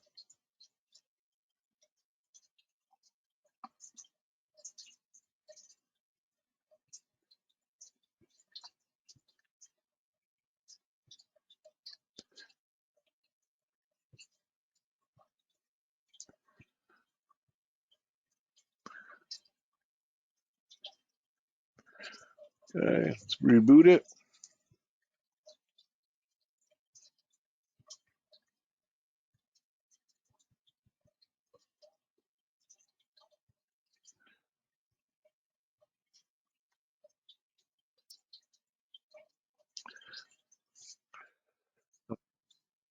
Let's log in and see if we can't get.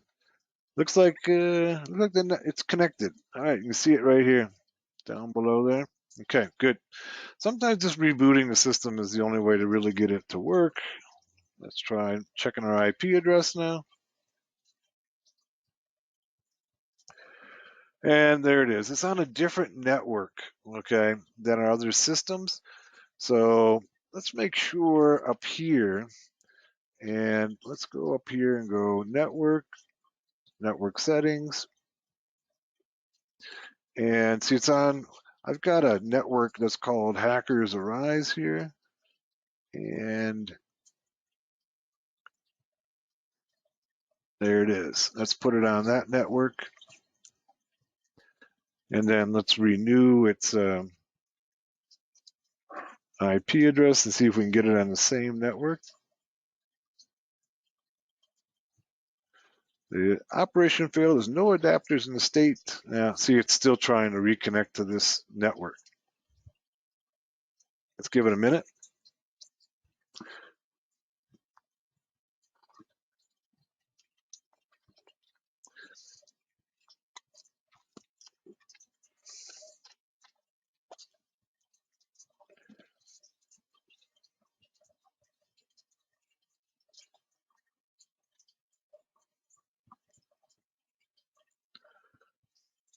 It's struggling.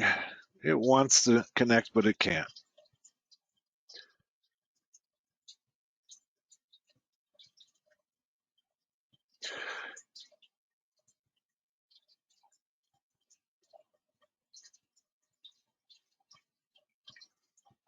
All right, let's do this. There's another workaround here, and this is a workaround that I often have to use.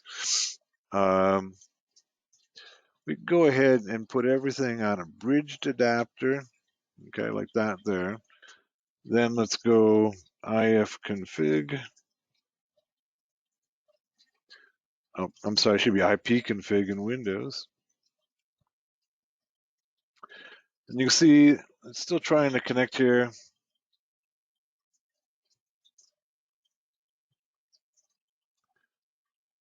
Let's see what else I have running here that we can use. The Windows machine doesn't want to connect. I got some more Callies here. Let's try those, see if we can get those to work.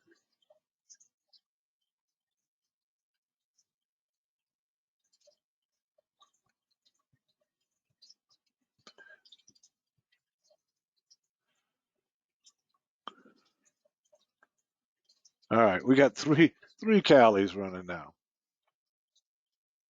Let's close the Windows system. It's being troublesome here.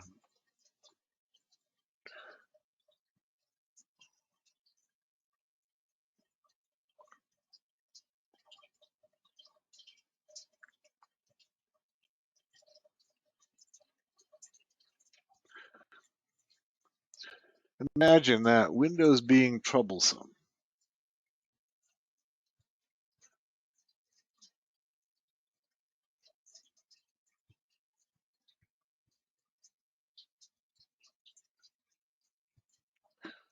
All right, let's log in, and we should have 3 different Linux systems running here, and see if we can do a man-in-the-middle attack against it.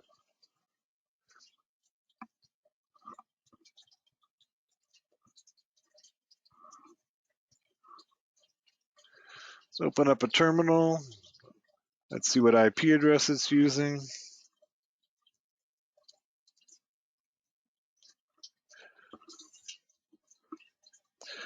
Okay, it's using 104. All right. So that's this one. Our primary system, all right, this one here is using 106 and 101. Let's use the 106 adapter, okay? That's going to be in the middle. And let's go ahead and then we have another system. Gosh, I'm trying to keep all of these straight. And this is 104. And this one is 106. And this one is 5. All right. So what we're going to do is we're going to try to put ourselves between 4 and 5. All right. That's our plan here. Using EtherCap. So here's 5 and here's 4. All right. There we go. And we're going to use port 80.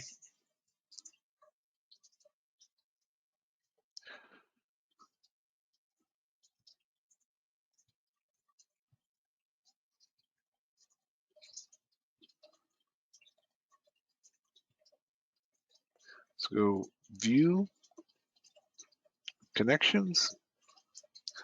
Okay, here's our connections. Looks like it's host is 103. Okay.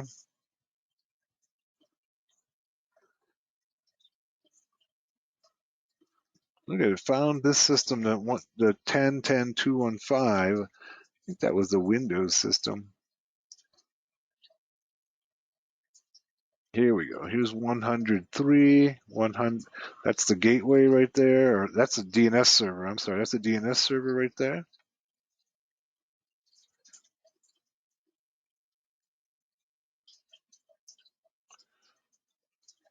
There we go.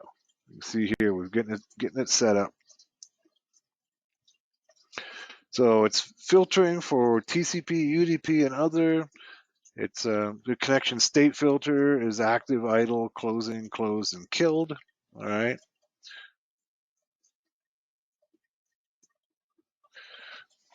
Let's put in filters.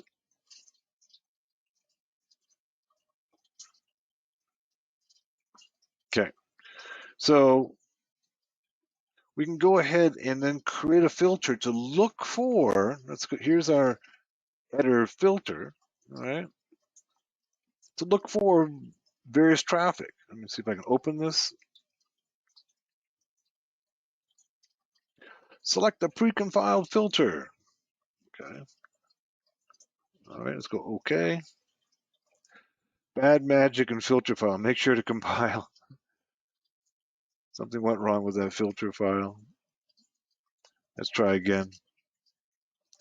These filters they have some pre-built filters, okay, by fields and filters that you can filter for various traffic. Let's try opening it up in another terminal. All right. For some reason we'll let's go mousepad, and the filters are in user share editor cap.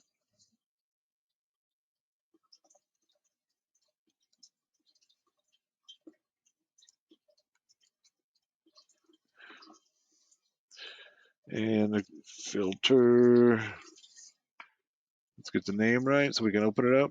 Editor filter.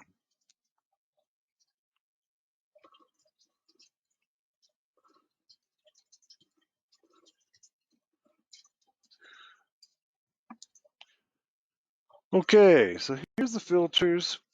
Okay.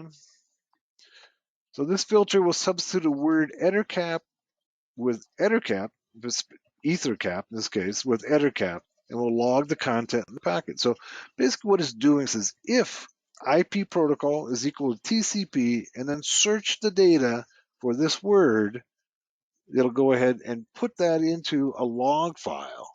All right. So we can go ahead and create other filters similar, all right, to go ahead and look for keywords that are traversing our network. Okay, so if they're going through our system, we can look for keywords. This is one of the filters, just looking for keywords. We can also, let's go ahead and close this one. There's a number of other filters that we can go ahead and here's I think this is the email one right here. Here's one that's kill. Okay, this one here is let's just take a look and see what the filters are. Let's close. Let's close this. And let's do an ls-l on the Etsy share ettercap. User, I'm sorry. User share, not Etsy share. All right, so here's all the filters. So here we have, here's the fields. That's the one we just looked at here was editor filter. So here's some examples. Here's some kill filters. So once we're put ourselves in the middle between these two systems, then we can begin to manipulate the traffic. Okay, let's take a look at the examples that they have here. All right, so this is the one we want to go and take a look at. Let's copy it.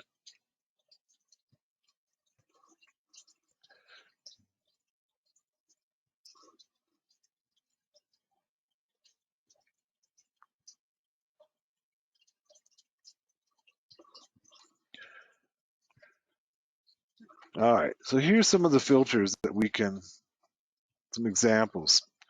Okay, if the IP protocol is TCP, okay, then you can go ahead and send a message, SSH packet, if they're using, this is checking to see whether or not they're using port 22, okay. Then you could log all the telnet traffic, log all the traffic except HTTP.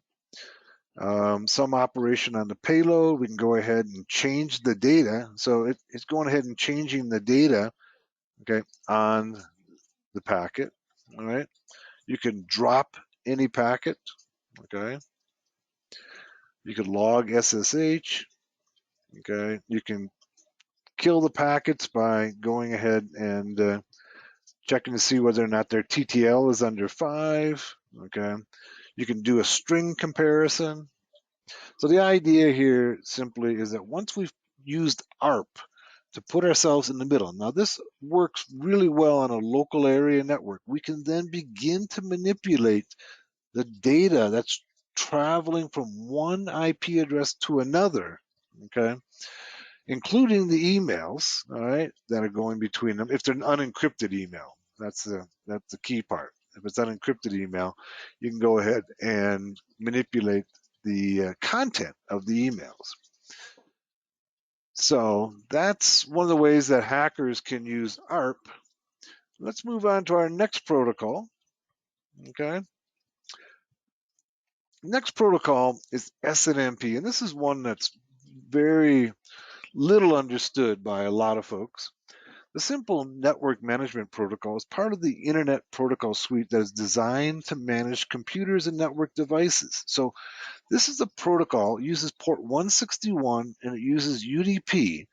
And what it does is that it gets the devices on your network talking to each other and sharing information. Okay. Cisco describes it as an application layer protocol that facilitates the exchange of information between network devices. That's succinct and correct, but it misses the management function that SNMP also provides. Okay? SNMP is stateless, datagram-oriented protocol. It involves one or more administrative computers called the managers. These managers monitor and manage a group of computers. Each of the managed computers has an agent installed that communicates with the manager. Okay, so let's talk about this. So each system on the network, all the devices, no matter the switches, routers, computers, they're all talking to each other. And they have what's called an agent that is able to communicate to the manager, who's kind of like the big server, the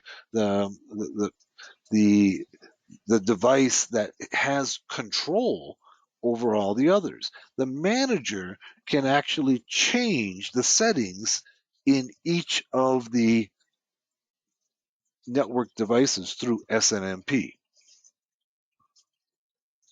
Okay, so here's SNMP. Here's our manager, right? And the manager can send a get set request, okay? And they can get a get set response, and then it can send it back to each one of the agents, okay, that has its own trap. The trap being just a receiver, a place where it connects to the network. We have 3 versions, okay? Let's talk about it. The agent on the managed computers provides management data to the managing computer. Basically, all it's telling it is, this is who I am, this is what I can do, okay? The manager can undertake management tasks, including modifying and applying new configurations. That's pretty powerful, managing new configurations. The management data exposed by the agents on each of the managed machines is stored in a hierarchical database called the MIB, or Management Information Base. Okay. Hackers in SNMP, it is this information within the Management Information Base that we can and will be seeking here. This MIB contains a vast array of information on every device on the network, including the users, the software installed, the operating systems, the open ports, etc. All this information can be invaluable in developing an exploitation strategy on a target. SNMP has 3 versions. Okay, there's version 1, has very poor security. The authentication of the clients is in clear text. Okay, so there's no encryption at all. And by default, it uses a community string that's set to public. Okay, so the password is public. That's what the password is. All right. The password on the manager is set to private by default. Very often, these are left unchanged. Matter of fact, a lot of people in don't even know that there is such a thing as SNMP, okay? Or they don't do anything with it. This community string operates like a password and is valid for each and every node on the network. The authentication of the manager is also a community string set to private. So if you want to authenticate as the manager, remember the manager has all the power to be able to change all the settings. You can use the password. They call it community string, but it's basically a password called private. With these community strings, the attacker can gather all the information in the MIB, okay, all the information about all the devices, including the software on them, the users on them, and even set the configuration on the devices with the private community string. Although it's widely known and understood that SNMP v1 is insecure, it remains in wide use, okay? I recently did a security assessment of a major New York bank, and they were still using SNMP v1. And I could then go in and use these passwords, okay, private and public, to be able to access all of their devices. Even if the network administrator changes the community string from the defaults, because communications in clear text, an attacker can simply sniff the authentication strings on the wire. So we can just go on the wire and wait for the string to pass it and sniff it out.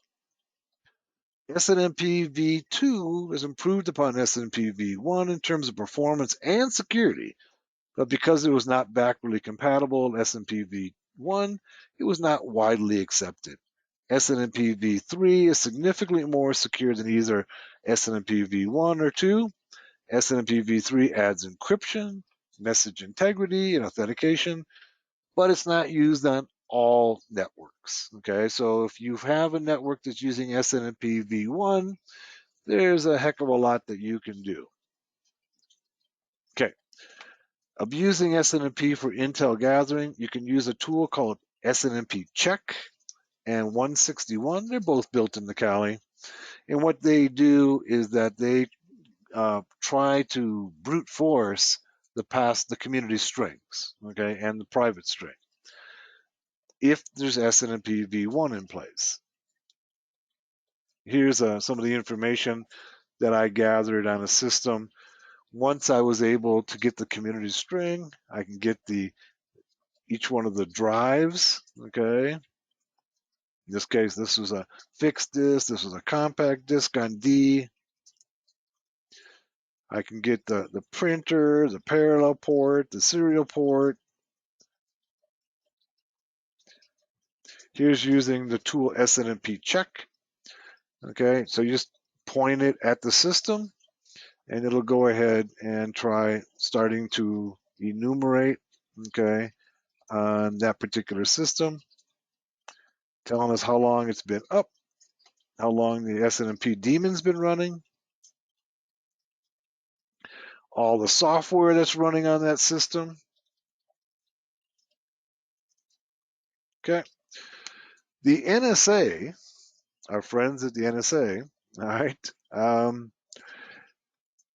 have used this particular, they've used SNMP to be able to exploit VPNs. Okay, since we know the NSA has exploited SNMP to unmask VPN communications from documents that were released by Edward Snowden. There's a tutorial on Hackers Arise on how the NSA used what's called the extra bacon exploit. And basically what it does is it uses SNMP to get inside of the switch that's managing the VPN so that it decrypts all the traffic. It allows the NSA, in this case, to see all the traffic inside of the switch and decrypt all the traffic. So it can be used as a reconnaissance tool, but if you can get inside the switch, all right, then you can decrypt and see all the traffic, even that which is coming in over a VPN.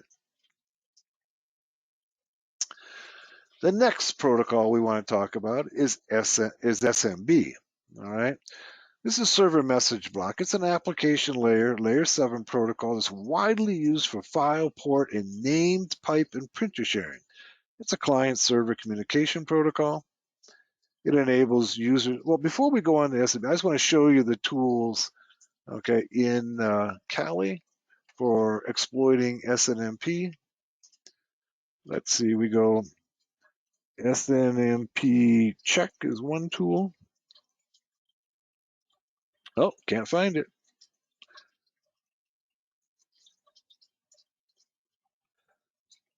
Let's go up here and take a look and go information. See if they may not have it in here anymore. Let's see if we can find it. Here's SNMP analysis. So they do, it's a dash, I spelled it wrong, and there's 161. Both of these tools allow us to try to brute force the SNMP password, the community string, okay? So let's go ahead and try that again. Sudo SNMP dash check, okay?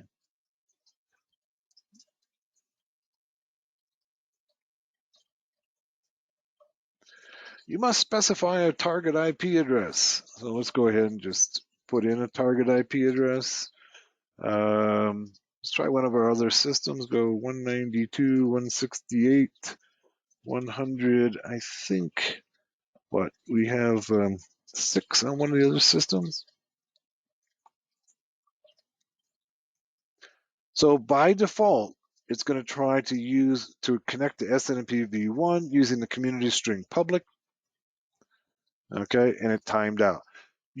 What you would want to do, okay, is you could use 161. Okay, let's try sudo 161. Now, the reason that this is called 161 is because SNMP uses port 161. Let's try help file on that.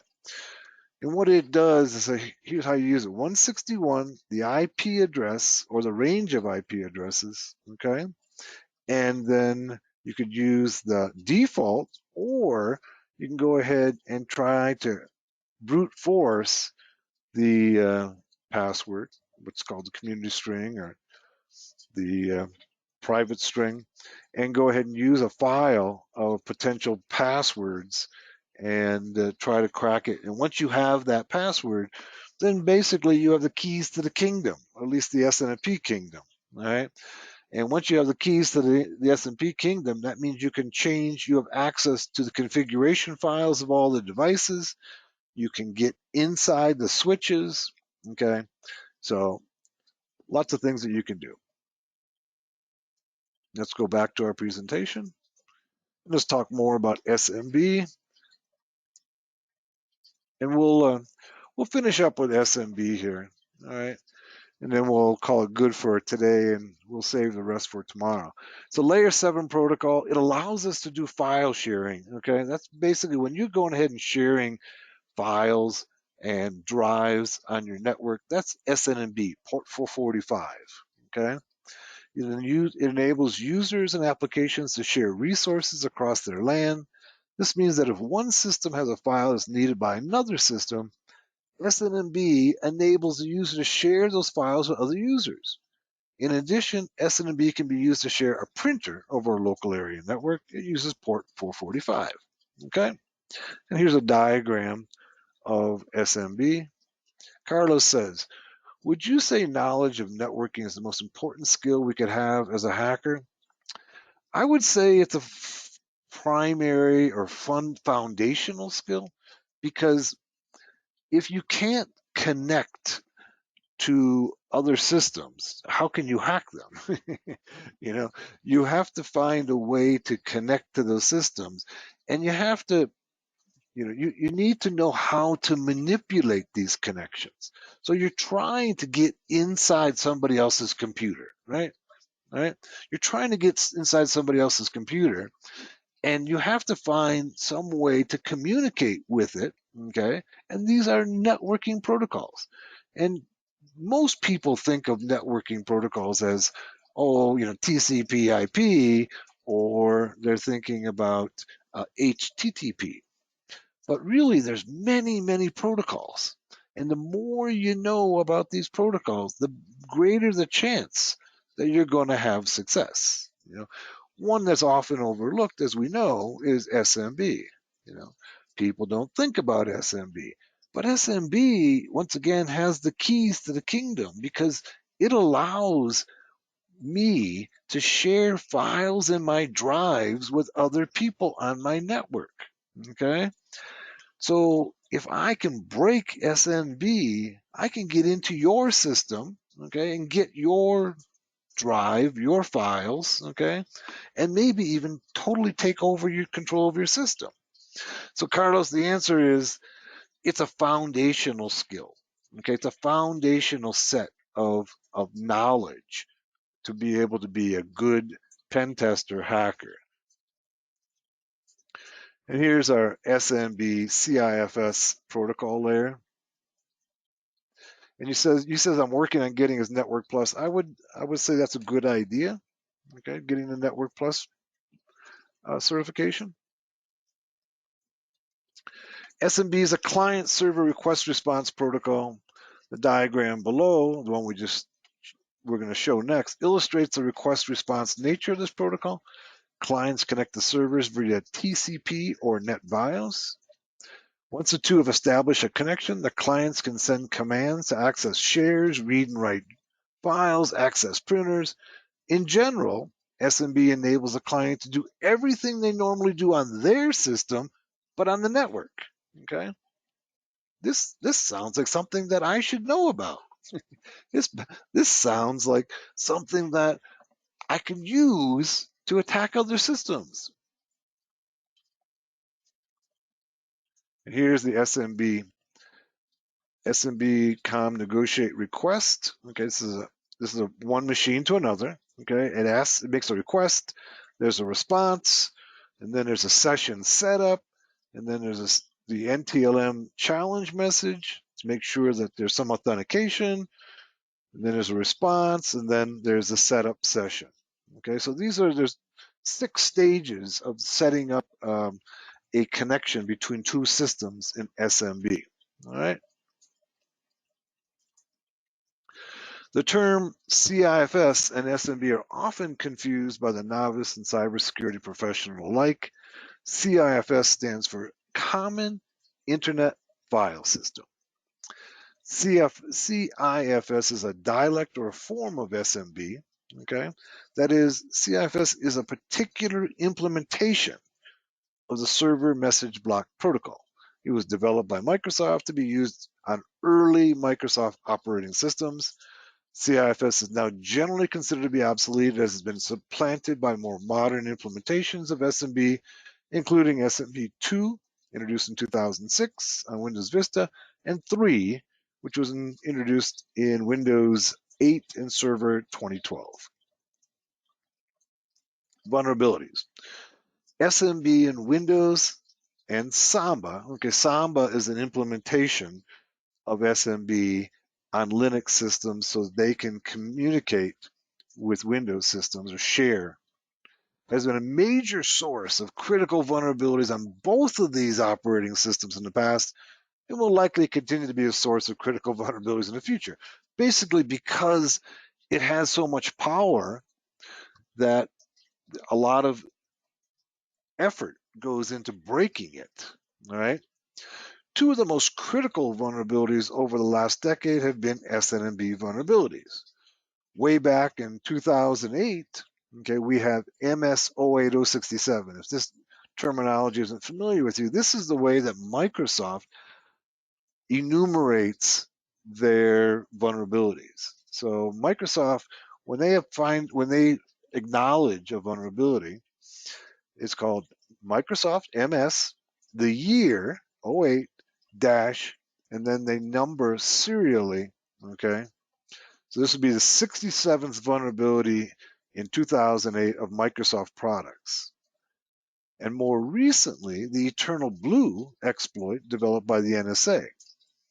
In my book, Getting Started Becoming a Master Hacker, we spend a lot of time on Eternal Blue to use it as kind of a case study in malware. It's a very powerful piece of malware that was developed by NSA, and basically what it allows you to do, or allowed them to do back then, was basically take control over anybody's computer in the world.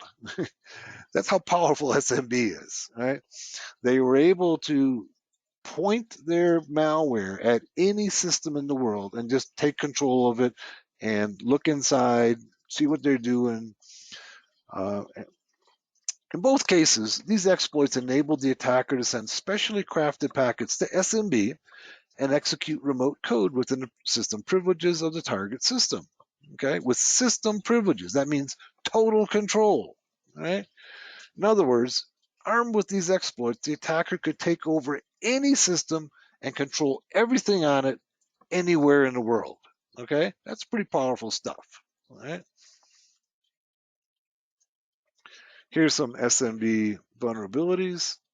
Okay. This is the CVE database, the common vulnerabilities and exposures. This is one that's managed by MITRE. It's probably the most widely used database of vulnerabilities. Let's talk about Eternal Blue. In the winter of 2017, a mysterious group calling itself the Shadow Brokers was trying to sell NSA exploits. They were trying to sell exploits they had stolen from NSA over the web for Bitcoin. When no one would buy, they released over 300 megabytes of new material. These new exploits were capable of hacking numerous Windows OSs. The most famous of these exploits was Eternal Blue. It exploited SNMP of Windows 8 and earlier systems through SMB. All right. It was developed by Equation Group. If you're not familiar, NSA, just like the Russians and just like the Chinese, they contract out a lot of their work to other companies. Equation Group is one of those companies that the NSA contracts out malware development to. Okay, so they work under contract with NSA, and they ask them, to try to develop malware. Sometimes they're not under contract; they just develop a piece of malware, and they go to NSA or other countries and say, "Hey, we've got this that'll work against SMB, and we're going to charge you $5 million for it. Would you like it?" And they can say yes or no. There's a number of companies around the world, probably most famously Vupen out of France, who does similar things. They just develop malware and then they sell it. And they make millions of dollars per piece of malware. The vulnerability exists when both SMB v1 and v2 are on the system. Okay. Both Nmap scripts and Metasploit have vulnerability scans for it. Okay, here's Nmap. There's a script in Nmap. So it's just Nmap script help and then the name of the SMB vulnerability. Microsoft enumerated it as MS17010, right? And so by using this script and pointing it at a machine, it'll tell you whether it's vulnerable to the Eternal Blue. If it's vulnerable to Eternal Blue, you can take control of that system, okay? The exploit has been reverse engineered and it's now in Metasploit. There's a couple of them in Metasploit, okay?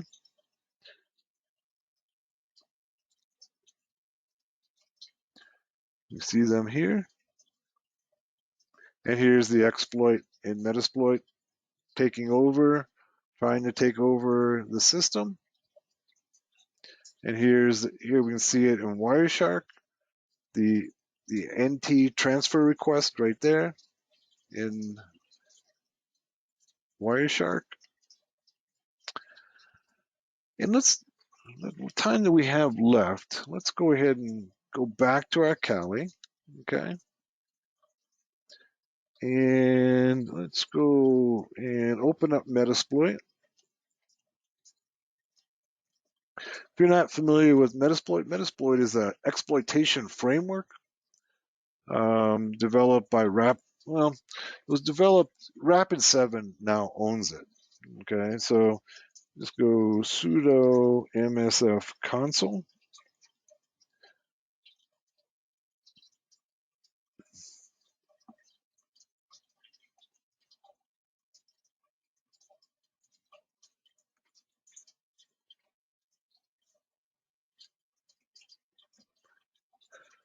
Takes a few minutes to load up.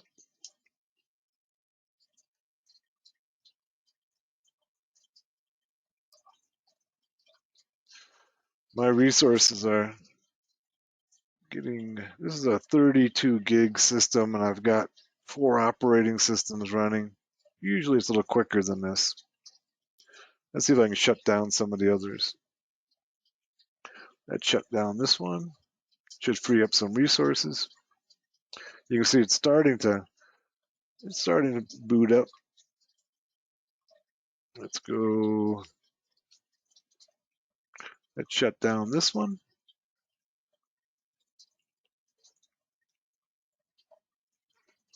Give it some more resources, and it should come online here soon.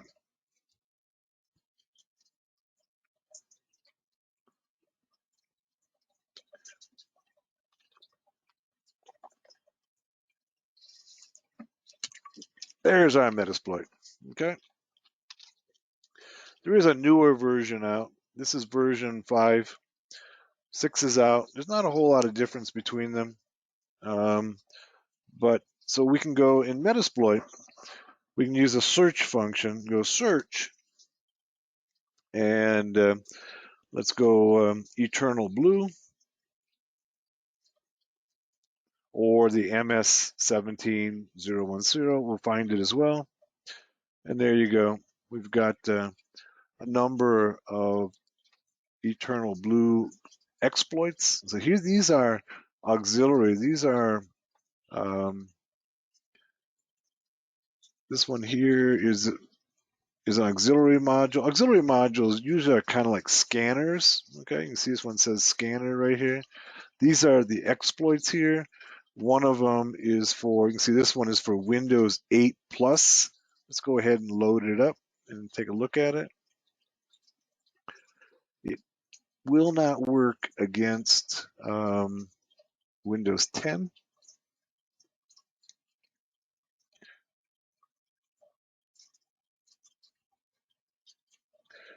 There's our loading it up. By the way, I think we says failed to load exploit Windows SMB Win 8. Why did it fail to load the? Let's try again. Let's try this one here. Copy.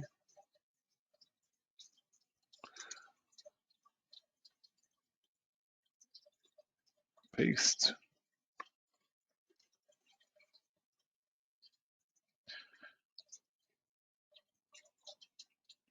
Okay, this one loaded. And then we can go info on it. You can see this module is a port of the equation group Eternal Blue exploit, part of the Fuzzbunch toolkit released by Shadow Brokers. And you can read the rest of it. And you can also get some references to here. This will work against, this one will. The other one will work against Windows 8 and others, but for some reason it didn't load. This will work, notice here it uses the SMB v1 buffer, okay? And when it works successfully, you get total control over the other system, okay, with system admin privileges. You can't have a more successful exploit hack than this hack. You have total control over the system, okay? Let's see if we can get the Windows 7 system up and running and on the same network, and maybe we can just hack it just to show you what can be done, okay? Let's see my Windows 7 system. Remember we were having problems with it, but what I can do with it is I can put I'll just let it boot up, take its own IP address, and then put my Kali system on the same network that it's on.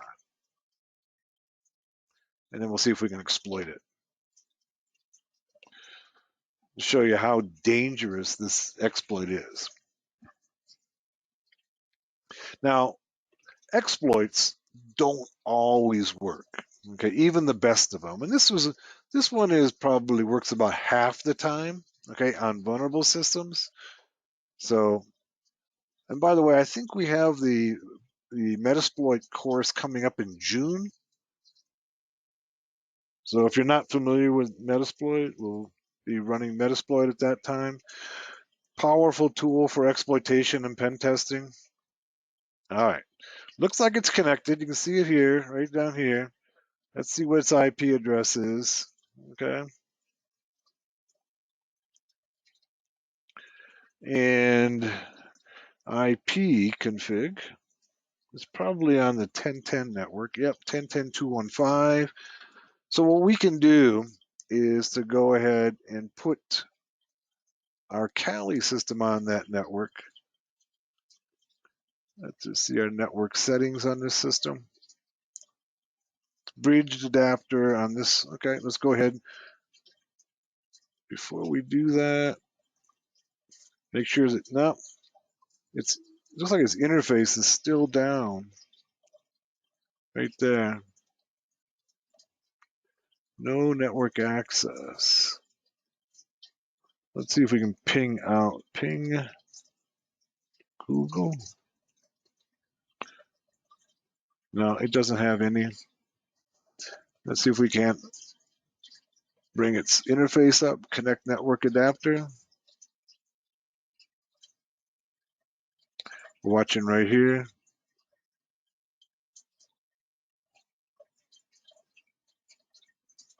No connections are available.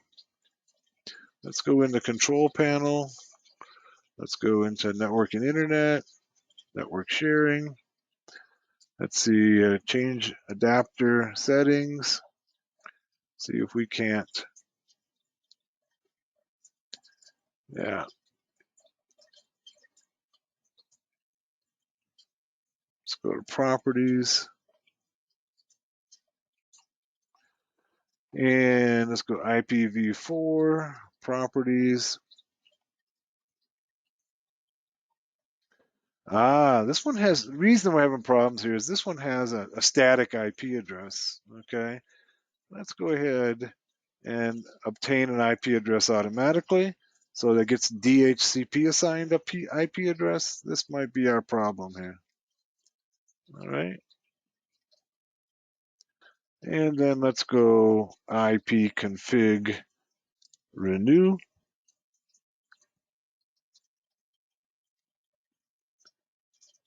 Still says the interface is down.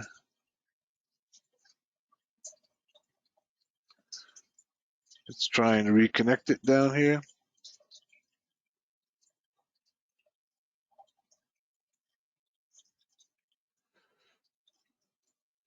And while it's doing that, let's go see if it reset the IP address. Yeah, see you have here's an important point here, okay?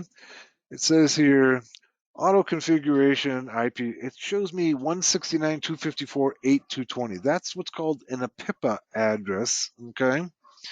An APIPA address is one that Microsoft uses when DHCP is not working, okay? Rhinus asks me, he says, where can I get a copy of Win7? Okay, well, really, getting Win7 is pretty easy, all right? Getting a vulnerable copy of Win7 is really the question that you're asking. And I hate to put to you, but there's a number of peer-to-peer sharing sites where you can get Win7 and you can get it for free, okay? Microsoft also has it, but they are not, they don't have the vulnerable version. This is a vulnerable version. I will tell you that we're going to be putting up this vulnerable version in the cloud so people can practice hacking it. We haven't got it up yet. We should have it up, say, in the next, probably in the next couple of months. And we're going to put it up on the cloud so people can practice hacking against it. But quite frankly, you don't have to look very far to find vulnerable versions. Just go looking around the internet. You'll find some. Okay. And this one doesn't want to cooperate. I'm going to try rebooting it one time and see if we can't get it to get a DHCP assigned IP address. If not, we'll just move on.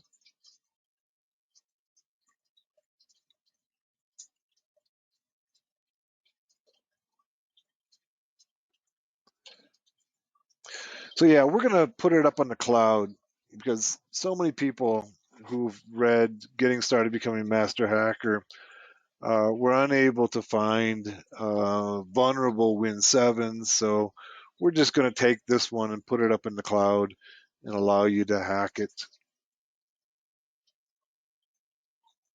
And in all honesty, I hate to tell you this, but I got this one on a peer-to-peer site, okay?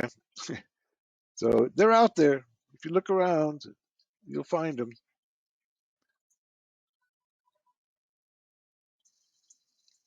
Okay, let's try one more time on this. See if we can't get it on the same network as the Kali system. So far, that's looking good right there. Okay, the interface is up.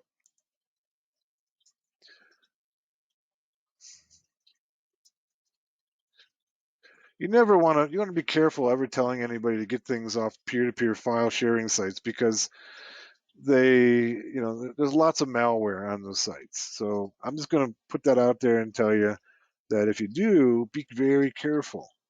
Okay. Now it's still giving me this 10.2, and then the interface went down as well. Okay. So we're not getting anything on this Windows system. Angus says same here when you use EB on our Metasploit video. Okay. Well, I'll tell you what. I'll see if I can't get these two set up for tomorrow's class so they're talking to each other, and then we'll try hacking this Windows system with the Eternal Blue exploit to show you what it can do. So let's call it good for today. Thank you all for coming. Tomorrow, we're going to handle SMTP, the email service, and we're also going to be handling the radio communication protocols, namely Bluetooth and Wi-Fi. So we'll see you then. Thanks for coming, guys. Tomorrow, same time, same place.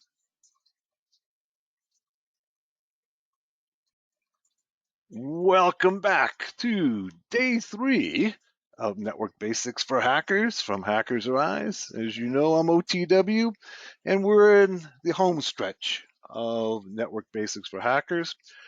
When we left off yesterday, we were looking at SMB, Server Message Block, port 445. And I was pointing out how important port 445 is, SMB is, because essentially when SMB is used, you can control somebody else's computer. You're sharing your computer with somebody else, your files, okay, your drive. So if it gets hacked, okay, and it has, then essentially the hacker has almost total control over your system. I also mentioned that there's been a number of hacks over time. Samba on the Linux side, okay, Samba is Yamo says, I've been thinking about joining and helping the cause, but my knowledge is not as vast. Okay. Okay, there's lots of tutorials on Hackers Rise, but Yamo's saying he wants to join in, doesn't feel like he has enough knowledge in the cause against Russia.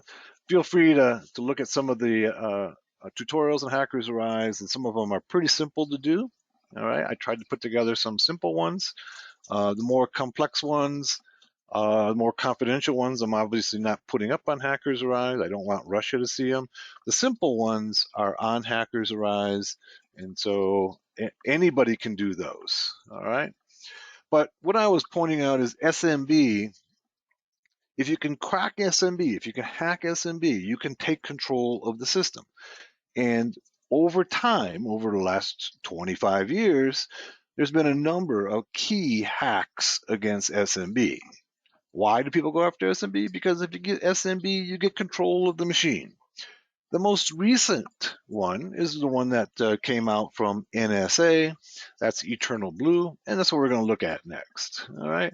Let's go ahead and get our virtual machines up here. I've got everything set up so we can go ahead and attack.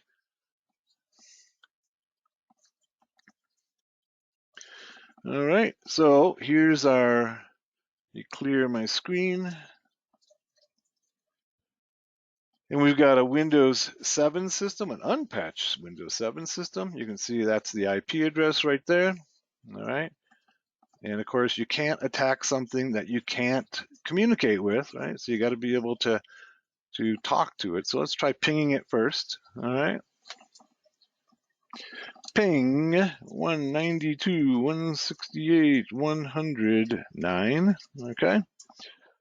And make sure we can talk to it. We can. Okay. So we're in good shape there. You know, you can't always take that for granted with virtual machines, right? Because if you were working on a physical machine over the internet, you know, you can assume that, you know, that you can connect to the other system. Virtual machines are a little trickier sometimes. All right. So I think we got this one all set up. We should be good to go. Let's go ahead and open up our MSF console.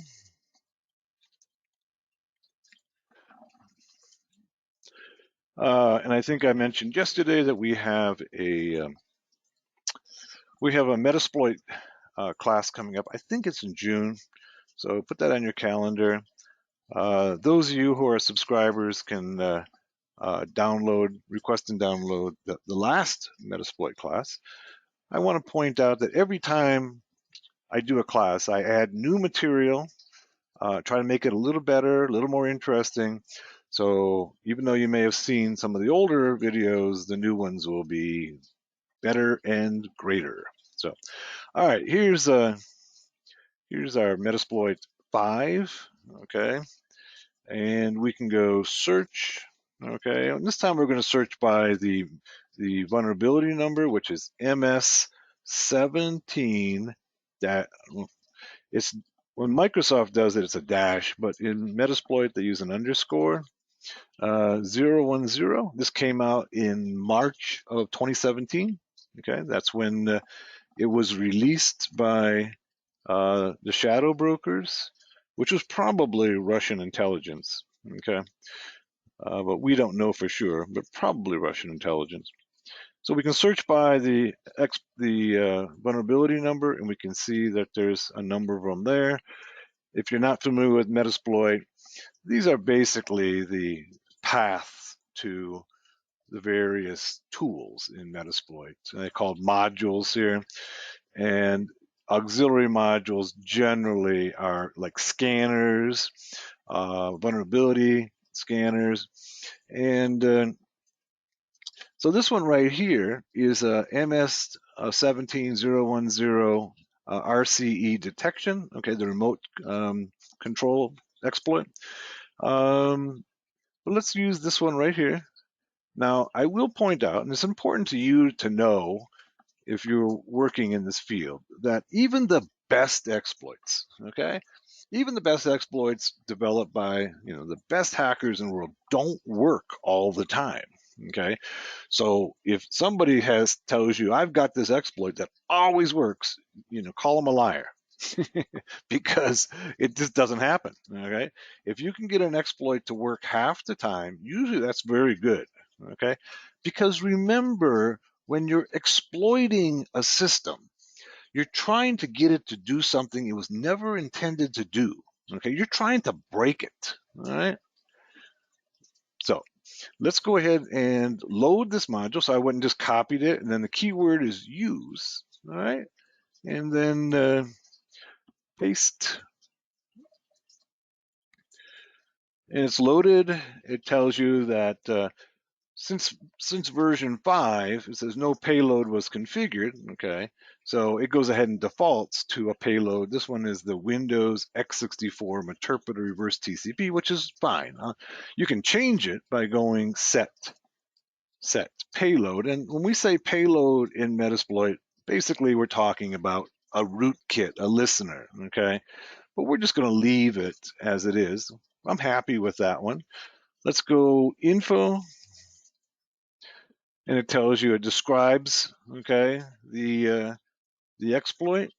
If you go up a little bit, we can see some information on it. This is the MS17010. Its platform is for Windows. Is it privileged? Yes, that's key. That means we're coming in as system admin. That means we have total power over the system. All right. rank. This is ranked average. Average means this is how successful is it. About average. That means if you get to work half the time, you're doing pretty good. Okay. It was disclosed on 3/14, and it ended up, being patched in about the same time, maybe April of that year, but not everybody patched it. So as a result, we got a bunch of ransomware that came out right after that. So we got NotPetya came out and WannaCry came out, and they all used this exploit to get inside your system to then encrypt your data. All right. So for a few months there, while a lot of people did not have it patched, hackers were running wild with this exploit, making a lot of money. All right. It tells you who put it together. These two guys are the reverse engineers. They're the people who took the exploit that came from the Equation Group and Shadow Brokers and then reverse engineered it for Metasploit. Shows me the targets, Windows 7, Windows 2008. There's another version that works with Windows 8, okay? And then it tells you the basic options. And we don't have to do a whole lot to get this thing to work, okay? What we have to do is we have to tell it what the R hosts are, okay? And our host is the remote host. So who are we attacking, all right? And pretty much that's it, okay? We also will have to set up the L host, which is the R IP address. So let's do show options, all right? And here's our payload options, okay? Everything's already set up for us, all right? And then we still got to set up our R host. Who are we attacking? So we're attacking, I think it's 6, right? Set our hosts, okay, plural, 192, 168, 106. Okay. By the way, there's, I covered the Eternal Blue extensively in my book, Getting Started Becoming Master Hacker. It's our case study, basically, of a really powerful exploit. Okay, it's about as powerful an exploit as we have seen in recent years. All right.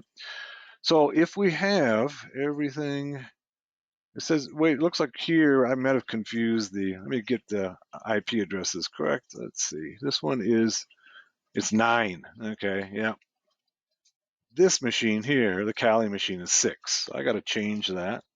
Set our hosts to 192, 168, 109. Okay. Now we should be able to attempt to hack that system using SMB. So what we're going to be doing, okay, what this exploit does is it goes into the SMB and it tries to make a connection through SMB, and the developers of the Eternal Blue found a buffer overflow that they could create in SMB and then inject a payload onto the system and give the hacker total control over the system. This particular exploit will try 3 times by default. Okay, it'll try 3 times before it gives up. And so we're going to just go ahead and tell it to exploit and pray to the gods of hacking that it works, and we'll see. It tells us, first of all, it's vulnerable. Okay, it's trying. We've got it. First try. Look at that. We've got the Meterpreter on it. See, it says right here, it says Meterpreter session 1 opened. Okay. We got a win there. All right, so we're now in control of that Windows 7 system. We can check, okay, by simply going, hey, let's go ifconfig and see what the IP address is on that system. All right, and we can see that there it is right there.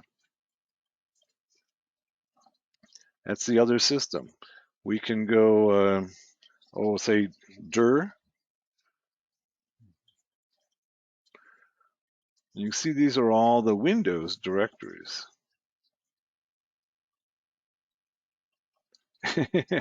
Rhinus says the hacking gods are pleased with our offering. Yes, they are. We got success on the very first try, so that is really good. They must really like us a lot. We did the right things. Hey, Tyler, welcome. So we're inside that system. And basically, we have system admin, okay? So we can go sys info, right? And it tells us that the name of the computer is OTWPC, Windows 7, x64, okay? There's 2 users logged on, okay? And interpreter is x64 Windows. So this is exploiting SMB. So if you can get into the SMB, you can usually take total control over the system, all right? That includes putting a keylogger on it, turning on the microphone, turning on the camera, looking at any of the files on that system. So there's almost unlimited what you can do. So in this case here, we have total control.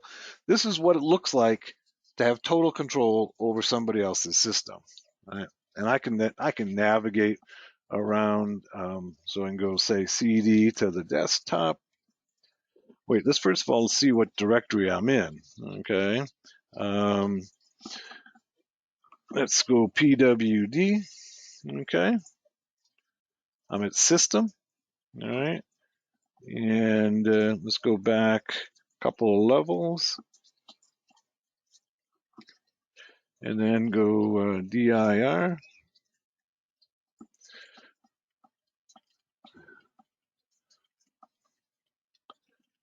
There's all the directories under Windows. And then let's go back and go dir. All right. Here's our documents and settings, program files, program data, users, Windows. Let's see what's in let's go to documents and settings.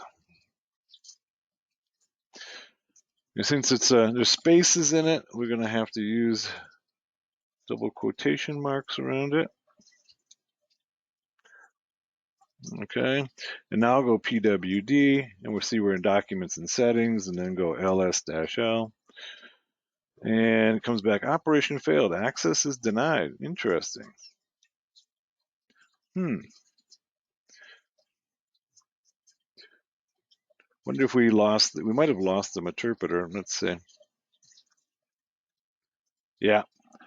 What that usually that means is that the connection got broken. Okay. And let's go try exiting. So we're back out. And so you see it says interpreter session closed. Let's see if we can go ahead and exploit it again and get back inside.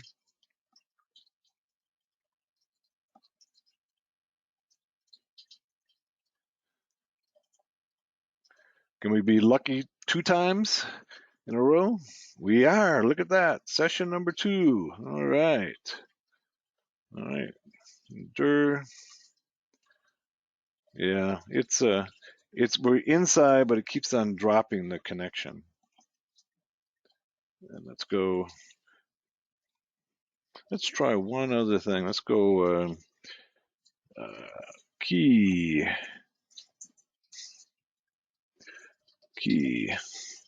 scan start. So for some reason it's dropping the dir, but I got the keystroke scanner going. Okay, it's a sniffer that it'll now capture all the keystrokes on the other system. So if I go over to my Windows system and open up, say, let's just open up something simple like Notepad and say, say Hello. Hello, generals. Hello, generals. See, things are not going well in Ukraine. Okay, as a result, you are all fired. Best wishes, your friend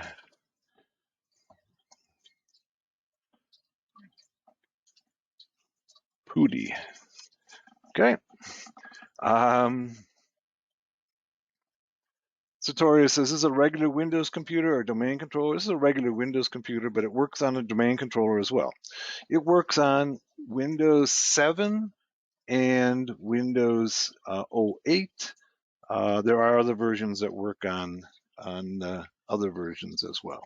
Okay, so the issue is that it has to have SMB1 and SMB2 both on that system, which everything from Windows 8 earlier has both of those. Okay, so it creates a buffer overflow by accessing both of those at the same time.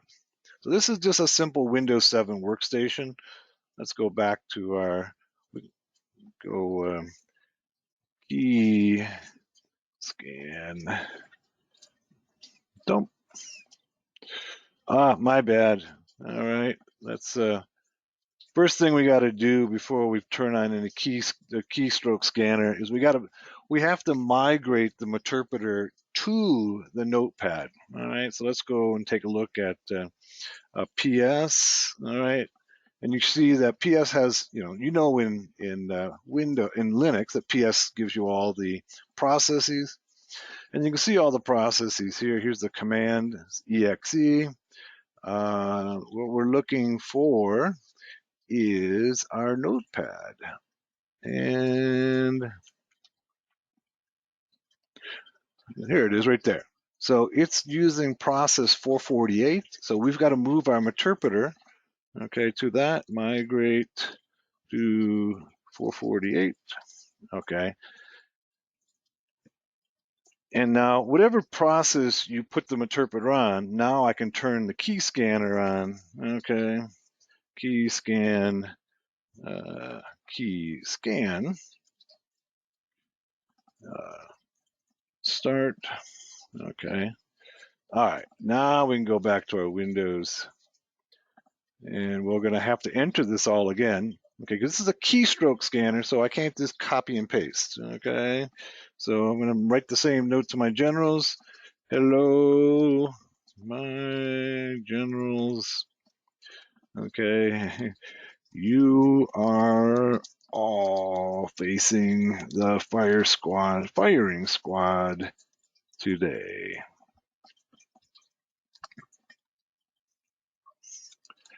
Best wishes in the afterlife. Pooty. Okay. And then we can go back here and say key scan dump. And there's our little message. Okay, so once we have control over the system, we can do just about anything with it. Okay, including, a key scanner, turning on the mic, listening in conversations, turning on the webcam, pulling up any documents, using that machine to attack other machines. So lots of things that we can do with it. One of the things that we were doing yesterday is Net Discover. Remember we told you Net Discover sends out gratuitous ARPs to see what other machines are on the network. There's a tool similar to it in Metasploit called, if I remember correctly, it's called ARP scanner. And let's see if I get the syntax right. ARP scanner. It might be underscore. Let's see. Give me a moment. I'll remember it, or I'll look it up. Okay.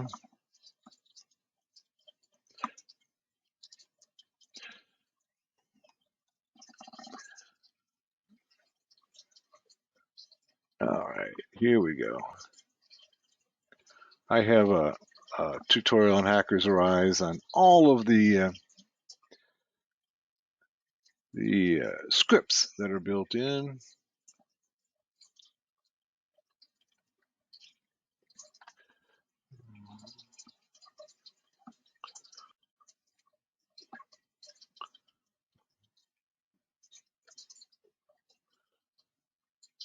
Still not finding it. It is ARP scanner. Okay.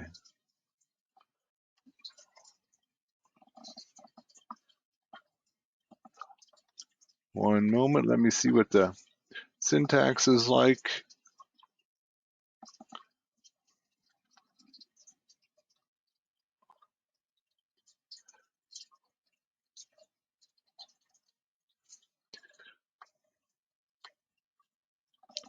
Should be ARP scanner. And then the use CIDR notation to scan. Let's see if I get it right this time. Unknown command, ARP scanner. One more place to look.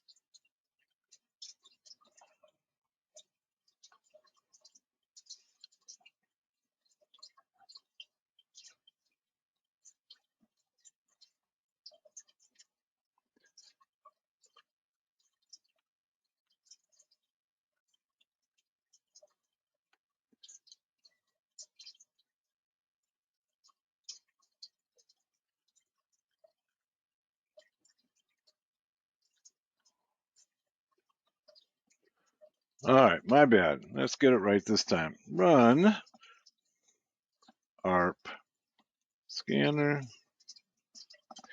-R. That's part of the problem. Of course, also I left out the run 192.168 100 -0/24. So what this will do is it'll use ARP, use this ubiquitous protocol that is on every network, right, to find other systems on the network. So I can use this system now that I own this one on the network. I can use it to attack other machines. So, for instance, oftentimes you'll get in and you'll be on a system that really doesn't have anything interesting to you. Really, maybe if you're the attacker, you're really looking for a database. Okay.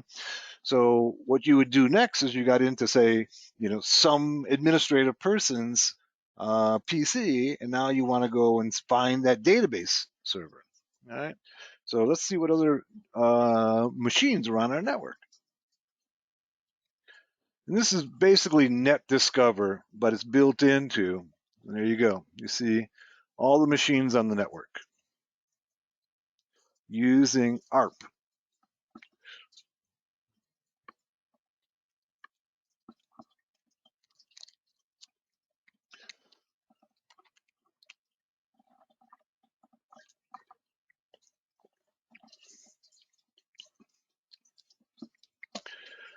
Okay, well, that's good for, we're basically trying to demonstrate, oh, there's another one coming up, still got some more coming, but demonstrate that how SMB can be exploited, this very powerful and dangerous protocol that every network uses, right? And so if you're a nation state actor like Russia or the US or China or whatever, you're going to be looking at SMB, because SMB, if you can crack it, you're going to take control over the system. Let's stop it there. And let's go back to our presentation. So SMB, it's going to be the target for anybody who wants to take control of a system. All right. Let's go back to our presentation and let's move on to the next subject matter. All right. That's SMB. And in all honesty, it's not just Windows that's had this problem with SMB. It's also been Linux as well. Samba has had lots of vulnerabilities in it. And all right, here we go. Here's SMTP. Okay, SMTP, as you know, is the simple mail transport protocol.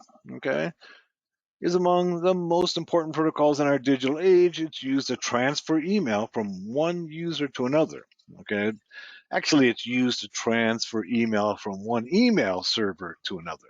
All right, so it's a key cog in the wheel of email. Although most people use a client-based email protocol like IMAP or POP3 to retrieve their email from the server. Right?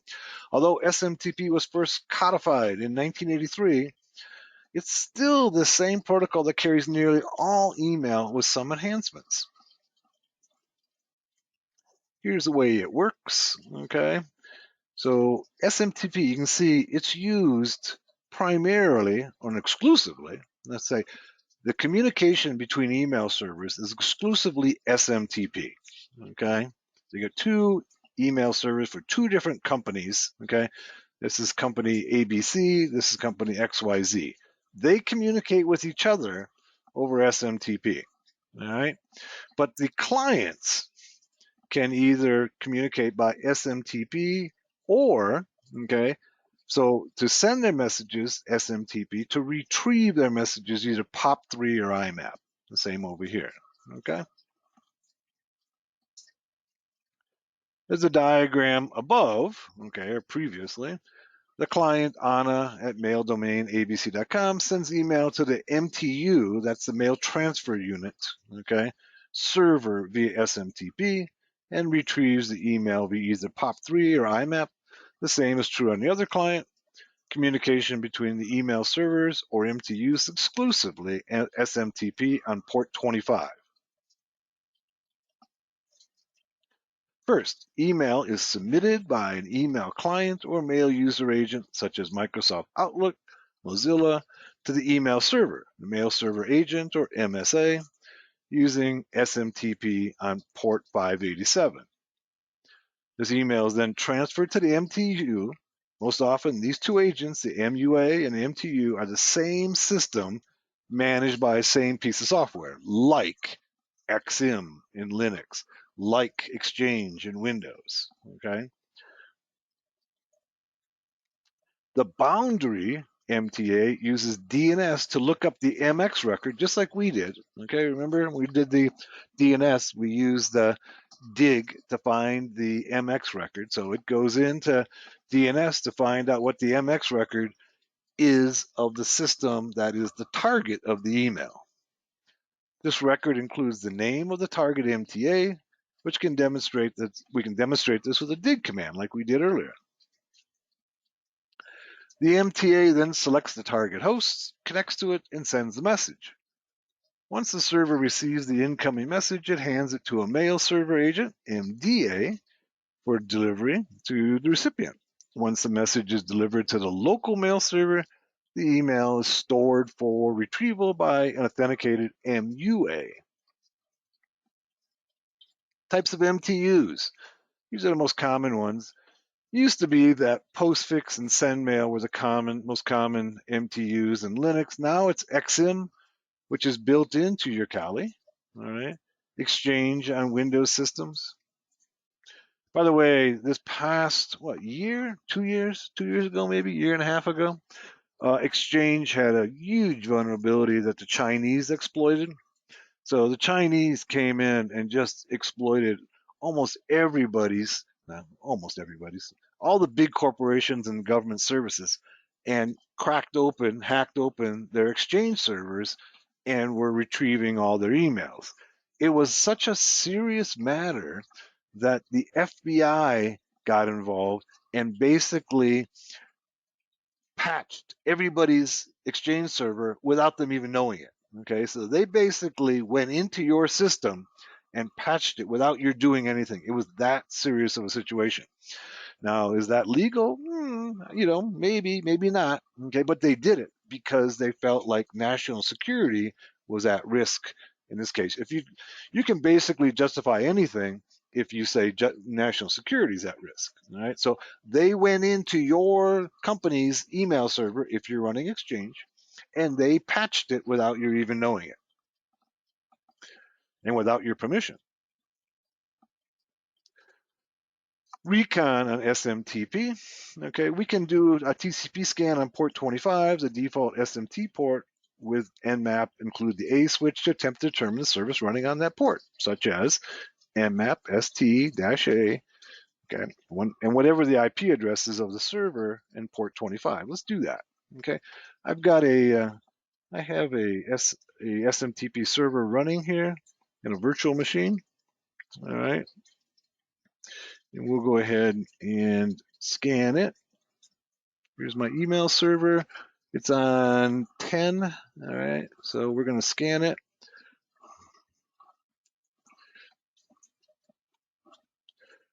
And we're going to go quit from here.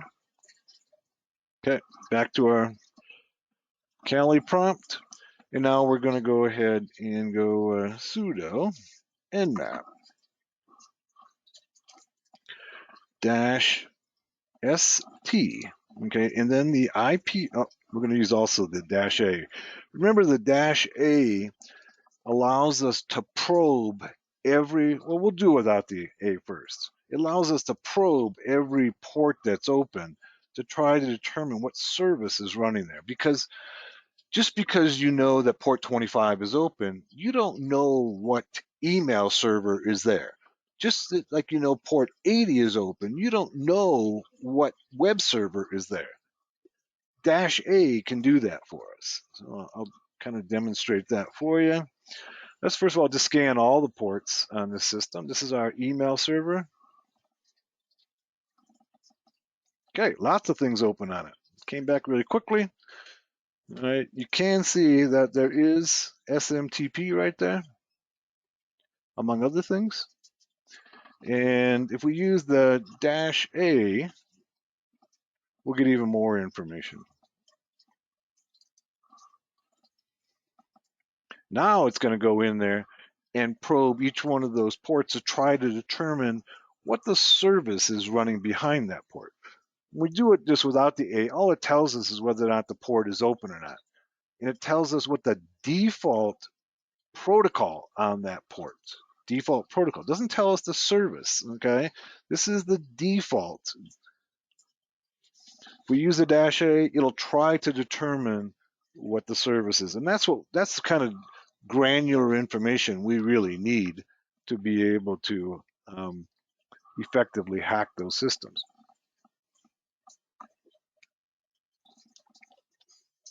And it takes a little while. It takes you know what? We can be even more targeted by running the same scan, but just say, do it on port 25 only, okay? P25. So rather than scanning all the ports, we're just going to go and just look at port 25. That's what we're interested in here.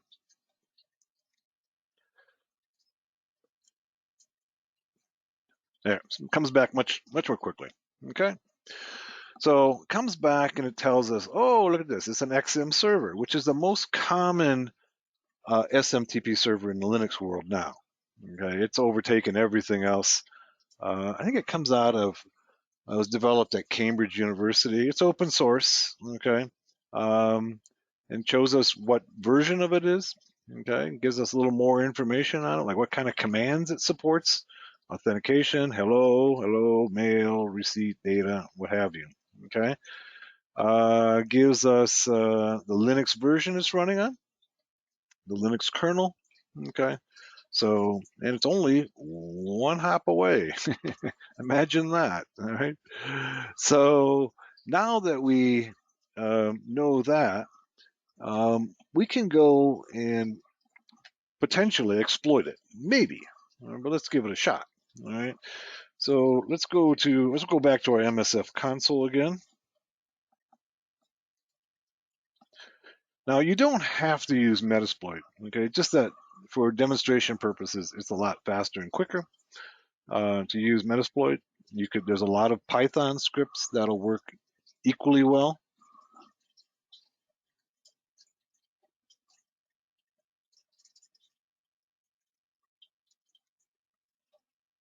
Okay, now back to our Metasploit, and then let's go search. Okay, and let's go we know it's an XM server, so let's go look for XM, see what it has in terms of XM. It looks like we got 5 different modules, okay? And they're all exploits, okay? And this one, okay, this one is pretty, this one here is 2019. You can see some of the others. Just kind of explain to you what's going on here. This is basically, this right here is the path to the exploit, okay? Here's when that exploit was disclosed. So, you know, an exploit that's only 2 or 3 years old is pretty new, okay? Obviously, you know, if it's 1 month old or 6 months old, that would be even better because that means it's probably not patched, right? The rank is excellent. That means that it probably has close to like a 90% chance of being successful. And will it check to see if it's vulnerable? Yes, that's tells us there. And it tells us description. This is the XM 4.87491 local privilege escalation. Okay. Let's see what version that we are running over here. It tells us up here that we're running 4.68, right? You can see it right there. That's the version. And this exploit, okay, is actually too early for this exploit. Okay, so that one's not going to work. Let's see what else we have. This is an old one here. This is a buffer overflow on XM4. All right, let's give this one a shot and see. Let's copy it and then let's use it.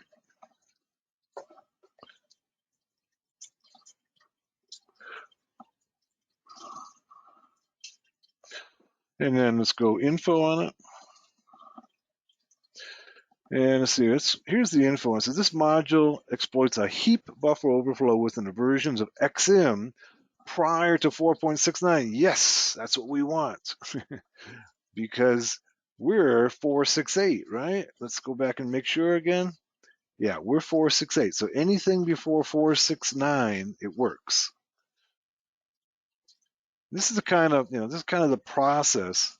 You're trying to exploit. You got to make sure that you actually know what this service is and what version it is, because if you're running 4.7, this isn't going to work, right? If you want to learn more about this exploit, there's lots of resources here that you can go back and read about it, all right? So let's go show options. And you can see that the name here, the R host. So we can actually send email on that system if we're successful in getting in. Okay. There's our R hosts. All right. So let's go set R hosts. And it's going to be 192, 168, 110. All right. And then let's go in and see if we can exploit it. It says exploit completed, but no session was created. That's the message that you'll get if you're unsuccessful. All right. So in this case, this one didn't work for us. So we're going to have to find something else and try another attack against it that that will work. Okay. And let's see. We saw there was a few exploits there, right? And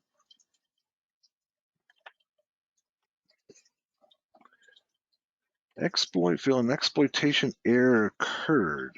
Okay, the exploit was completed, but no session was created. Let's make sure that we can still connect to it. Let's ping 192.168.110. Yeah, we can connect to it. Let's try exploiting it again.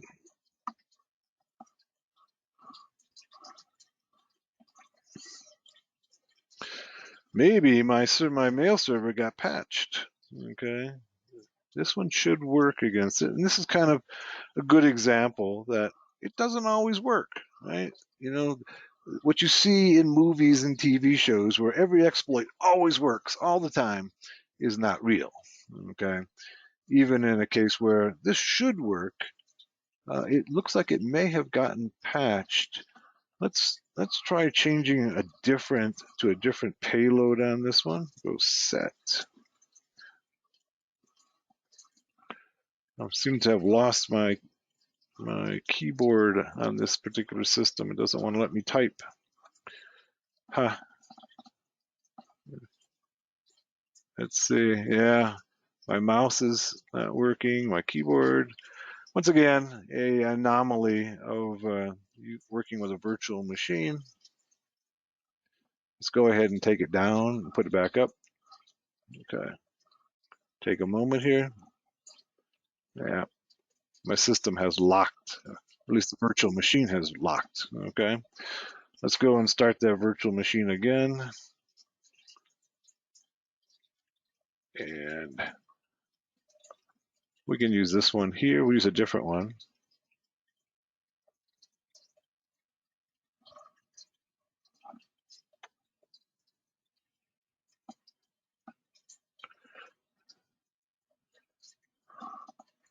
Yeah, if you're successful half the time on exploiting a system, you're doing really good.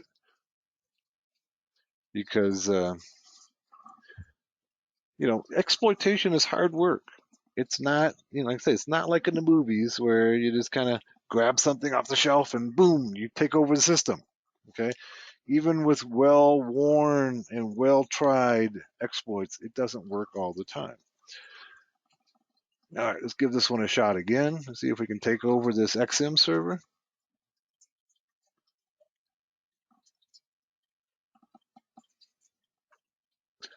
Let's open up and let's see what make sure I check our IP address on this one.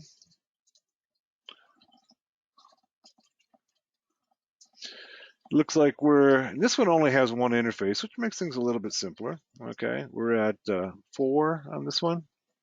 Let's make sure we can ping the 10 machine. That's the XM server.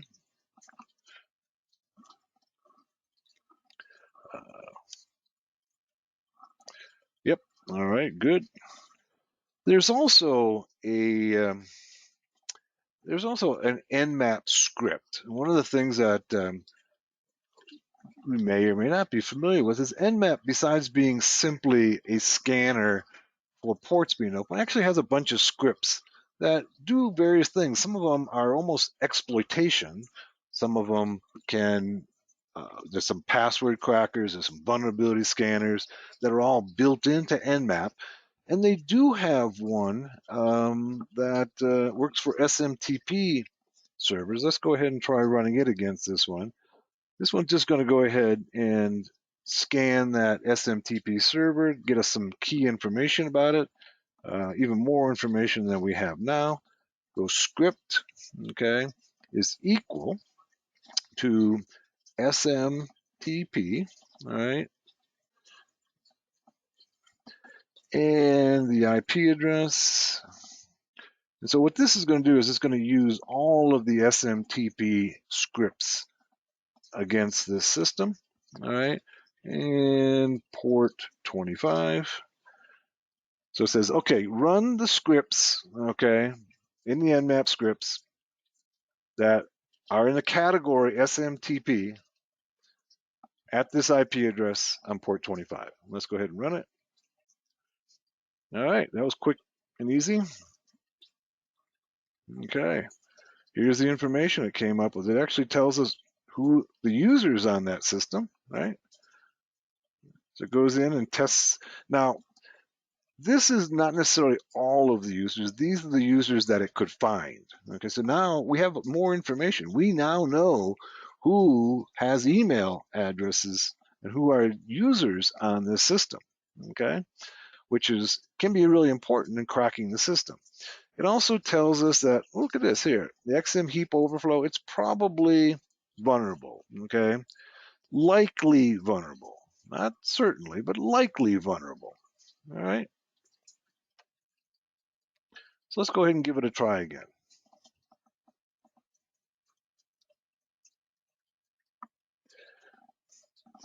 Once again, even with the best tools, it's not always determinate that you can use a vulnerability scanner to determine if it's vulnerable. This one's telling us, hey, this one's specifically for SMTP servers, and it says, hey, it's probably vulnerable, but we're not entirely sure. And let's go once again and try our exploit again. It told us that it's probably vulnerable to this one right here. That's the one we just ran. Let's try it again. We'll try one more time. If it doesn't work, we'll just move on.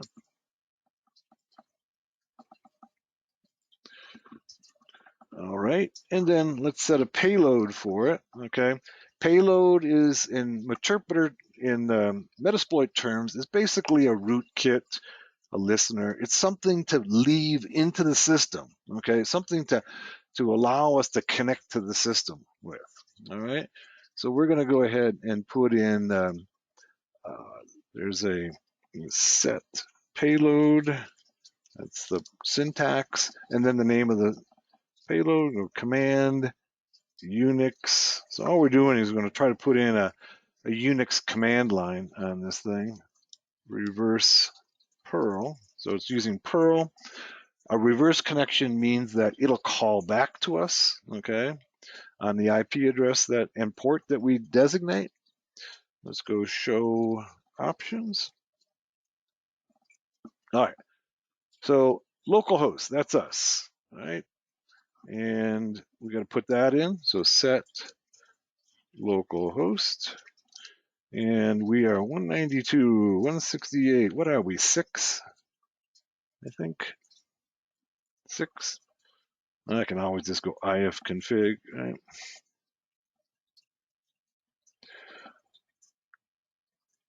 Command unknown because I didn't use sudo.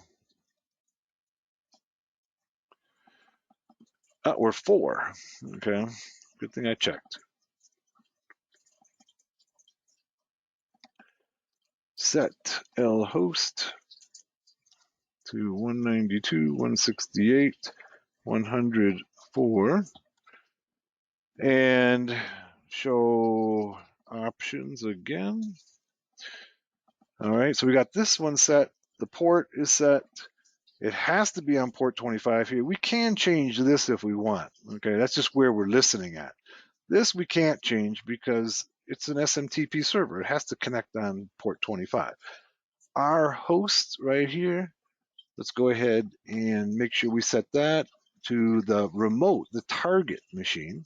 Okay, so we go set our hosts. And it's going to be 192, 168, 110. All right, good. And of course, before you do any exploitation, I always recommend to do one more show options to make sure that you review all your options, make sure they're all set. Okay, notice here that it says required. So if it's not required, you don't need it. Okay, all of these that are required, the yeses, are all filled in. Let's go ahead and try to exploit one more time. Keep our fingers crossed. Say a prayer to the hacking gods. They've been really kind to us so far. Looking good.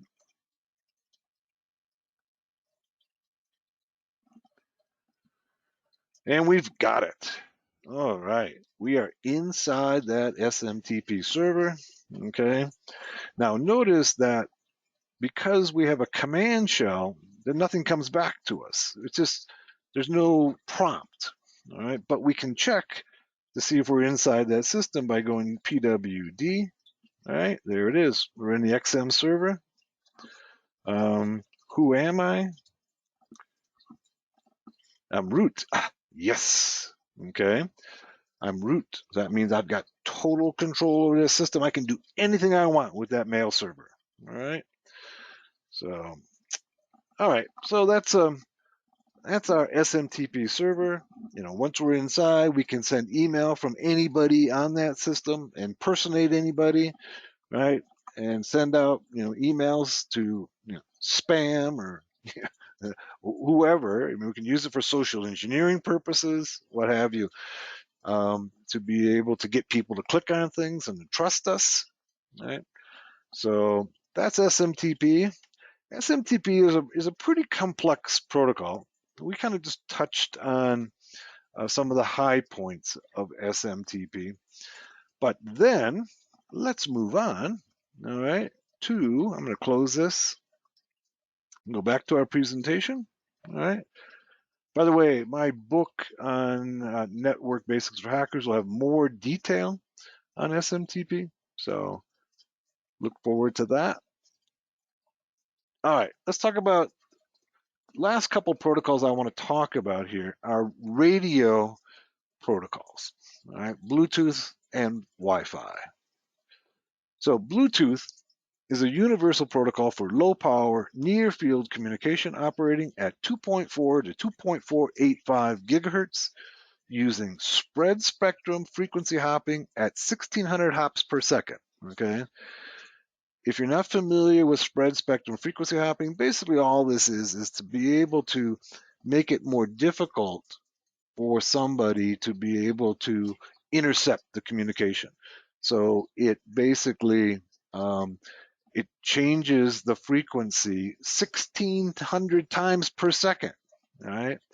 So that if you lock on one frequency, all you're going to hear is 1/1600th, okay, of the message. It was developed by the way, one of the interesting things about spread spectrum frequency hopping is it was developed by a Hollywood actress by the name of Hedy Lamarr in the 1940s, developed it and patented it. She was a very famous and very sexy movie actress, and she patented it right after World War II, or maybe it was still during the war, but it didn't get implemented until like the 1980s for the first time. So it took your patents are only good for 20 years. So even though she had the patent on it, she never made any money on it because by the time anybody used it, her patent had expired. It was developed in 1994 by Ericsson Corp of Sweden and named after the 10th century Danish. Sweden and Denmark were a single country in the 10th century. King Harald Bluetooth. The minimum specification for Bluetooth range is 10 meters, but there's no limit to the range that manufacturers may implement in their devices, okay?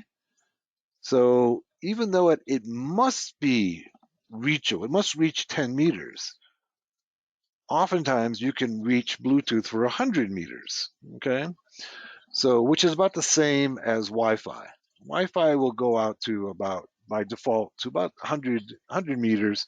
Bluetooth devices, I've been able to pick up Bluetooth devices for 100 meters, all right? Many devices have ranges as long as 100 meters with special antenna. We can extend the range even farther. So if we're looking for Bluetooth devices, okay, say we want to hack Bluetooth devices, we're not limited to, the range that the Bluetooth device is built for. You can, because these are radio signals, right? Because they're radio signals, we can use special antenna to amplify or capture more of the signal and amplify it and use it that way. All right. Just like you can with, a TV broadcast signal or, FM signal, you can use special antenna to pick up, signals from great distances that wouldn't be normally available, be too weak at your location. But with special antennas, you can pick up much longer distance. Give you some ideas that in Wi-Fi, Wi-Fi antennas, they're built to reach about 100 meters, 300 feet approximately. But with special antennas and Wi-Fi, people have been able to pick up Wi-Fi signals for, in an extreme case, like 90 miles, okay, or about 60 kilometers. I'm sorry, about 145 kilometers, okay. That's a good distance, but that's under very special conditions. Normally in an urban environment with special antennas, you can pick up, yeah, it has to be line of sight, as Yamo points out, okay? Because these radio signals, they can be obstructed by walls and buildings, right? So you don't have to be, but you get a stronger signal if you're in line of sight, right? We all know that, for instance, I'm in my office right here, and I'm using Wi-Fi. It's a radio signal, right? But I don't have line of sight to my AP. It's going through several walls in another office, okay? So it doesn't have to be line of sight, but every time it has to pass through a wall, it gets weaker, okay? So any case, but if you have like the test where they did the 100-mile Wi-Fi signal was in a desert, where there was no buildings, totally flat, and then they were able to pick up a signal from 100 miles away, right? So it's not unusual to be able to pick up in an urban environment with special antenna for a couple of miles, okay? The same thing applies to Bluetooth, okay? Though Bluetooth is really low power, but you can pick them up for quite a distance under the right circumstances, okay? When two Bluetooth devices connect, this is referred to as pairing, okay? You've all probably done this with your Bluetooth speakers or your Bluetooth headset, what have you. Nearly any two Bluetooth devices can connect to each other. Any discoverable Bluetooth device transmits the following information: the name, the class, the list of services, and technical information. So as we all know, there's different types of Bluetooth devices, okay? There are Bluetooth keyboards, right? There are Bluetooth mice. There are Bluetooth speakers. There are Bluetooth headsets. Those are all different classes. And when they are communicating with each other, okay, then they have to tell the other devices this information about themselves, okay? Very similar to, say, like a banner in banner grabbing, where a service will announce who it is. This is the same thing in Bluetooth. It announces to the other devices who they are. So when two devices pair, they exchange a pre-shared secret or link key. Each stores this link key to identify the other in future pairing, right? So you don't have to go through that process of pairing each time, or exchange of keys each time. You have to pair, but you don't exchange keys each time. Every device has a unique 48-bit identifier. It's like a MAC-like address, and usually a manufacturer-assigned name. Here's a diagram of the Bluetooth pairing process. Although much more secure in recent years, it's still vulnerable. Here's the pairing process of Bluetooth. When Bluetooth was first announced, it had little or no security built into it. It's still, people, because there's not that much attention to Bluetooth, security is still pretty lax in Bluetooth world. Bluetooth devices create what is called a piconet, or a very small net. In a piconet, there's one master and up to 7 active slaves. Okay, because Bluetooth uses frequency hopping, okay, these devices' communication don't interfere with each other, as the chances of two devices using the same frequency is very small. All right, so Bluetooth recon, we're going to do that. Let's go ahead and take our 15-minute break. We're going to come back and do some Bluetooth recon. We're going to use some tools that are not built into Kali, but they are in the Kali repository, and it's called BlueEZ, and it'll allow us, okay, if the hacking gods are friendly, continue to be friendly to us, to be able to find all the Bluetooth devices within in our area and find some basic information about them. And that's the key. That's the first step in hacking anything, is to know who's out there, right? And what their MAC address is, you know, who manufactures them, what their firmware is. That's the kind of information we need before we can hack anything. All right. So let's go ahead and take a 15-minute break. Let's come back at 27 minutes after the hour, and we'll look at some Bluetooth reconnaissance. See you then. Okay, we're back, and we're looking at Bluetooth, and we're going to try doing some Bluetooth recon. Let's go to our Kali system. All right, and here we go.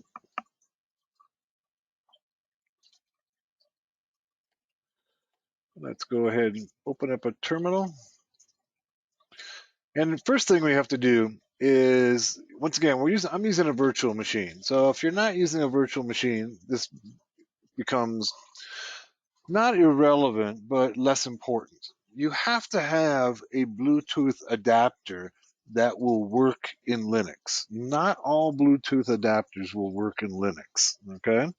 So I've tested a few out, and I have one here that works pretty good. I got a couple, 2 or 3 of them here. And if this one doesn't work, we'll try another one.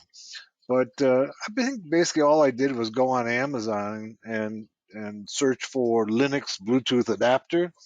They're pretty inexpensive. I ended up buying 1, 2, 3 of them, tried them out to see which ones would work best. So the first thing we got to do is we got to go ahead and connect it. Okay, and you can see there's my Hack RF1.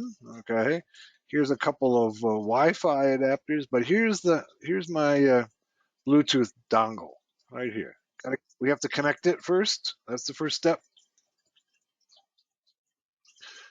And let's see if we've got it connected. Looks like it's connected. Okay. Then the next step is to go and get the software, sudo apt, okay, install BlueEZ.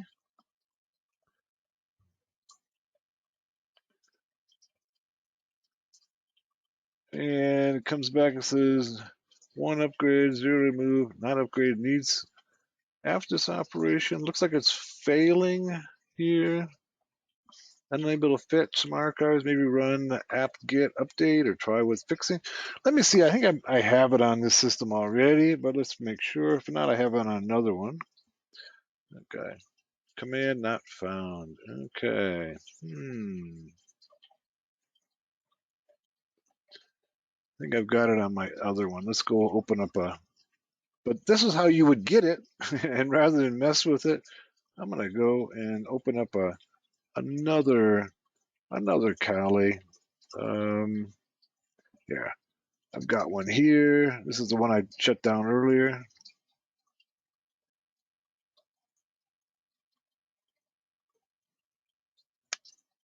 By the way, Carlos, I liked your joke. That was fun.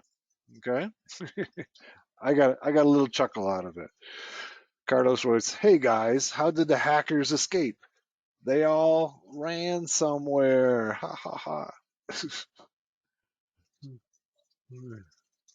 I've never heard that one, Carlos. That's good.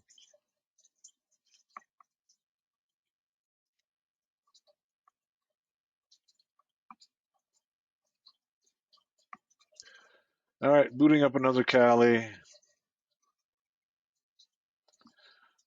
And I believe I have BlueEZ on there. For some reason, that one wasn't connecting to the Kali repository, and rather than mess with it, we'll just change systems.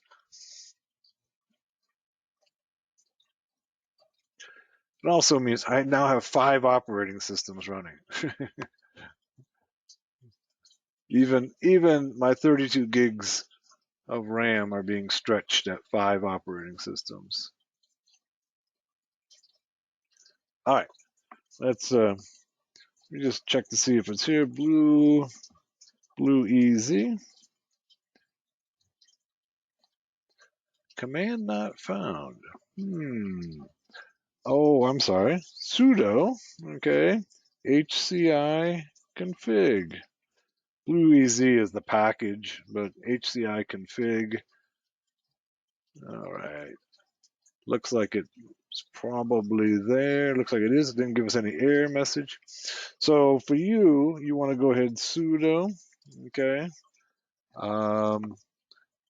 apt install BlueEZ. And BlueEZ is a package with a bunch of tools in it. Yeah, there it goes. Oh, I don't have it on this system. It's going ahead and installing it. Okay. Give it a minute to do its work.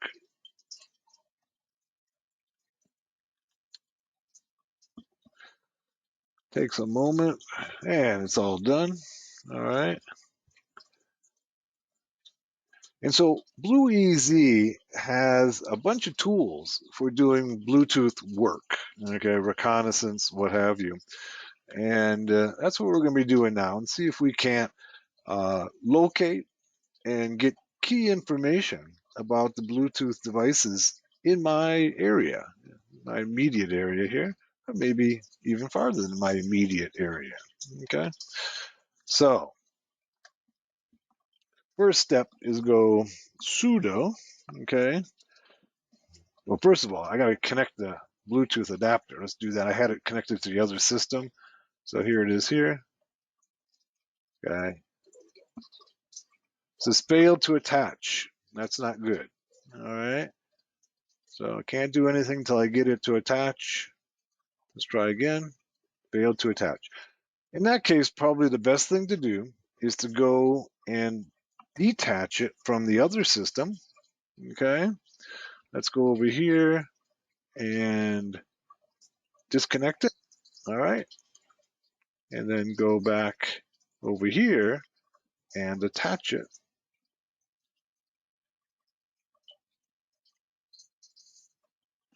Looks like it worked this time. Let's go and check. Yep, there it is. Okay, now we got it attached. All right. So we've got our BlueEZ installed, and then we can go HCI config. Okay. HCI config is very similar to our IF config, except it's for Bluetooth. Right.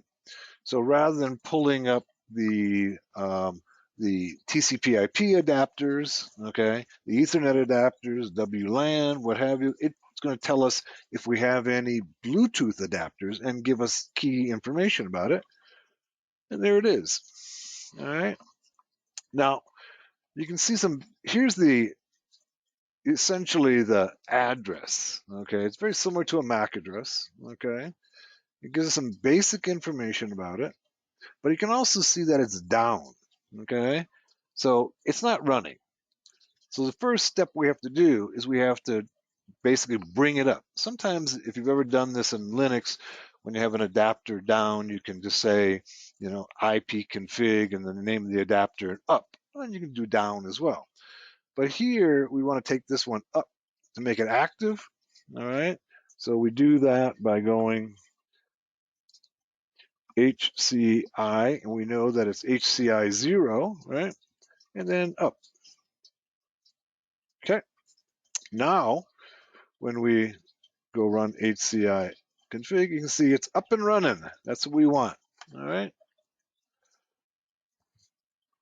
Within the suite of tools, the BlueEZ suite, there's a tool called HCI tool.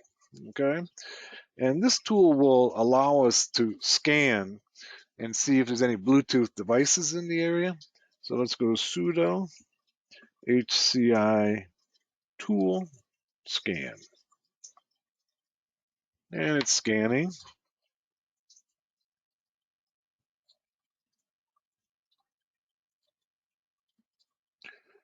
Give it a moment. It found just one device, and that's a speaker system, a Bluetooth speaker system in the next office.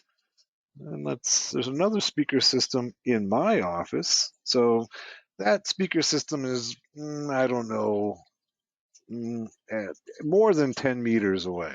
Okay, give you some idea. And it picked that up. Let's try again and see if we can pick up some other devices. Sometimes you got to run it a few times to pick up all the devices within in the area.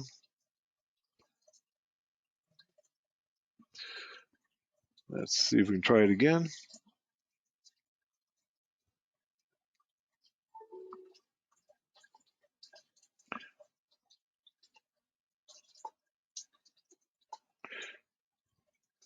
We're finding more now. Okay, see?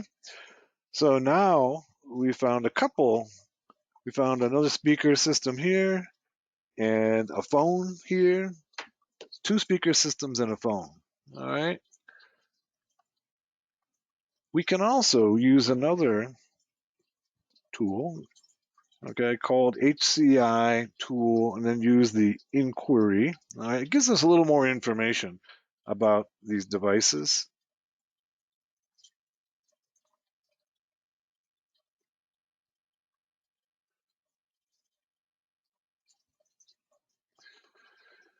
It only picked up 2 of them this time. All right, so picks up the speaker system here, and this speaker system. Didn't pick up the phone this time. All right, and it tells us the class. So this is basically the type of device. So we can go to the special interest group of Bluetooth and look up that class to find out what type of device it actually is. We could also use another tool in this suite, okay, called, this one's called SDP tool, all right, and we can browse, all right. Let's use one of the devices. We have one right here. Let's just copy and paste the address and put it in here. And it'll go and gives us a lot of information about it. All right. So what it does is it goes inside that one device and it pulls out a bunch of information about that particular device. Okay. It tells us it's a service class ID, it's an audio sync. Okay. Language based profile descriptor, it's an advanced audio. Okay, this is a speaker system. It's about 10 meters away. And other key information is AV remote control.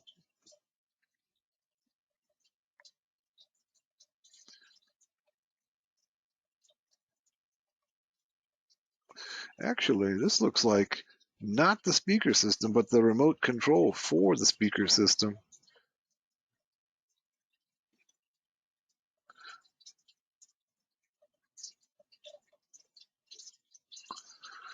And let's try it with the other device as well. Let's use the same.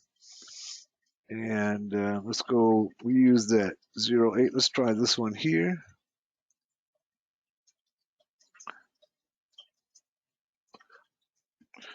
And we'll go sudo, that's just up arrow. And just put in the other device's address.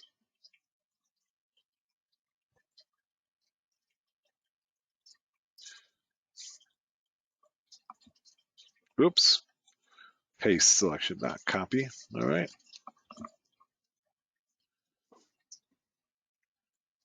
And it wasn't able to pull any information out of that one, unfortunately. We have another address for the phone. Let's take a look at that. Here's this phone right here. Let's see what we can find about this phone.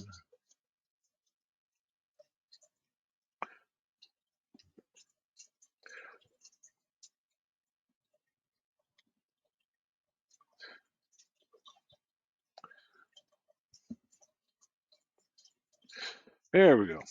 Okay, we got quite a bit of information about this phone. It tells us it's an Android.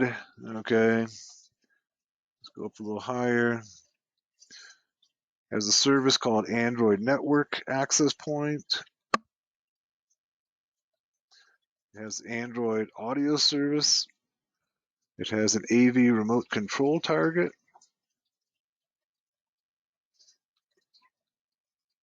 So you get the idea that we can probe inside of any of these devices to get key information that we can then use to hack these systems, all right? And one of the things that you can do in Bluetooth is that you can actually change this information within the device so that you could, for instance, fool somebody into believing that this is, say, a Bluetooth speaker when it's actually a Bluetooth keyboard, all right? Or vice versa, all right? And that's one of the things that you'll see. There's a tutorial on Hackers Arise using a tool called it's called a multi-blue, but basically it has firmware that makes it appear to be an innocuous Bluetooth device, but it actually then is a Bluetooth keyboard, and you can then control somebody else's phone if you can get them, fool them, social engineer them to connect to it, okay? All right, so there's some basics on Bluetooth. There's a number of tools that are out there available for hacking Bluetooth. Bluetooth is not that difficult to hack. And it's getting more and more secure, but it's still not that secure. Moving on, let's go on and talk a little bit, okay, about our next radio technology, and that's going to be 802.11 or Wi-Fi. Okay, Wi-Fi is sometimes referred to as Wireless Local Area Network, or WLAN, which basically sums up what this technology is all about. In technical terms, Wi-Fi, or wireless network, is known as IEEE 802.11 technologies. Without getting into too much detail, IEEE 802.11 is a set of standards created and maintained by the IEEE that are used to implement WLAN communication in select frequency bands. One of the first things when you get into Wi-Fi hacking is you need to know some basic terminology. All right, so let's talk about some of the basic terminology which most people who just use Wi-Fi aren't familiar with. Right? So most people are familiar with the terminology of AP. Okay, AP is just the access point. Okay, sometimes it's referred to as WAP, the wireless access point. PSK is what most people would call the password. Okay, pre-shared key. SSID is the name of the access point. Okay, ESSID, the same as the SSID, but can be used as multiple APs. So for instance, if I have a large institution and I have APs spread throughout the institution, this would be the extended service set identifier that are all going to be the same. Okay, so if I go from office to office to office, I can use this extended service set identifier. BSSID, from a hacker's perspective, is the key. That is basically the MAC address of the AP, right? The BSSID. So even if the AP is not broadcasting or is not broadcasting its SSID, you can still pick up key information about it by simply sniffing the air, which we'll do next. Okay. Channels, okay, and Wi-Fi operates from channels 1 through 14, but in the US, it's limited to 1 through 11. Power, the closer you are to the AP, the stronger the signal. The signal in the United States is limited to a half a watt. Okay, but legally, it's limited to a half a watt. If you're a hacker, you're not limited by that amount, right? So you can get these APs that will put out 10 times that amount. And why would you want that? Well, you'd want that, for instance, in, say, an evil twin attack, okay, where you want to be able to be the strongest signal in the area. So your machine will connect to the strongest signal in the area as long as it's already had you've already connected to it before. So if it already has the credentials, and it'll connect to the strongest signal.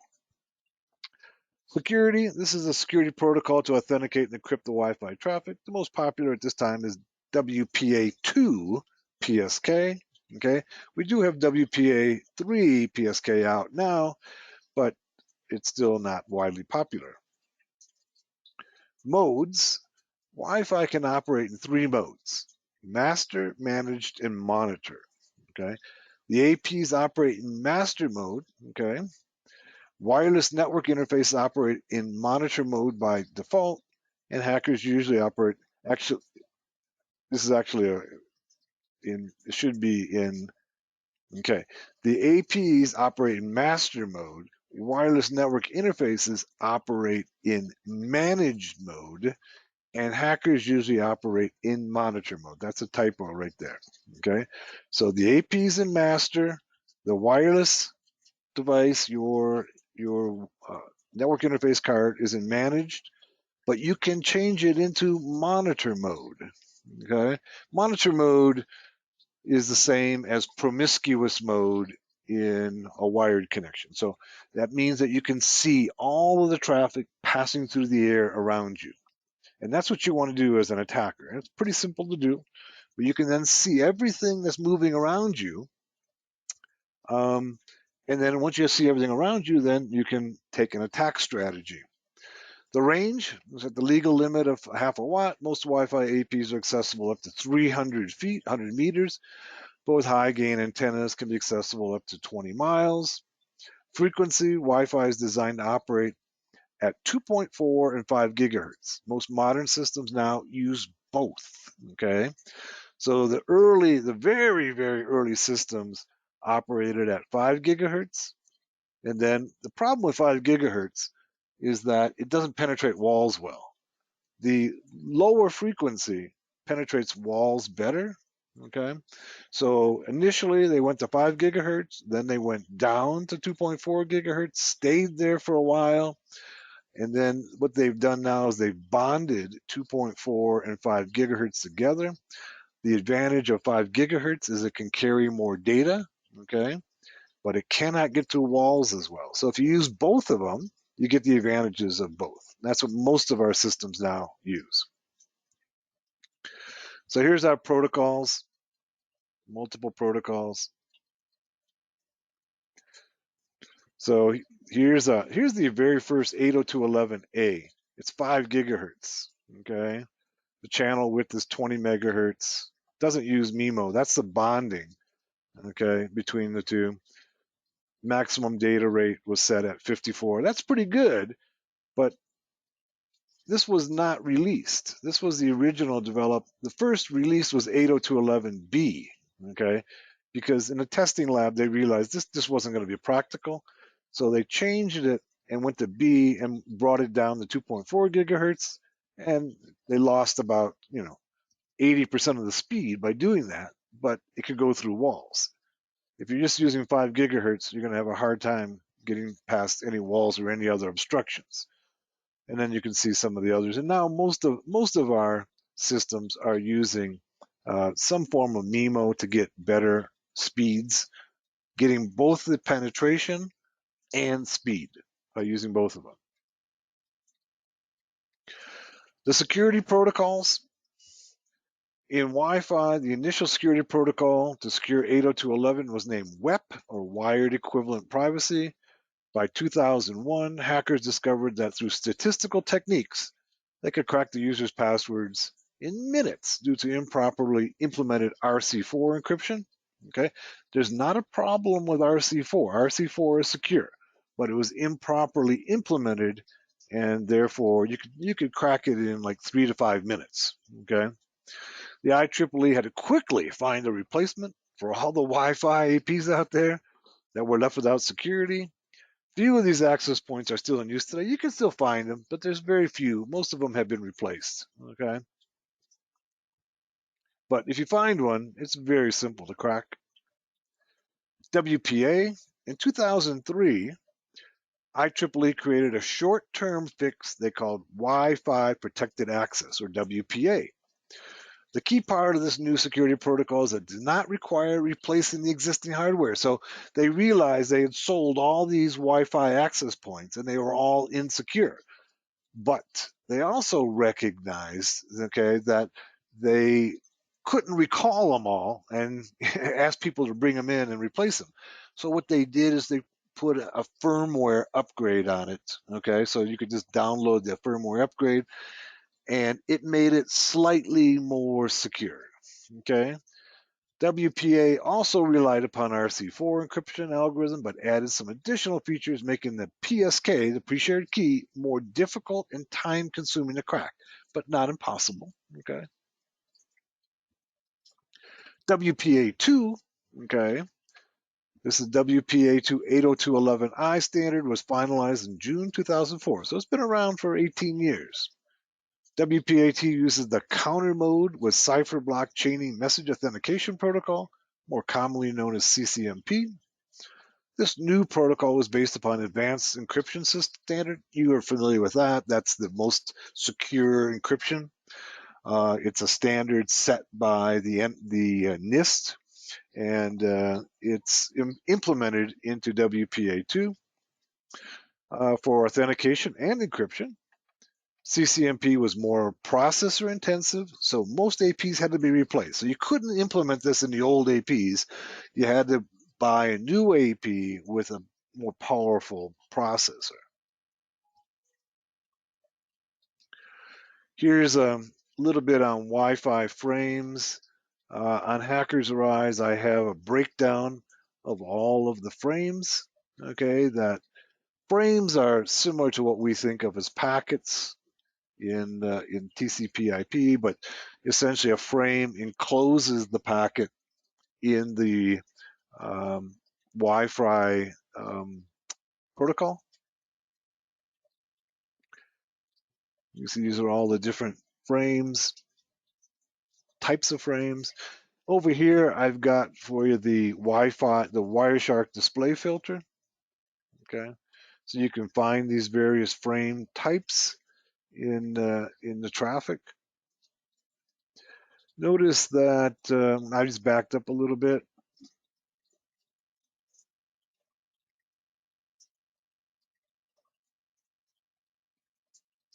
Okay, and here's how you can find those frames in Wireshark. So we can go look at the IEEE 802. If you look for Wi-Fi, you're not going to find it. Right? It's listed as IEEE 802.11. Okay, wireless LAN, and you can find all the packet types, frame types, and their features there. As far as WPA2 hacking, okay, AirCrack NG is a tool of choice. It's built into your Kali. Also, Wi-Fi, BetterCap, and there's several others that are out there as well. These tools primarily automate the use of AirCrack NG. So AirCrack NG has been around for 20 years, right? And so these other tools, these newer tools, basically put a GUI on top of AirCrack, make it a little easier to automate the process. And so with that, let's go ahead, and I've put together a little video, okay, on Wi-Fi hacking. Give me a second to get it up, and I'll walk you through it.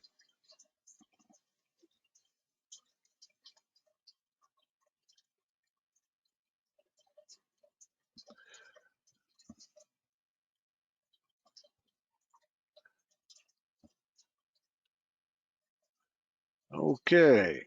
Also, those of you who are subscribers, you can get the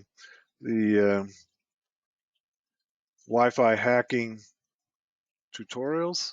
There's 3 days of Wi-Fi hacking in there using multiple tools. So when you go ahead and you put a Wi-Fi adapter on your Kali system, you can see, we saw this the other day, right? Here's our WLAN 0, right? And I'm going to go ahead and just start this video, and we can watch it together, and I'll give you the commentary as we go through.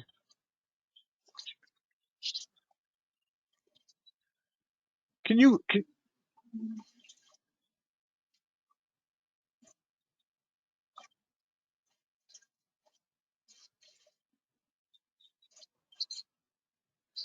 Can you hear that, my voice on this video? Carlos says, is that in Dropbox? Yes, it is in Dropbox. It was part of the last, what happened is that it's the running Wi-Fi hacking through VMware's, through Oracle's VirtualBox is difficult, okay, and it's quirky. So what I did last time I ran this class is I basically created a separate video on a machine that was using VMware's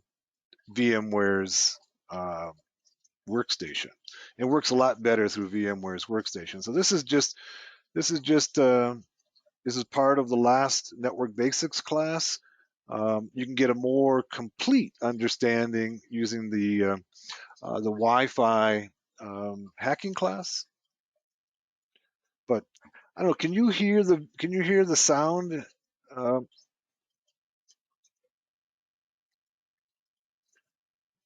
So here's me walking this through here, and I'm trying to get the wireless adapter to be able to be seen by the virtual machine. So we're working through sudo ifconfig. I'll just give you the running commentary. Okay, this time, we've got it there. So we've got it connected to the virtual machine. Yeah, I turned off the sound. I'm the voice here. Okay, so I turned off. I've muted the sound so there's not two of us talking, and I'm just going to give you the commentary as I'm walking through this. Okay, but you can hear me, right? You can't hear the video, but you can hear me.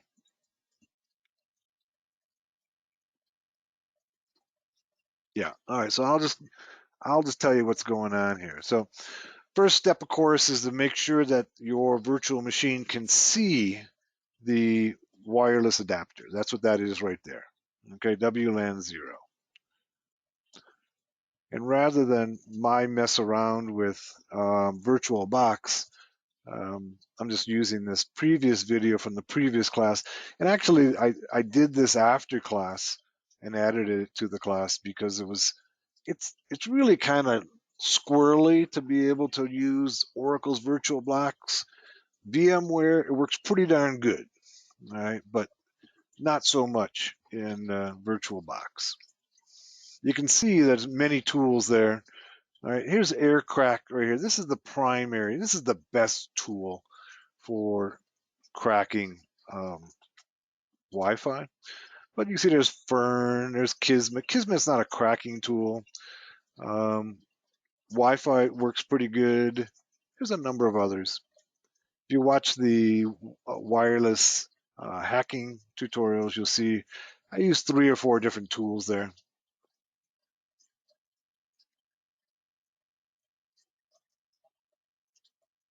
All right, and there I am making sure that it's connected, okay?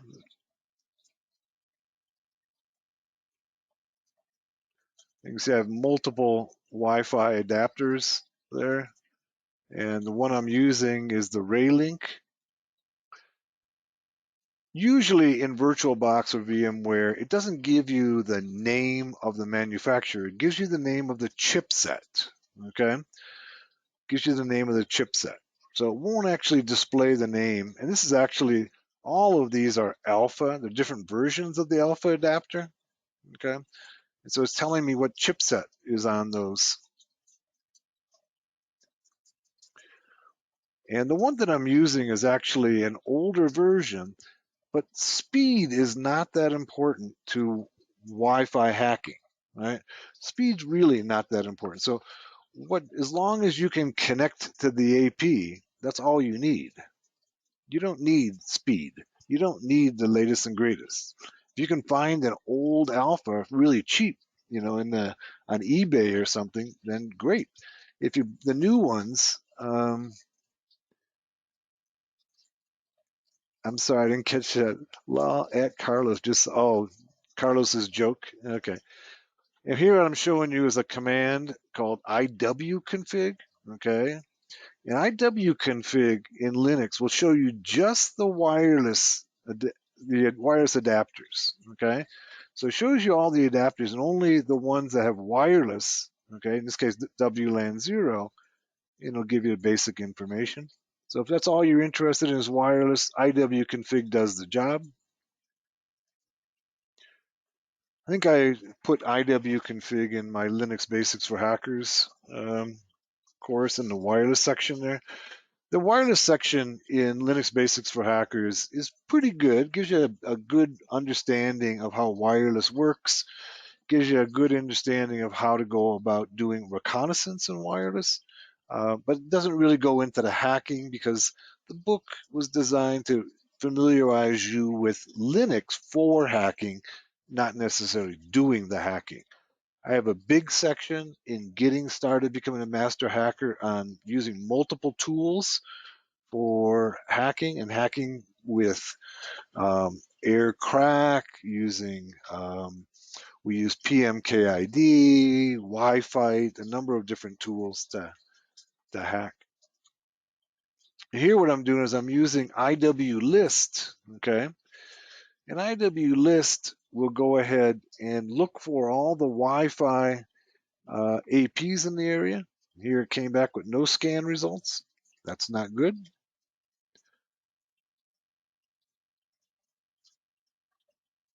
We'll try it again. Yeah, it's showing that it's connected. It doesn't, IWList doesn't always work. Let's try it again here. Nope, still not coming up with anything.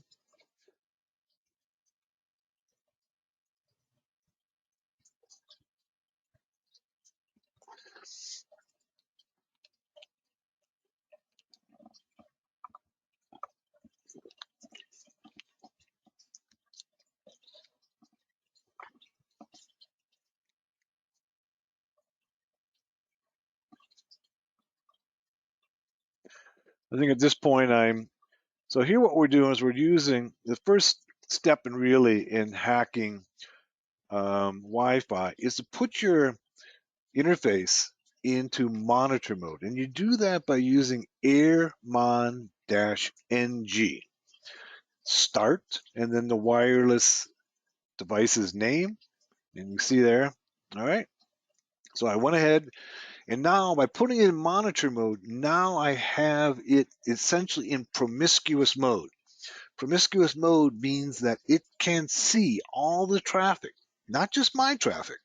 It can see all the traffic coming and going to all the APs in the area. When you put it in a promiscuous mode, it changes the name. Right here, you can see it. It changes the name of the wireless device. So we have to note that, okay? From now on, that wireless device is no longer named WLAN 0. It's named WLAN 0 MON. And we have to use that new name from here on out. I'm showing you here that it indicates that the Raylink is the chipset, okay, and that is the version of the chipset. This is an older version of the Alpha. It works great, okay. I have newer versions too. It works just as well as the old one. Works just as well as the new ones. So, like I said, if you can pick up an old one used, you can probably pick them up for less than $10. The new ones cost $30, $40, $50, something like that. And actually, I think that this one, I use this one because it's actually more reliable, this older one is, than the newer ones. At least in Linux, it works, it's more reliable.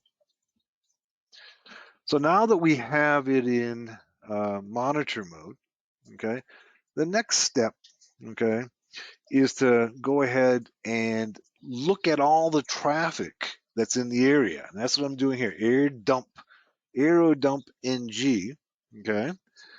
Aerodump ng allows you to see all the traffic in the area. Notice that I'm putting in WLAN 0 MON, okay. That's the new name for the interface. If I use WLAN 0, it'll tell me cannot find that interface. I have to use the new name.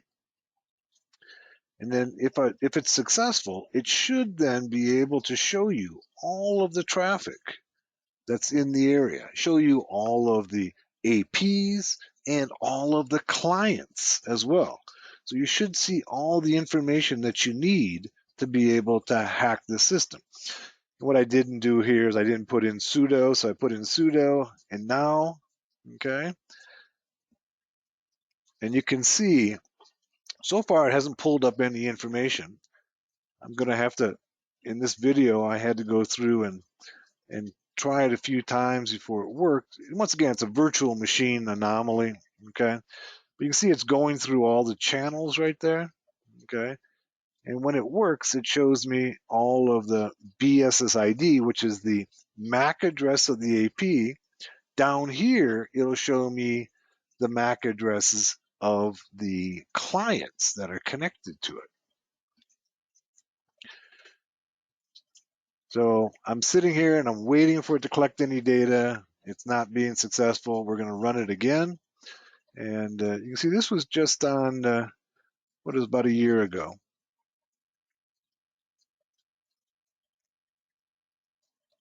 Okay, we're going to try it again.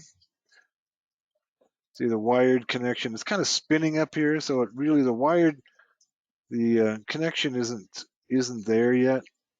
This is one of those virtual machine issues.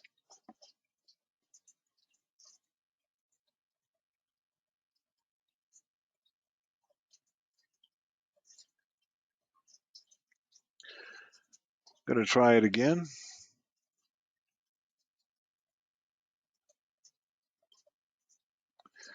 Eventually it works, so be patient, okay? Okay, you can see I've gone ahead and done iwconfig, and you can see there's the new name of the wireless adapter. It also shows me right here that it's in monitor mode, okay? Monitor mode is what we need. We can't really do any kind of hacking in any other mode other than monitor. And that's what air, mon, and G does for us. It puts the device into monitor mode, similar to promiscuous mode in a wired connection, okay? We're gonna try running air dump again. It's going through all the channels, looking, pick up information, and still not getting anything. Probably because it's not properly connected. Eventually, once again, it's one of those issues of a virtual machine. We'll go ahead and let me just fast forward through and we can get to where it actually worked rather than watching these attempts.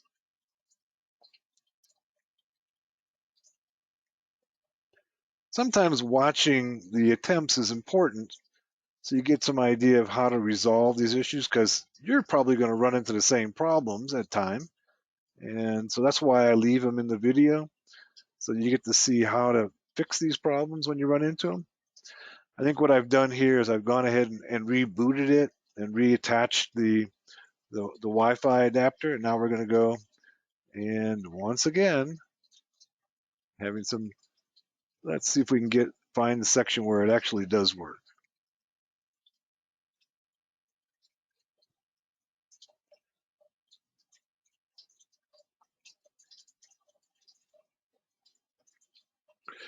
And also by leaving this stuff in the video, although it may not be real interesting, you can kind of relate to the problems that you might have in doing the same thing. When you run into these problems, most people, when you watch their videos, everything works perfectly, right? And you're like, why doesn't it work like that for me? Well, the truth is, it doesn't always work, okay? Part of what we do as cybersecurity hackers is we solve problems, okay? We figure out what's wrong. And here's an example of where we're trying to figure out, this is really, once again, it's a virtual machine anomaly that have really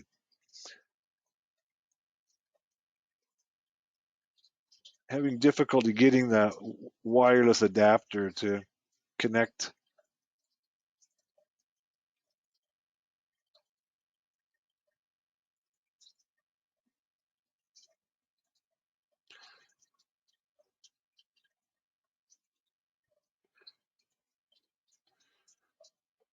Oh, I think right now I'm switching over to VMware Workstation.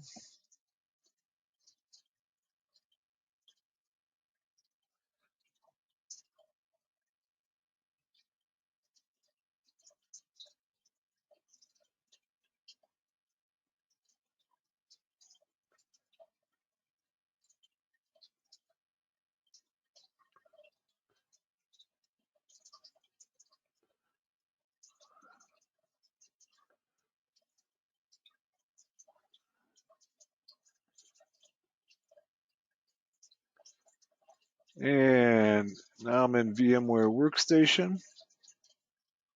Let's see if we can get it to connect this time.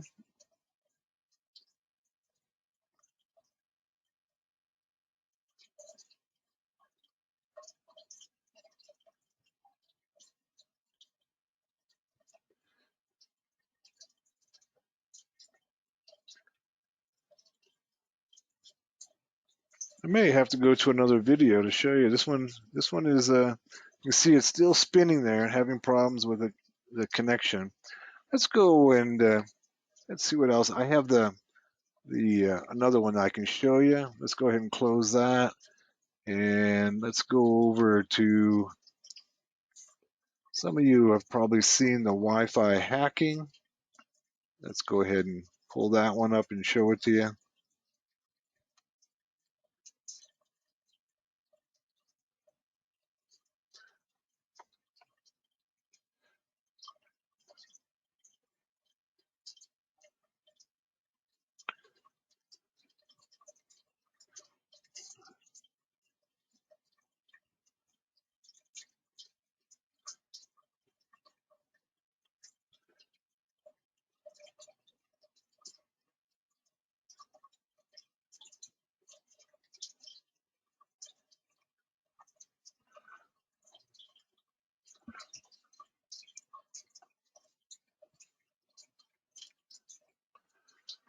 And let's see.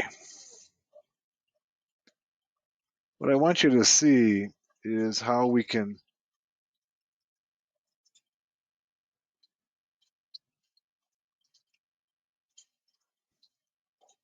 all right.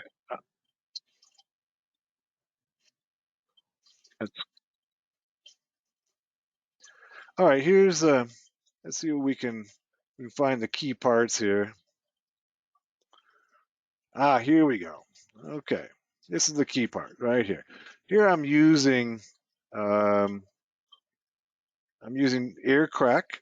All right, you can see here it's very similar to what we saw before. We put it in monitor mode right here. AirMon start WLAN. It changes the name to WLAN 0 Mon. Okay, and then we'll see when we go into Air Dump.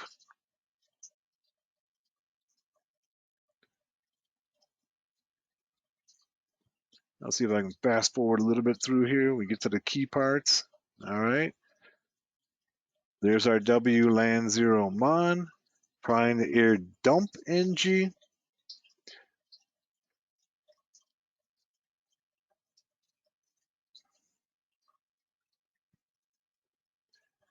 And there we go. This is what happens, okay? So once you get your interface into monitor mode, okay, that what happens is it then goes through each one of the channels, all right, and picks up, you see these are all of the MAC addresses of all of the APs in the area. It shows us their power, their beacons, how much data, how many packets per second, what channel they're operating on. Notice that they're all moving, they're all on channels 1 through 11, nothing beyond 11, because the US has to be 1 through 11. It tells us what kind of encryption. We have one here that's on WPA, another one here is WEP, all right? The type of cipher, the ESSID, all right? Down here, okay, is that we have the BSSID and the station. So this is the clients, These are the clients down here. These are the people who are connected to the station, right? And similar information down below here. Right? So let's keep on moving forward here. This is, once we have it in monitor mode, we can see all the information we need to hack.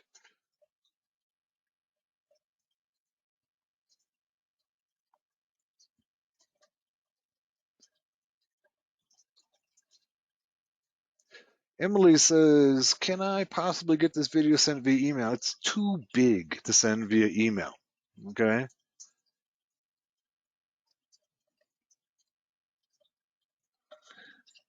Can you guys hear me, by the way? Can the rest of you hear me? Yeah, okay. For some reason, Emily's in Europe, and she's losing a connection there. But these are too big to send via email. I mean, each one of these is about, a third of a gig, each video. And no email service is going to let you send it through. Let's go forward here a little bit.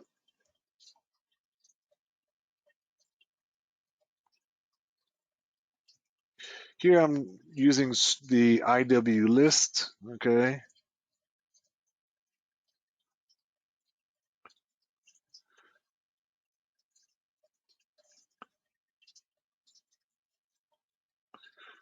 Let's see if we can get IW list. IW list will list all of the APs in the area with key information about them.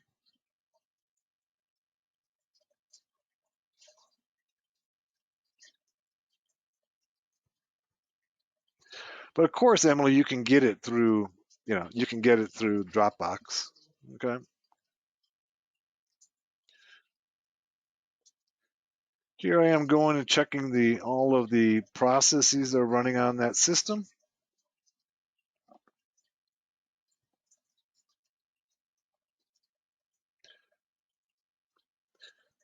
And then going back to IWIF config, make sure that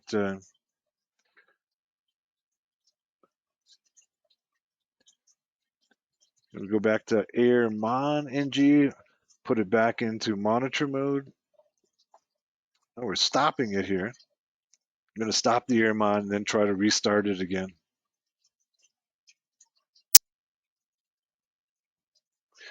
All right, so we've put it back. We've taken it out of monitor mode. Okay. Yeah, all of the videos, by the way, they're all available on Dropbox. Okay. So if you're a member pro, you can get any course. While you're a member pro, you can get any of the courses from Dropbox, the videos. Those of you who are subscribers, you can get all of the courses via Dropbox. So we're still here kind of struggling with the connection issues. This is all connection with still using VirtualBox here. These are typical VirtualBox issues. VMware works a lot better. But the key part that I wanted you to see is this part right here, okay? That's the part where we've got all the information, okay, about all of the APs and the clients by using, let me get to it again here in the video, wherever that's at.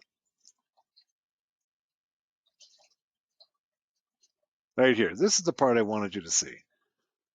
So once two steps, that's all you got to do, is put your Wi-Fi adapter into monitor mode.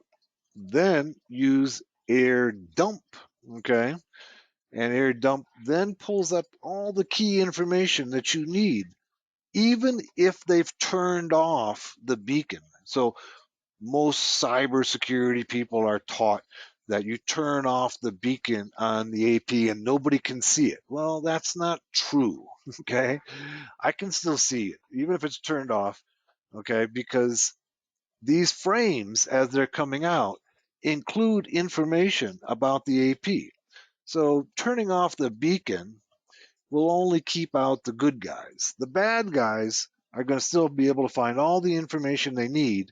And basically all you need to crack these, okay, is the BSSID, okay, what channel it's on, and then maybe the client that's connected to it, okay, and that's all available here. Now, cracking the password, the PSK, of modern systems is basically a brute force attack, okay?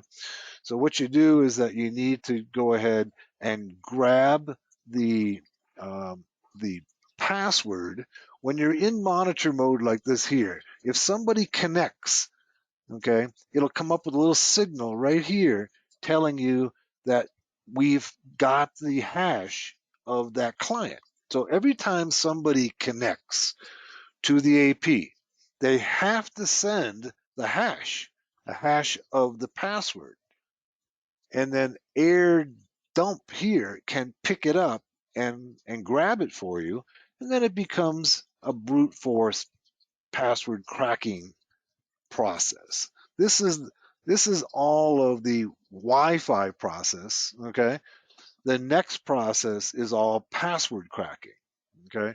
And one of the things that you need to have in the process of cracking the password is that every modern Wi-Fi AP uses the name of the AP as a salt, all right?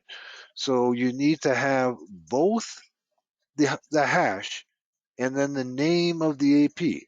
Now, why do they use the salt? Because they use the salt to make it more difficult to crack the password.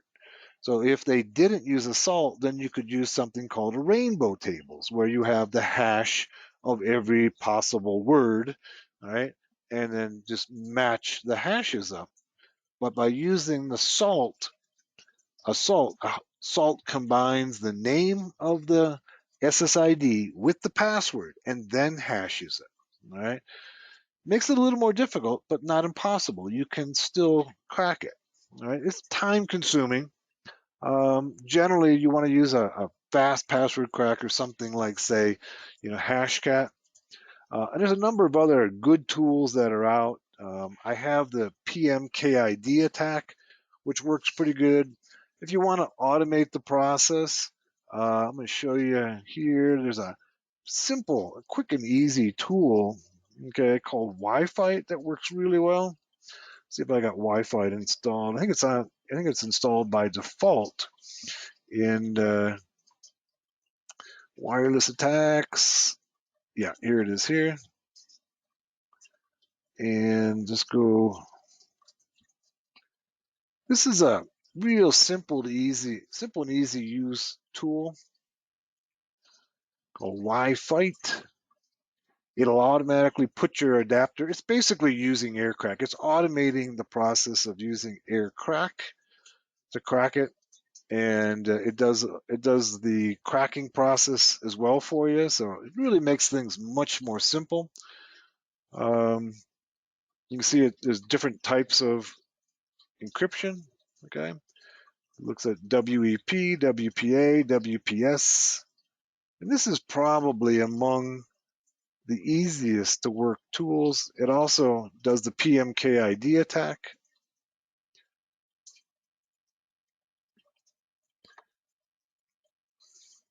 So to simplify, the hacking, this is really an excellent tool for automating the process of cracking. But basically, they're all using the air crack and they're automating the process. These guys who built Wi-Fi did a good job. You don't have to know a whole lot to be able to actually use Wi-Fi to get it to work. All right.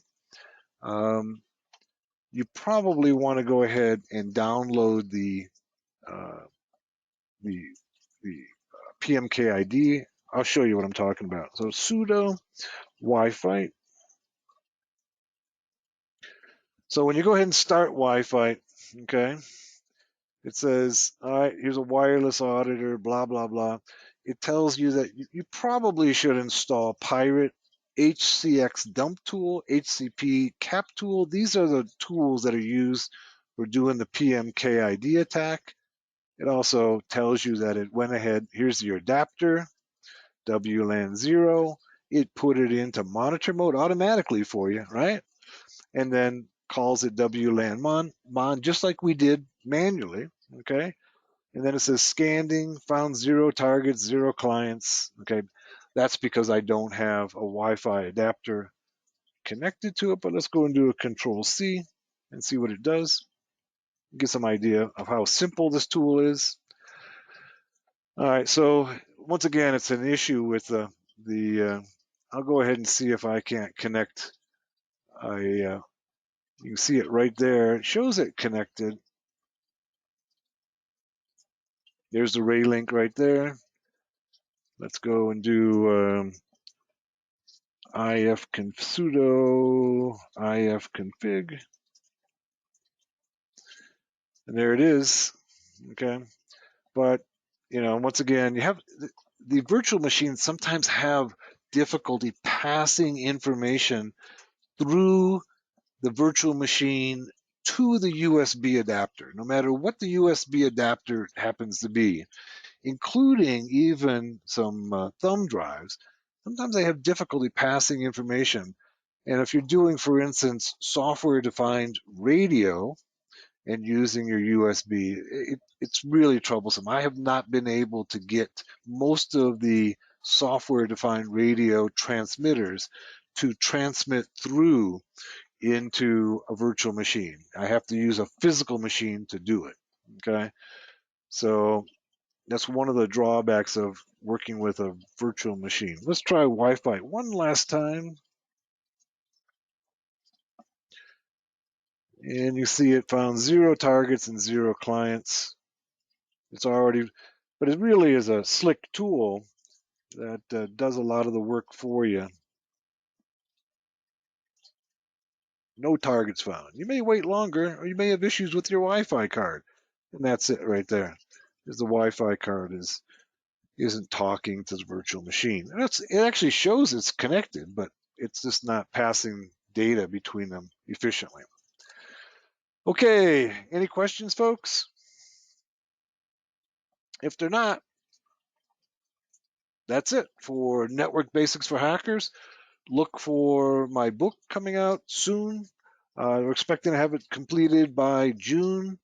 There'll be a lot more detail on these protocols in the book. Also, look for next month. We're going to have staying anonymous on the internet. Okay. Sartoria says, have you used the Hack5 Pineapple? Yeah, the Hack5 Pineapple is a great tool. All right. And so it's something that if you have the resources, you want to go ahead and put it out there. You can get people to connect to it and get and hack them that way. Okay. Carlos asks, will the recording of this class be posted? Yes. Everything will be everybody who's here. Okay. Yamal says he owns 2 pineapples and already has a rubber ducky. Okay. And those are all from Hack5. They're excellent tools. But yeah, the videos will be available probably tomorrow. So when I'm recording this class, you know, it's basically raw data going into a file. They have to be then converted into MP4s. So that takes about 24 hours or so to convert them all into MP4s. I will put them, then I'll upload them to Dropbox, okay? And then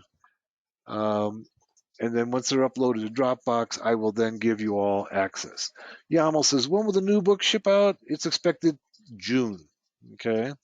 So hopefully we'll have it all shipping in June, and there'll be more detail about all of the network basics and the protocols there. All right, thank you all for coming, and have a good weekend. I will look for my next interview coming up from David Bombal, probably Sunday, and I'll send out links on Twitter to it. So, and I'll see you all again in class soon. Bye. Mahalo. Hack the world. See y'all. Thanks for coming.